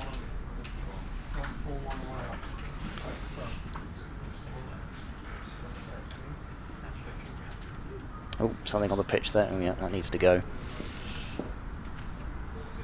Scott in, and White lets that go. I don't know whether Scott's got a first-class wicket this season. The answer to that is Rory Burns. Just got one. Yeah. Rory Burns off a pull shot caught at deep backward square, long leg kind of region, I think it was. Yeah, one wicket. So it cost him 116 until this match. Pakistan all out now, 1-4-1. Here, Scott looks for Gloucestershire's 5th wicket in this Middlesex second innings. Only the one man out today, Steve Eskenazi, caught by Ollie Price off Damore for 102. Sharp chance it was too. I must say, even in my kind of conservative map out of the day, I didn't think that Middlesex would be 4 down at tea time. I thought I certainly had a decent chance of them actually holding out. When I say decent, you know, obviously the overwhelming possibility was still that Gloucestershire would win. Scott in again, tries to draw White forward. And White only goes half forward, and it will be, I think, a chance for Middlesex to have a chat at tea about what they want to do. They could, and they've probably got enough batting left, you would think, that if they wanted to have a go, and for half an hour it worked, and then they lost a couple of wickets, that they would still be reasonably confident of seeing this out.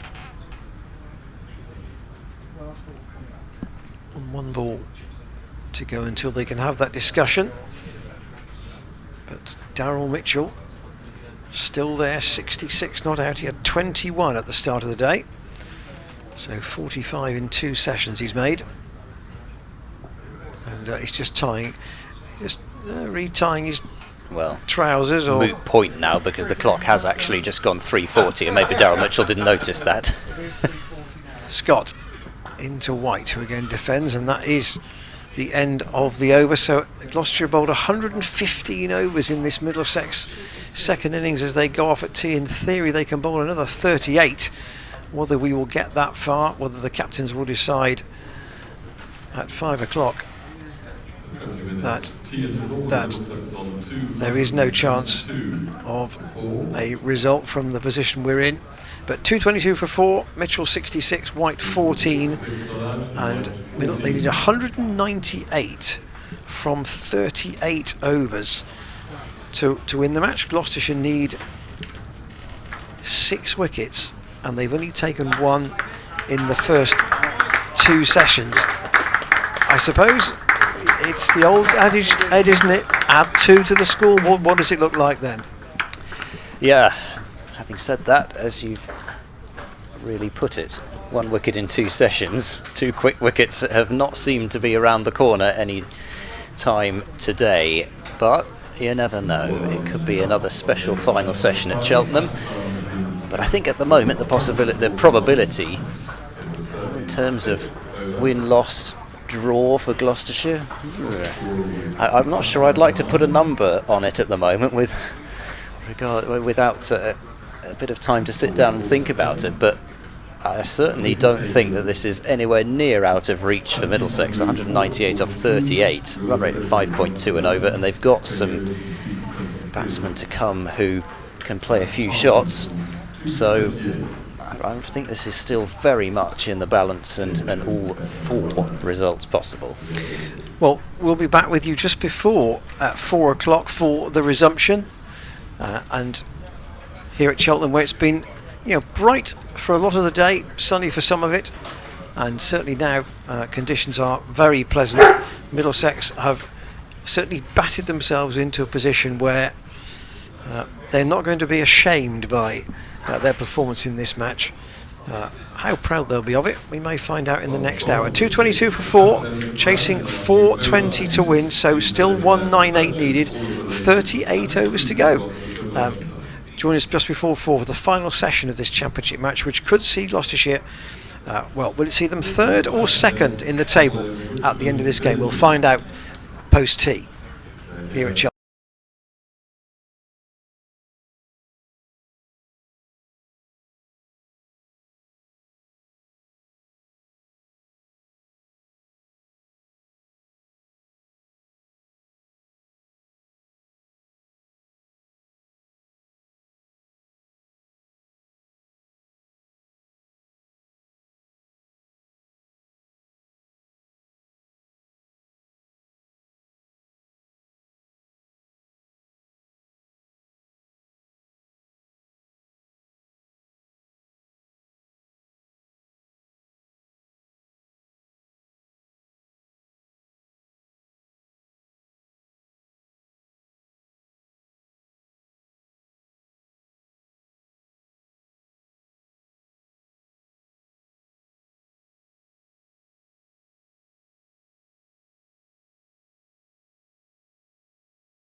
So a sunny scene here at Cheltenham as the players return for the final session of the match. Miles Hammond is now sporting a headband without a cap.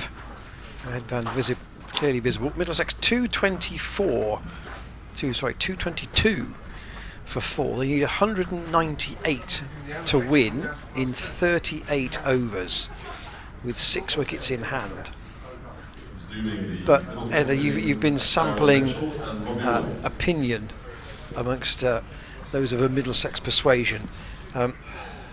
They're a little more cautious about any chance of Middlesex going for a win, are they? They do seem to be, yes. They seem to be suggesting that they think that Middlesex are happy with the draw and that they may not actually go for this, which is...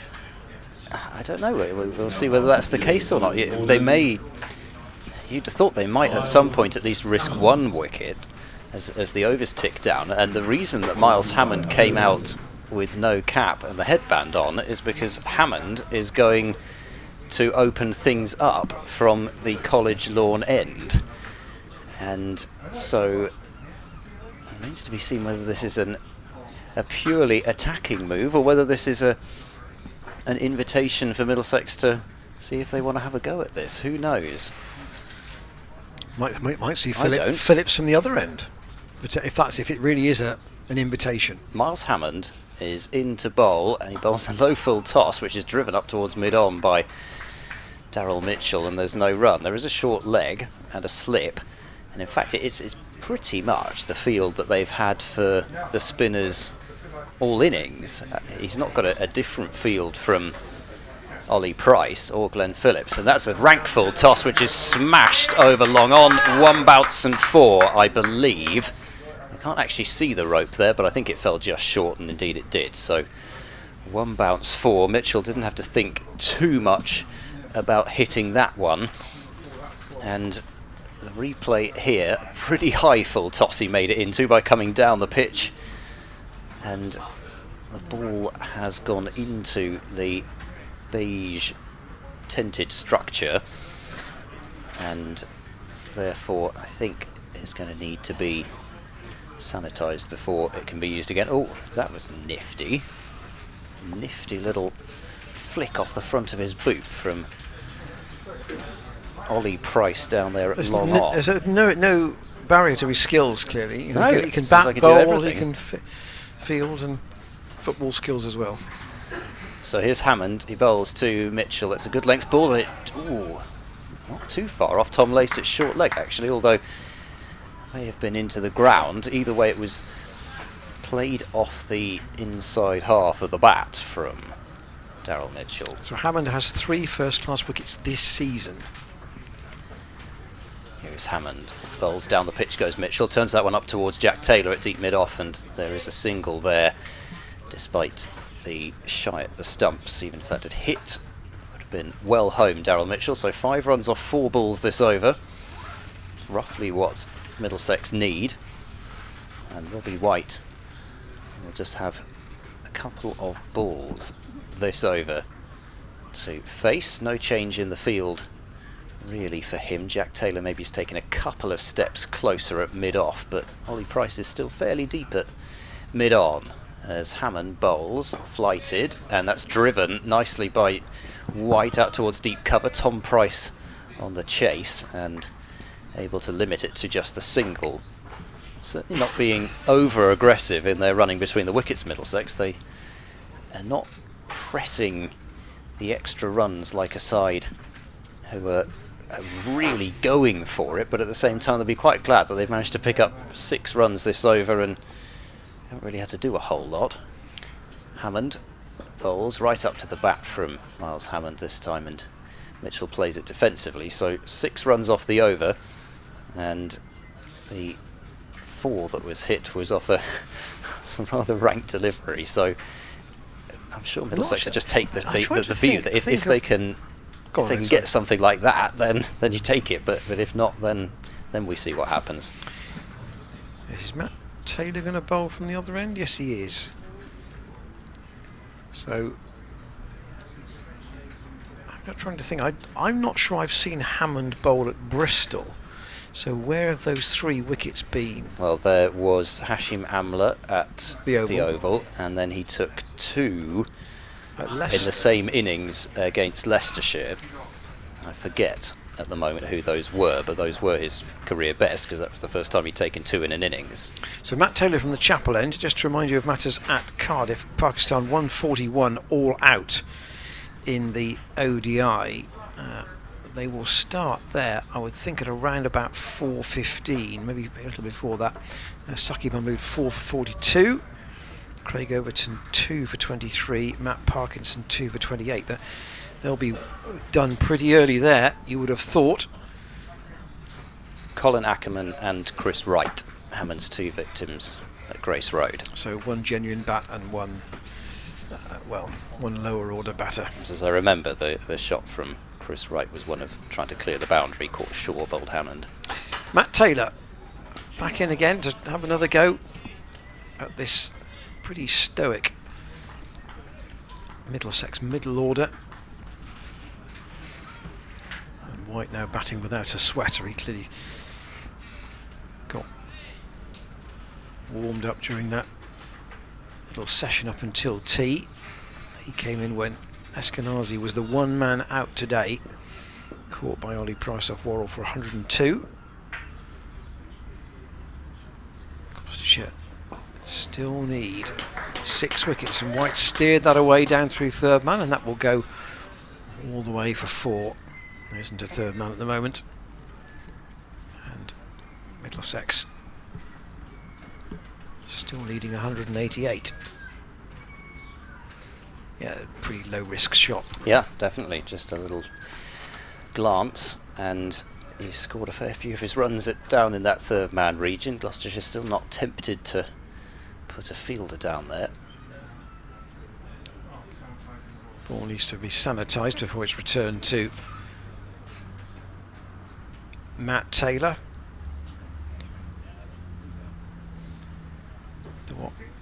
Even though, as we said, we had a chat with some colleagues in the media marquee about Middlesex's approach at tea, they could still get it down to something like 120 off 20 overs here, even batting reasonably carefully. Yep, definitely. White turns that onto the onside. It was no. In fact, it was so no from Mitchell, he put his bat vertically up in the air to make sure White could see it. As we said, once again, there may well have been a single there, which has been turned down immediately. Still just, really are just taking what's on offer so far, so we still have not got much of an indication of the overall mindset of Middlesex since tea. Taylor around the wicket, and White again forward defending.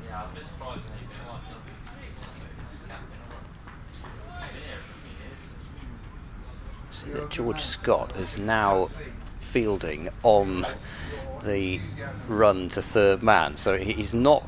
I don't think you wouldn't call that a short third man if this were a white ball game. I suppose he's a short wide third man, but he's stopping the Robbie White shot. He's stopping the dab, isn't he? He said he can't play a force off the back foot and risk getting a accident off the bat from there. It is the sort of situation that kind of, as they say, it demands some funky field positions. Otherwise, if you just go through sort of logical cricket thinking, Middlesex should be able to bat this out from this position, particularly bearing in mind what we've seen so far today. Taylor around the wicket, and all steered away by White to George Scott, but again no run, and another sprint to the middle for Chris Dent, who has decided that the rockstar image isn't one that he's going to continue with, and he's tied his very long hair back up again. 2:32 for 4. Started the day 97 for 3. And Eskenazi the only man out. Is Hammond going to have another over? Looks like he is. Ollie Price. It's a had very, his cap it's off, quite a but gentle off spin from Miles Hammond, isn't it? It's probably actually slower than Ollie Price. oh yeah, definitely. I mean, it's slower than both Ollie Price, and even when Glenn Phillips gives a little bit more air, Hammond's very much trying to tempt the two batsmen into going after him. He's in and bowls, and this low full toss, which is played with a swat of the bat down to long on from Daryl Mitchell. We pick up a single as the sun goes in. There was a pretty threatening looking cloud over the chapel, but it's not moving very quickly, and it may just be missing us going over towards the hills as that's turned by White on the bounce. Tom Lace couldn't quite pluck it with the reactionary right hand, and another single to the total. This very much is a move of, all right then, what do you want to do, from Gloucestershire to Middlesex. It's a good ball from Hammond. Mitchell might think there's a century on offer here. Well, He's got 72. he's batted well enough to deserve one, I think you'd have to say, but what rate he goes to get there is probably the question. There goes Miles Hammond. Bowls, back goes Mitchell and cuts. Tom Price out at deep backward point will limit that to a single. I think, Hammond, when he gets it right, he can bowl some really, really good balls. I mean, the delivery that he got Hashim Amla out with would have got most batsmen out. When he gets it right, he's a difficult bowler to face as forward goes White and pushes that one out towards Dan Worrell at cover. Well, you just wonder, I mean, he's been asked to bowl here, but he's only bowled 17 overs in first class cricket before this match this season. How much bowling in the nets does he do? Mm-hmm. Here goes Hammond. Oh, that's a low full toss, and that's been swatted through extra cover by White, and even though that is quite a long boundary out there, there's no chance for anybody to cut it off. So 4 runs to Robbie White, and didn't have to take much risk with this one either. That's a wide full toss, and just put the foot to the ball and send it through the gap. So 7 runs off that over, and you wonder how much longer this will continue, because admittedly Gloucestershire probably do want to bring Middlesex into the game a little bit. They don't want to bring them into the game too much, and also there's a difference between scoring at 6.5 and over, doing it, taking a couple of risks, and also 6.5 and over, taking no risks at all, which is what Middlesex have done in the couple of overs that Hammond has bowled. So is my math still saying it's 181 off 35, is Quite. that right?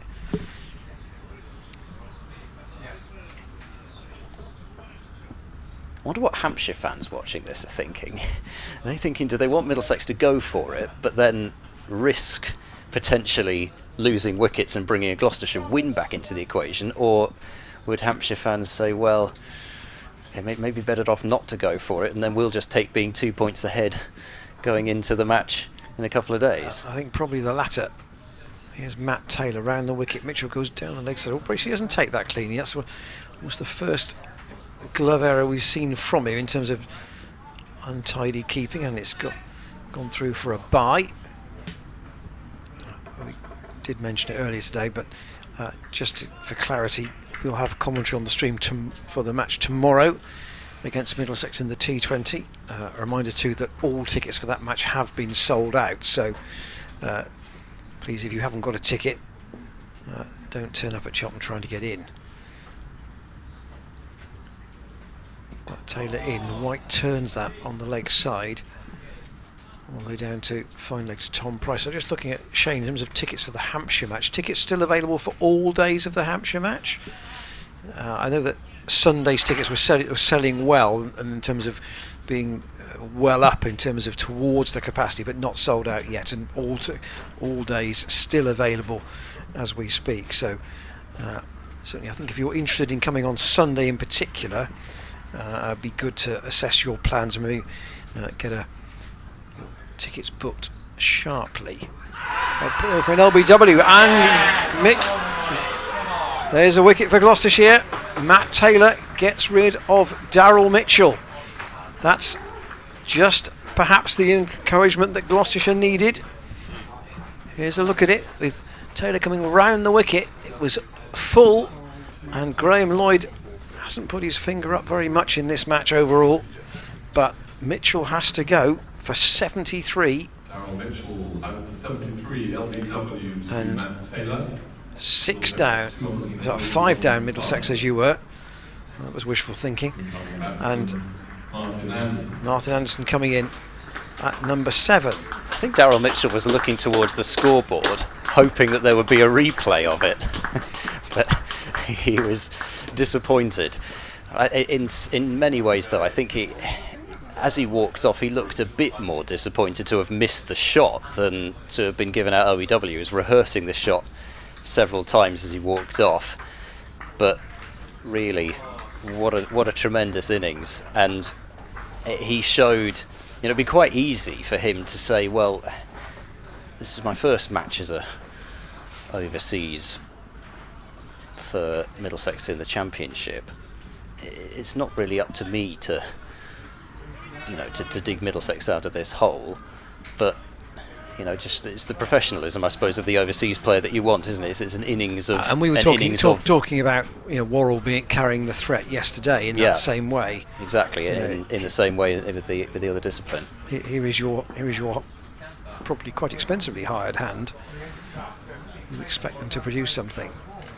So Anderson in, and Gloucestershire think they've got him, and he's walking. Graham Lloyd doesn't need to put the finger up. 2 in 2 for Matt Taylor. James Bracey with the catch, and now it's 241 for 6. Everybody knew. Yeah. Everybody knew. You could hear it from here, the edge. And what was I saying? 241 for 6. I was 1 ball too soon. Well, what a ball to get first up, first of all, because perfect line, perfect length, just angling in towards him. He felt he had to play at it. And Martin Anderson, who did not have a happy time of it in the first innings, I think you'd have to say the shot that he played in the first innings was of a rash variety. This one, I think, more so be able to say, I got a really good one. And somebody who probably pretty low on confidence, I think you'd have to say, with the bat, given the record coming into this for Anderson, who after the first innings averaging 11.5 for the season, and 38 of his 196 runs coming in the same innings. You'd have to say confidence not particularly high, so to receive a ball like that first up, not exactly what he would have wanted. No, Nathan Souter's in at number 8. I'm not sure the Hammond experiment might last much longer. Well, you wonder now, don't you, whether it's the case that they might just decide it's time to push Dan Worrell. Worrell might want a bowl. Never mind about being asked. Hat-trick ball. Hat-trick ball for Matt Taylor. Nathan Souter on strike. Lets it go. He walked down the pitch and then got his bat well out of the way. But bearing in mind the work he's got through in this innings, this is Matt Taylor's 26th over. And his figures now stand at 3 for 37 with 2 wickets in this over. It might be that they'll look at some other option at the other end and save Worrell after Taylor's efforts, which are just blocked out for the moment by Souter. Well, 241 for 6 is the door still open. Have Gloucestershire put their foot in the door and stopped Middlesex closing it? 241 for 6. They have Gloucestershire put their foot in it. No.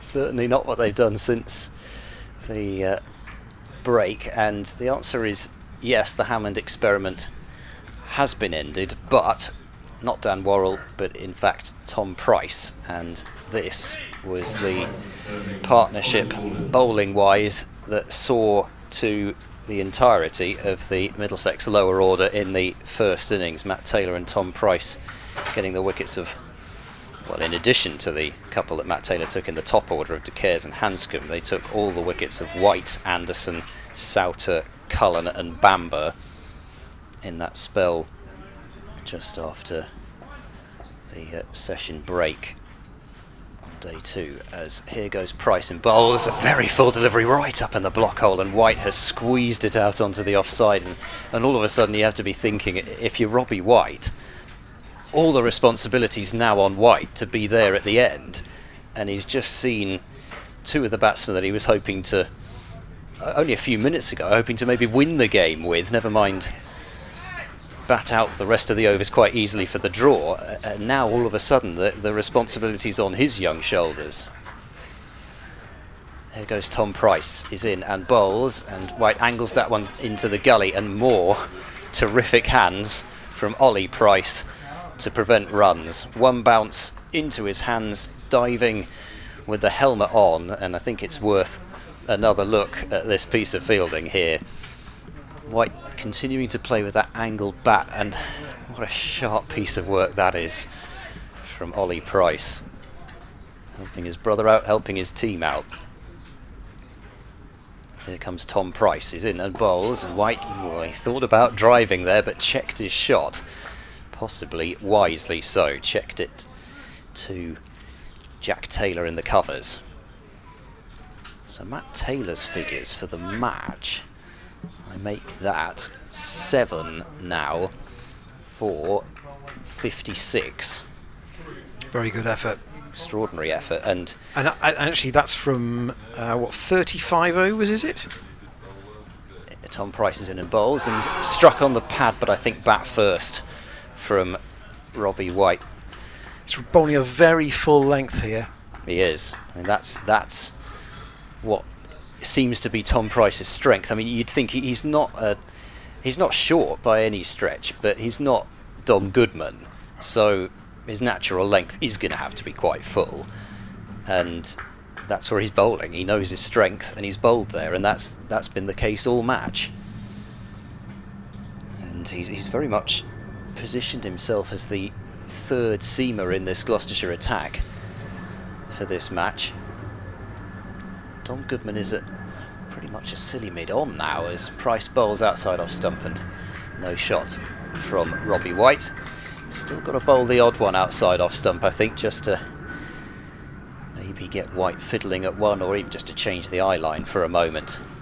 It's been a terrific over this from Tom Price, and I think famous last words, but it's very hard to see how Middlesex could win now. I think it's down below 1% probability.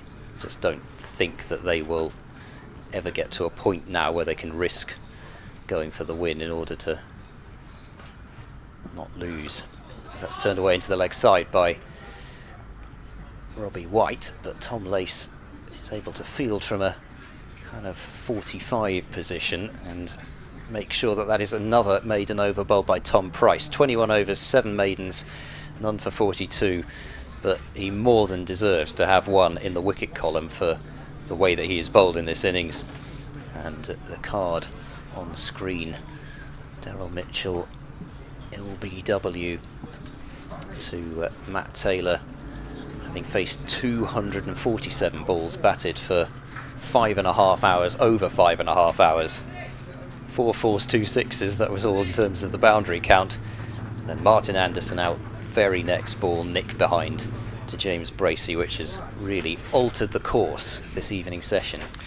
Now Souter on strike against Matt Taylor, who's got 4 slips in. Souter solidly in behind that, and Jack Taylor fields. He's not afraid to take a few steps down the pitch, is Souter. He's pretty much playing almost all these deliveries on the walk. James Bracey, I don't think would be tempted to stand up to Matt Taylor. I think he's quite happy to have Nathan Souter walking about his crease at this point. Taylor staying around the wicket, and Souter into the ground, and fielded by George Scott. If you wanted to, at the end of Taylor's spell, the potential might be you could stand up to George Scott possibly. You could. Yeah, I'm not sure you'd stand up to Goodman, although his line would suggest you could. His consistency of line would suggest you could. I can tell you one Gloucestershire wicketkeeper would be standing up to him. Oh yes.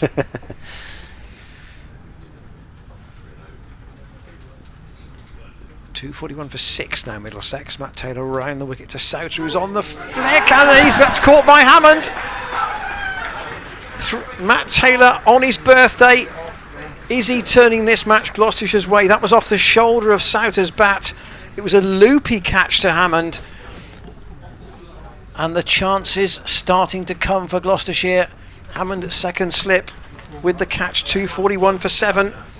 And you definitely say now that one end is open for Gloucestershire to try and force this victory. Certainly is, and goodness me, what a turn of events. And Cullen coming out there, youngster, we'll see what kind of a fight he's got with the bat, and you never know, could be the making of him as a cricketer. Well, as a cricketer, not as a cricketer, as a batsman, I meant to say. But Bamber and Murtagh to come after that, you do wonder how many overs they could survive for. Gloucestershire have taken 3 wickets since tea, all to Matt Taylor, and there would still be the option, you would think, to have a Dan Worrell spell up James Bracey's sleeve, but Taylor will want to keep going at the moment. Certainly, you're not taking the ball out of his hand for a while. And that was the kind of delivery that you thought might be a problem, if any delivery was going to be. And it seems to have come mostly from the chapel end, those deliveries that rise up off a good length. And especially with Souter taking a couple of steps down the pitch, that makes it even harder to play a delivery like that. So I did wonder why Souter was doing that, because it's not as though Matt Taylor is, you know, a 75 mile an hour dibbly dobbler, and he was prepared to charge at him almost. Taylor to Blake Cullen, and that's that go outside the off stump. The other thing just to throw into the hat is that there is a thundercloud over to our left, which at the moment I don't think is on course to hit us, but I think that I did just hear a distant rumble of thunder. Well, that would be very cruel at this point.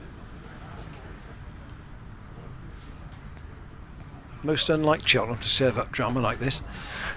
241 for 7, Taylor's lost his run right at the last minute. I think he felt he was definitely going to overstep, and therefore he pulled out. The hope is that this thundercloud moves to the north of Cheltenham, and at the moment it looks as if it probably will. If we catch anything, we'll catch the edge of it, but we probably can't afford even to catch the edge of it. No. Cullen waits again for Taylor from the chapel end. In, and oh, that was a tentative prod. And now we've got Dan Worrell at a short straight mid-on, and Dom Goodman at a short straight mid-wicket, as well as the cordon of 4. Who would have thought a decision the umpires might have to make involving Middlesex and Gloucestershire? It's never happened before, has it? You know how twitchy the umpires get about lightning for good reason. Round the wicket, and it's another one. Yes, it is. Another catch at the wicket. Bracey again, and Taylor finds the edge, and he is mustard at the moment.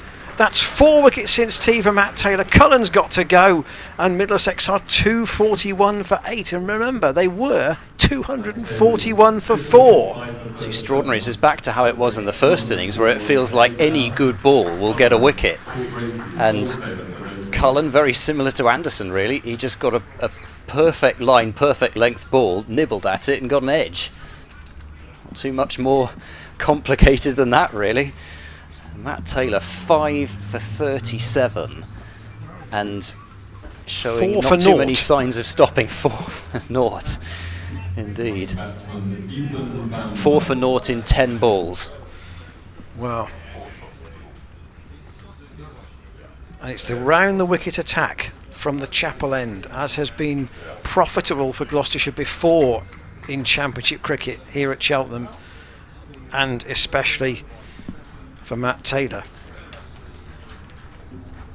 Now you really do have to wonder, is it time just to say to Mr. Worrell, we've got 2 wickets to get. Taylor gets a tremendous hand from those down by the scoreboard, and actually suspects that might not be the last. The whole of his today. team also giving him a very, very enthusiastic clap as well. I've had all the fun in the last 2 overs. Well, I feel like, you know, I got the Glenn Phillips reverse sweep that went all over the internet. Price bowls a Yorker and Robbie White forces that one out towards 4 point and there's no run. I got the Higgins triple wicket maiden last year against Warwickshire. So I think I might give you that one. 4 wickets in 10 balls. 27 overs, 13 maidens, 5 for 37. But that doesn't tell the tale. The question is, can somebody else chip in from the College lawn end? Here goes Price, and he bowls to Robbie White. He plays rather uncertainly. The ball doesn't go anywhere at all, and Robbie White says that he's perfectly entitled to. You come and pick this up, please. White could get marooned here, couldn't he? Well, he could do. He was marooned in the game at Lord's in the first innings, where he looked very good, and has to be said, he really applied himself in that effort, and who knows, he may well have had his maiden first-class century if he'd been allowed to bat on by those around him.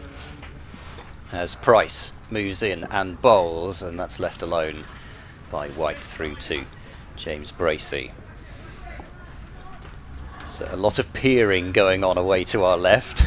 It's time from Terry, the PA announcer, and his verdict is that it doesn't look good, which is another reason why very possibly it might be time to get Worrell in and see if Gloucestershire can't finish this off ASAP. Price moves in, bowls, and a full delivery defensively played by White up towards mid-off, and take nothing away from the way that Tom Price has bowled, because Robbie White is clearly, well, he's well set as he could be, pretty much. 25 he's made in an hour and 10 minutes. You know, somebody's got to bowl at him. Yeah, well, Gloucestershire are trying to pin White at this end now. They've brought Goodman up and Scott up. Here comes Tom Price. He's up to the wicket and bowls, and White flashes that one away through the vacant third man region. Nobody will set off in particularly keen pursuit of that, but it won't matter anyway because he's timed it too well, and it's 4 runs, 245 for 8. White up to 29, and that very much seems to be the Robbie White area. There's the replay, and plenty of width on offer there. Having said that, he did not necessarily go at it particularly hard, and a bit of a danger that he could have the outside edge and been pouched in the gully, so definitely not worth trying.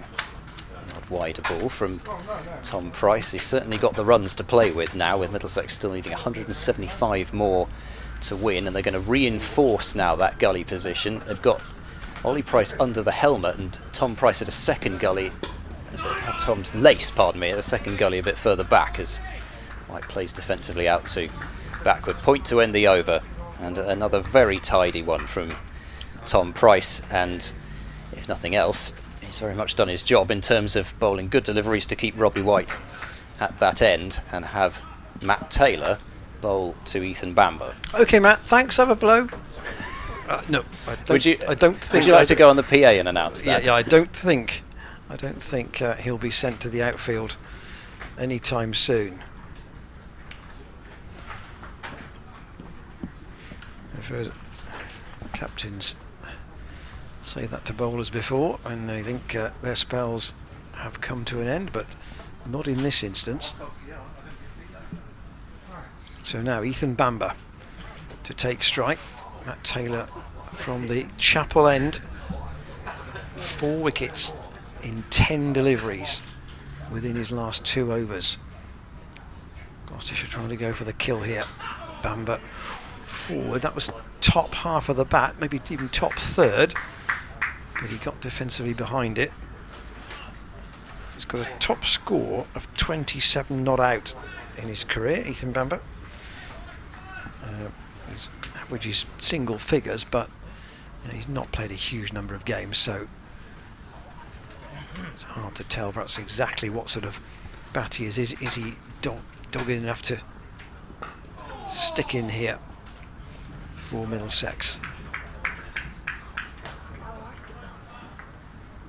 Well, strike rate of 32 would lead you to believe that he is more of a defensive bat, and really an average of 9 with a low strike rate is almost better than somebody who, like the last couple, who probably average a bit more but aren't necessarily getting them in longer periods of time. Worrell and Goodman also in the picture, apart from the slip cord, and they've stayed in at that short straight mid-on and the short straight mid-wicket for the clip.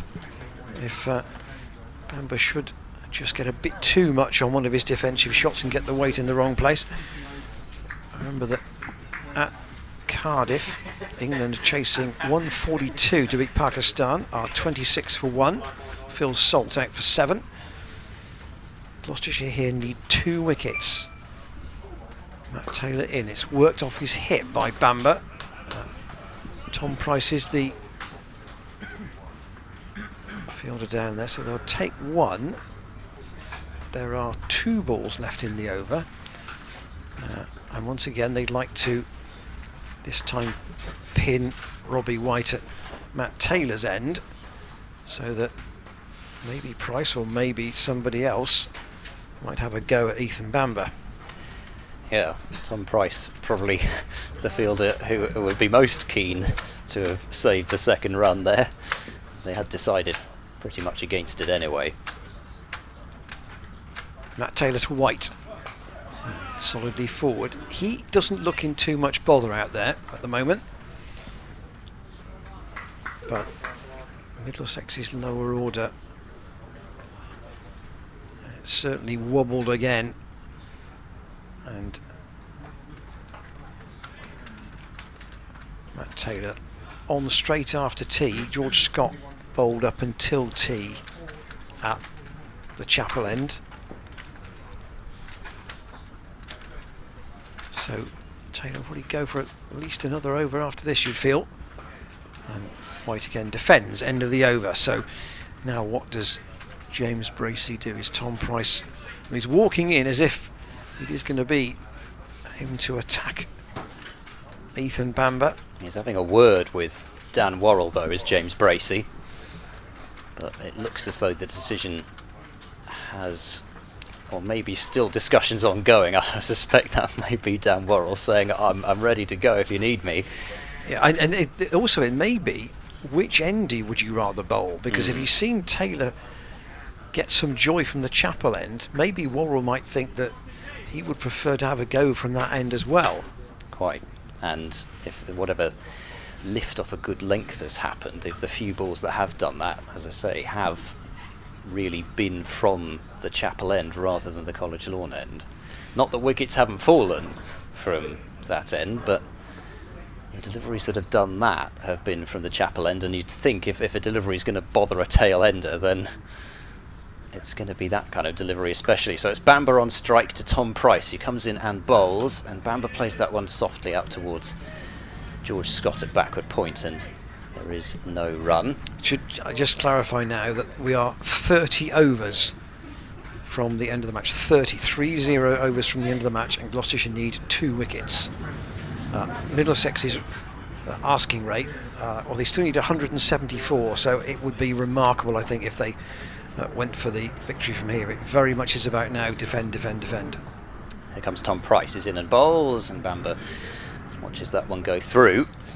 Noise that you can hear, of course, is a plane and not thunder. Point that out. And we should also make the point that there isn't a third new ball available to Gloucestershire. This ball will be used right the way through now to the end of the match, and they will get to something like 73 overs with it if we go right to the end, or close to it. Price bowls to Bamber, who leaves, and Bracey in tumbling fashion is able to collect that one, and I think it's almost a case of the slips have to stand a bit closer from this end, just because we haven't really seen so much carry. They can maybe afford to stand a little bit further back from the other end, but they are having to be in pretty close, and can see why Ollie Price has got a helmet on, even though he's actually not that much closer than those around him. I do not blame Mr. Price, as Tom Price bowls left by Ethan Bamber. Bracey holds it there on that line, as if hoping Bamber's going to turn around and realise that he's got to play at that delivery, but Bamber showing good discipline by not doing so. No, I don't wish to decry the ability of lower order first class batsmen here, but the judgment of what to leave and what to play, particularly on length and therefore on height, has got to be poorer amongst the tail enders. Here goes Tom Price in bowls, and once more no shot from Ethan Bamber. George Scott had just run out to deep point, and Jack Taylor is out at deep square, so I can't imagine there'd be any thoughts of Bamber taking a single, but it's Gloucestershire covering all bases, especially if there's a very, very rare bad delivery bowl by Tom Price. Yeah, it is. Would be very rare. It is. Is it 2 slips and 2 gullies, do you think? More than more than 4? I would say so. Tom Price in and bowls, and Bamber plays that one along the ground, and it's well stopped once again by Ollie Price, who seems to have bucket hands in that region, and Ethan Bamber's negotiated that over from Tom Price, maiden over, and 29 more overs remain. Let us know where you're watching this dramatic finish here at Cheltenham. You can email us, commentators@glossccc.co.uk. That was the details of the Middlesex card in the second innings. There's the email address, and really at tea it looked odds on a draw. Matt Taylor hadn't got the email. 4 wickets in 10 balls has opened the door. Perhaps he forwarded it to commentators at glossccc.co.uk. Maybe he did. Maybe he did. Maybe he said, we just haven't picked it up yet. Yeah. He's going to remain in the attack from the chapel end. 2 more wickets needed. And Lace is going to go into a leg slip, or a fine leg gully, I suppose you'd call that. Not wearing a helmet. We've had a wicket there in that position already today. And Taylor staying around the wicket, and White plays it into the gap there, and they're going to take a single. Lace has ground to make to his left, but that indicates a certain confidence in his partner and his ability with the bat, that White can take a single off the first ball and give Bamber the strike. Yeah, indeed, a little bit surprised by that, but I suppose what Robbie White's thinking is there's 28.5 overs left. I'm not going to be able to farm the strike for all this, so just let Ethan Bamber get his eye in as much as anything else. Once again, Worrell comes back into that catching position. He's probably 15 yards from the bat. That short, straight mid on Taylor in a Bamber. Oh, there was a half appeal, but that was very high, almost might have been thigh pad, I think more because the sound was very soft. So certainly much too high to be given out. Ethan Bamber's not the shortest either.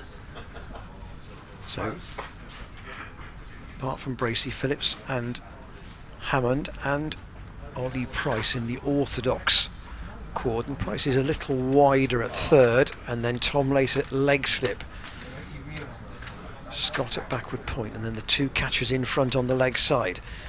Matt Taylor tail very much up, and that's outside the off stump and let go by Bamber through to Bracey. Bracey in this little hot streak of Matt Taylor's has taken 2 catches. The wickets, Mitchell for 73, Anderson first ball, and then Souter and Cullen also both for naught.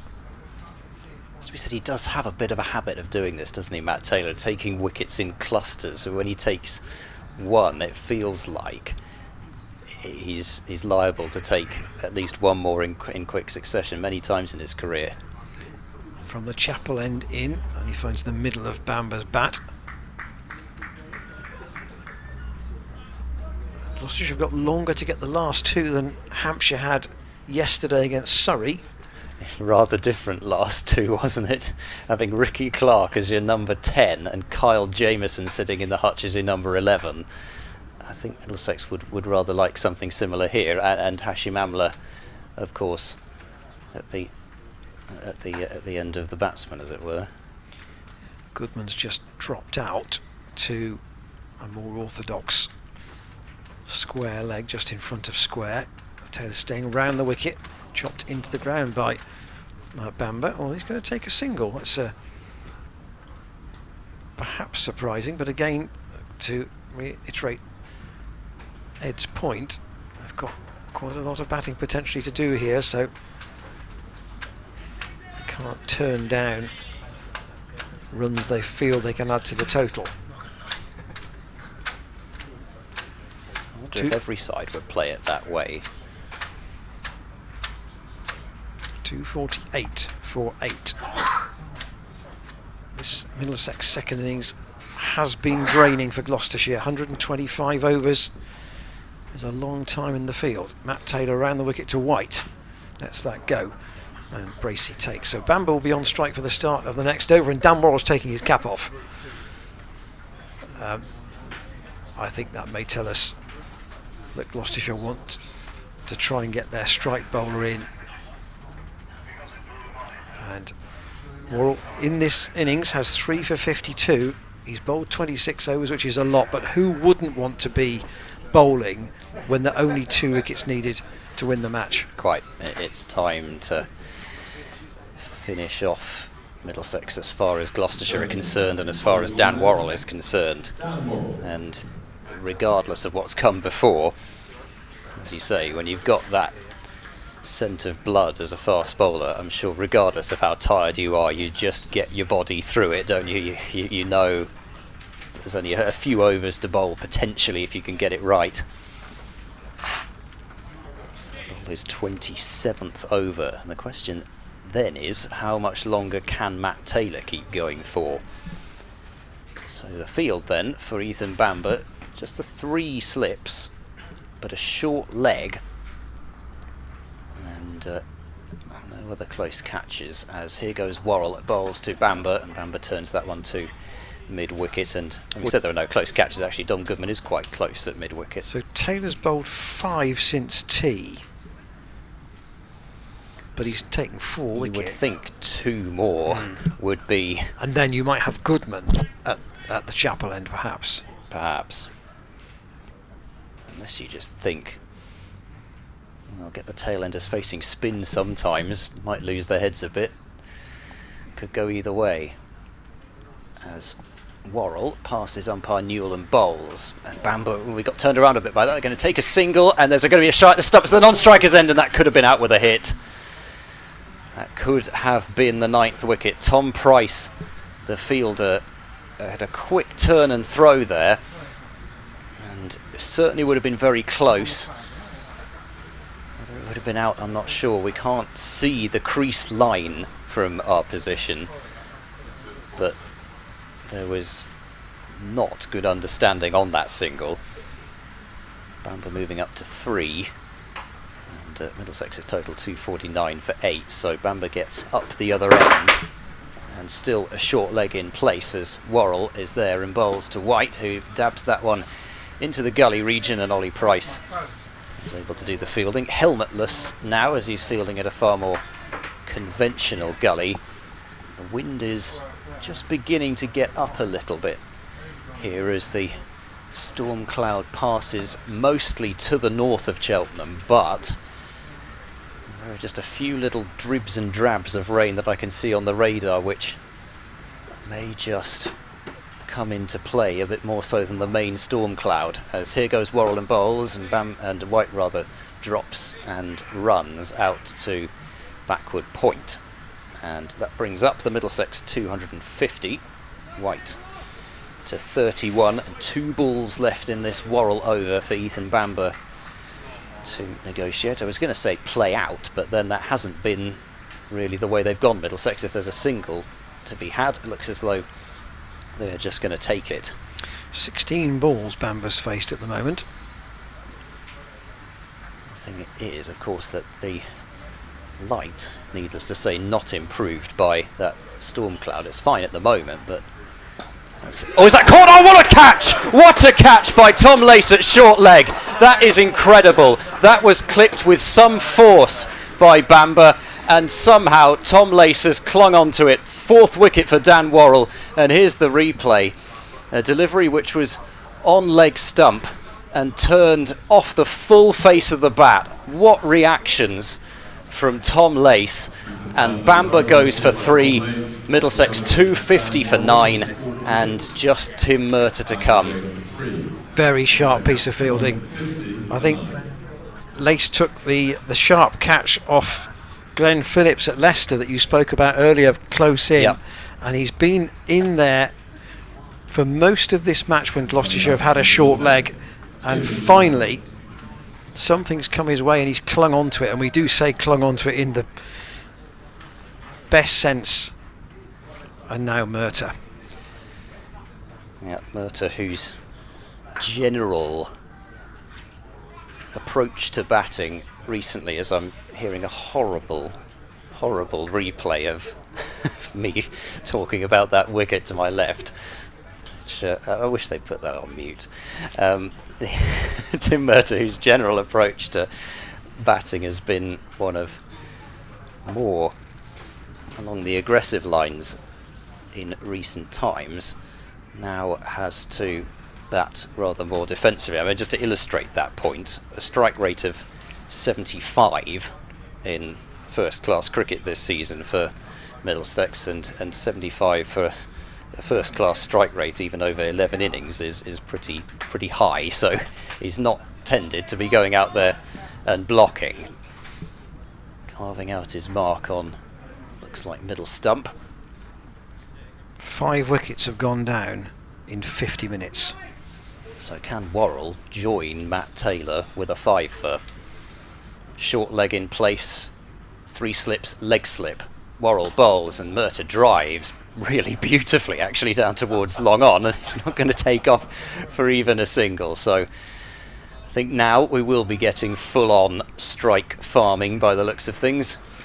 But Murtagh, who is very, I suppose very pleasing actually, he can be when he plays those kinds of drives. He's not got anything for that one, and the end of the over from Worrell. More appreciation from the crowd at Cheltenham. It wasn't a wicket maiden, but it was an over which produced another moment of brilliance, this time Tom Lace at short leg. And that's the end of Matt Taylor's spell. Tom Price is going to change ends, and Matt Taylor having now taken his figures to 5 for 40 from 29 overs with 13 maidens. But in that mini spell after tea, 4 for 0 in 10 balls. Gloucestershire need 1 wicket. Middlesex have to survive for 27 overs. Last pair at the crease Robbie White faces Tom Price, and he will try and take as much of the bowling as he can. He's got 31. He's been in for an hour and a half, so he ought to be in his own mind mentally pretty well set. Merter's an experienced customer, but a bit like Helen Dolby was for Warwickshire in that game last year. Experience doesn't always get you out of trouble. White steers that into the ground. They won't take a single. Tom Lace is chasing after it, but neither batsman was interested. In fact, Helen Dolby did hang around for a while last year. He played some really nice shots, actually. Drove a few to the boundary, with Gloucestershire not having anybody back on the boundary at all. That was Ryan Higgins who got the key wicket at the end there. This has been a pretty long bowl for Tom Price too in this match, and particularly in the second innings. Comes in and bowls to White, and he pushes at that, and James Bracey takes with an ooh amongst many of the assembled marquee here at Cheltenham involved with bringing the coverage to you. Yeah, I think he played inside that. Didn't go down the line he expected. The sun has gone in again. The ball has started. If it's not hooping around, it's certainly just starting to do enough for these Gloucestershire seamers. White steers that. He will take a single this time down towards third man, and George Scott in the end is the man to return it. I'm sure that many of the scribes here today, Geoffrey Dean and Paul Edwards among them, will have had the shape of their reports written at tea. Eskenazi's Doughty Century rescues Middlesex kind of tone. Hashtag hasty rewrite. Potentially. That's trending, is it? Well, I don't know. I'm sure it's not. I'm sure it's not. But that's the scenario.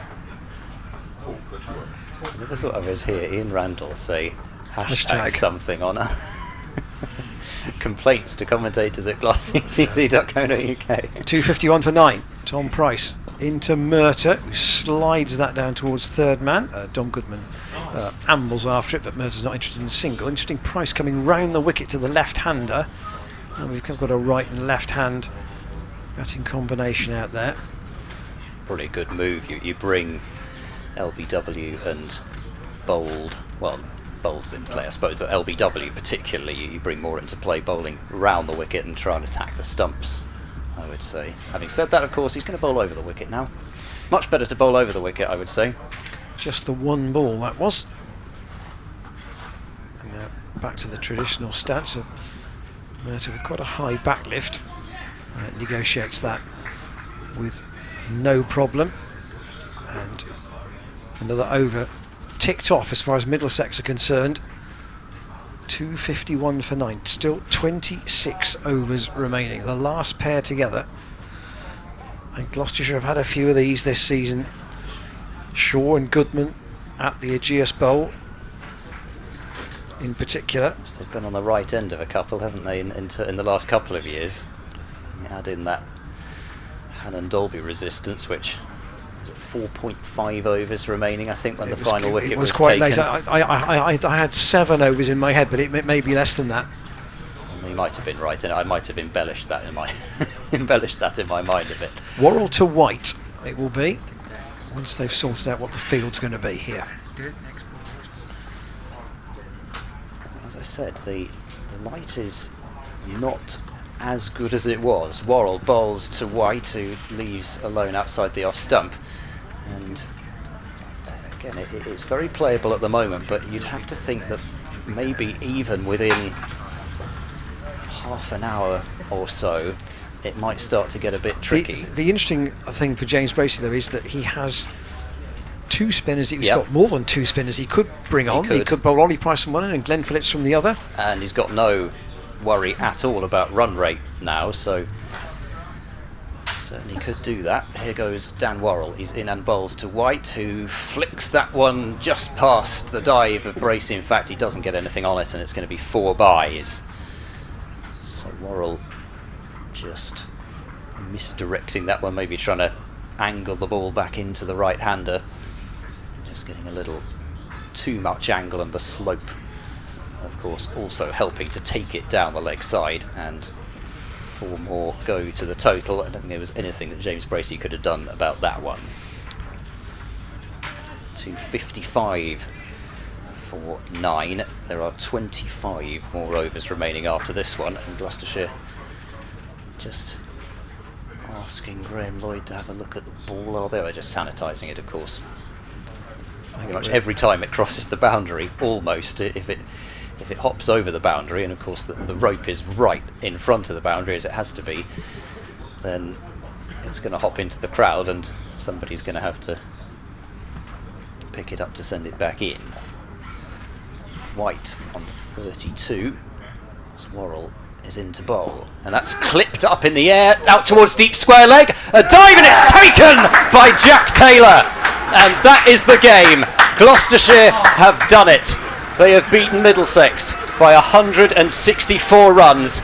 Robbie White chipping a catch out to deep backward square leg, and a terrific diving catch taken by Jack Taylor. Dan Worrell gets his 5 for, and Gloucestershire get a massive victory in the county championship.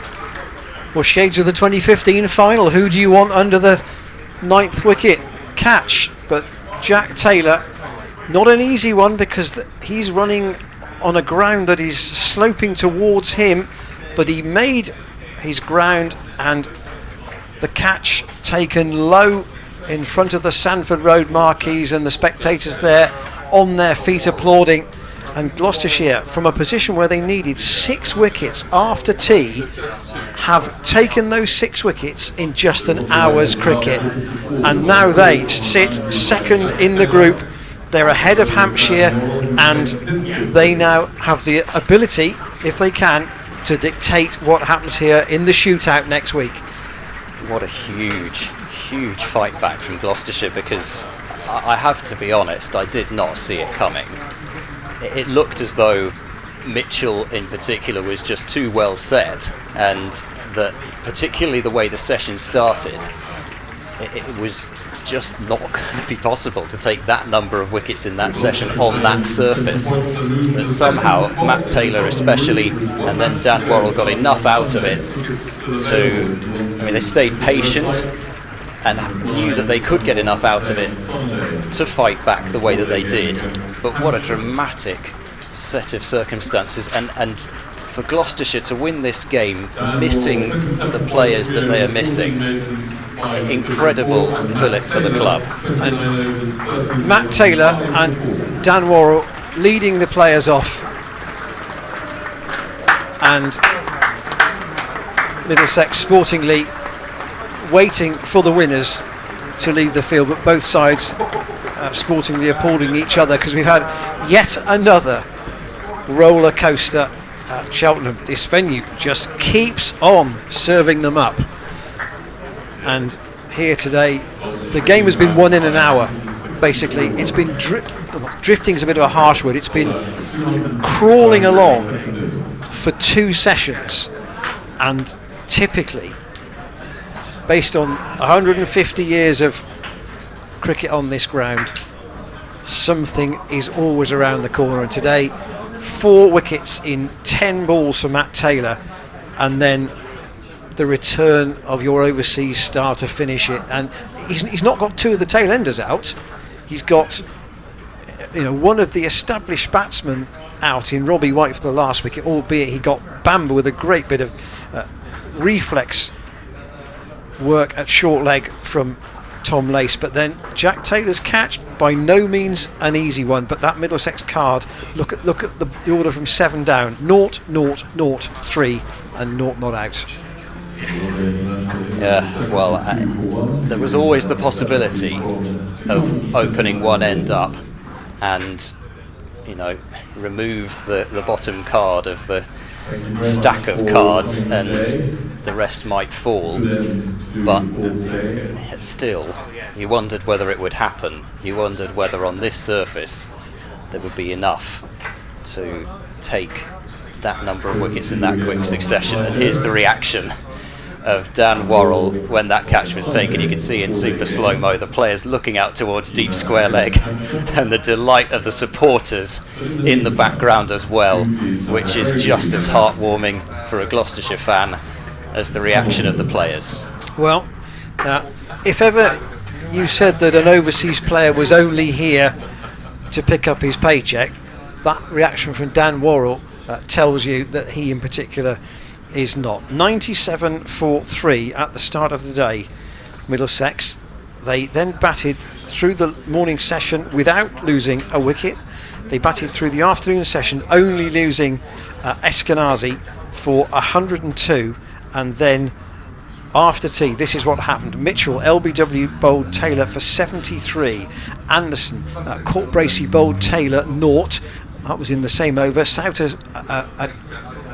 negotiated the hat-trick ball, and then in the following over, Souter caught by Hammond at slip off Taylor for naught, and Blake Cullen caught by Bracey off Taylor also for naught, not in consecutive deliveries. But that was 4 wickets for no runs in 10 balls for Matt Taylor. At that stage, Tom Price was bowling at the other end, and Ed and I were saying that it may be a case that, is there one last burst from Worrell to try and finish it, and that is what brought about the final 2 wickets. Ethan Bamber caught by Lace at short leg off Worrell for 3, and then finally Robbie White caught by Jack Taylor effectively at deep backward square leg off Worrell for 32, though it wasn't a pull shot or a top edge or anything like. It was a sort of a kind of almost a kind of a casual, almost languid clip, which just had enough on it. The bowling figures really 5 wickets to each of the 2 bowlers, but there was a lot of other work done by the rest of them. Dan Worrell, 27 overs and 3 balls, 14 maidens, 5 for 54. Matt Taylor, 29 overs, 13 maidens, 5 for 40. Tom Price, a long bowl in the second innings, 24 overs, 8 maidens, no wicket for 47. He will have learnt a lot in that time. Dom Goodman, 14 overs, 4 maidens, taught for 26. Again, very rhythmical, economical, if not necessarily a huge threat all of the time. George Scott, 9 overs, 5 maidens, none for 11. Ollie Price, 17 overs, 4 maidens, 0 for 34. A huge learning curve for him on his first class debut, where he actually did very well, I think, particularly with the bat. Then Phillips, 5 overs, 1 maiden, no wicket for 15. Only bowled, I think, 1 over today. And Miles Hammond bowled 2 overs for 13. My word. Cricket, you couldn't make it up, could you? So overall it was 6 for 14 in 9 overs at the end from Middlesex all told. 241 for 4 and you 255 all out. Indeed. You might make the mistake of looking at the final bowling figures and thinking, well, it was all down to Worrell and Matt Taylor.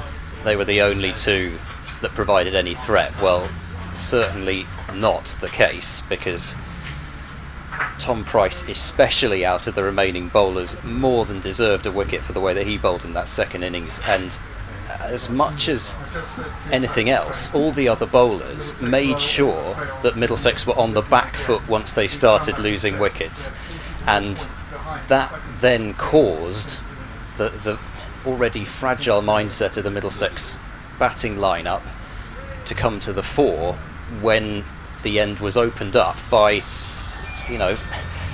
once again, you could look at both innings actually, and you could say in the first innings things were opened up by a strangle down the leg side from Dom Goodman getting rid of Eskenazi, and in the second innings a clip to leg slip from Eskenazi off Dan Worrell, tremendously taken by Ollie Price. But in both innings it took a slightly different dismissal to open things up, and then Gloucestershire just ran through them.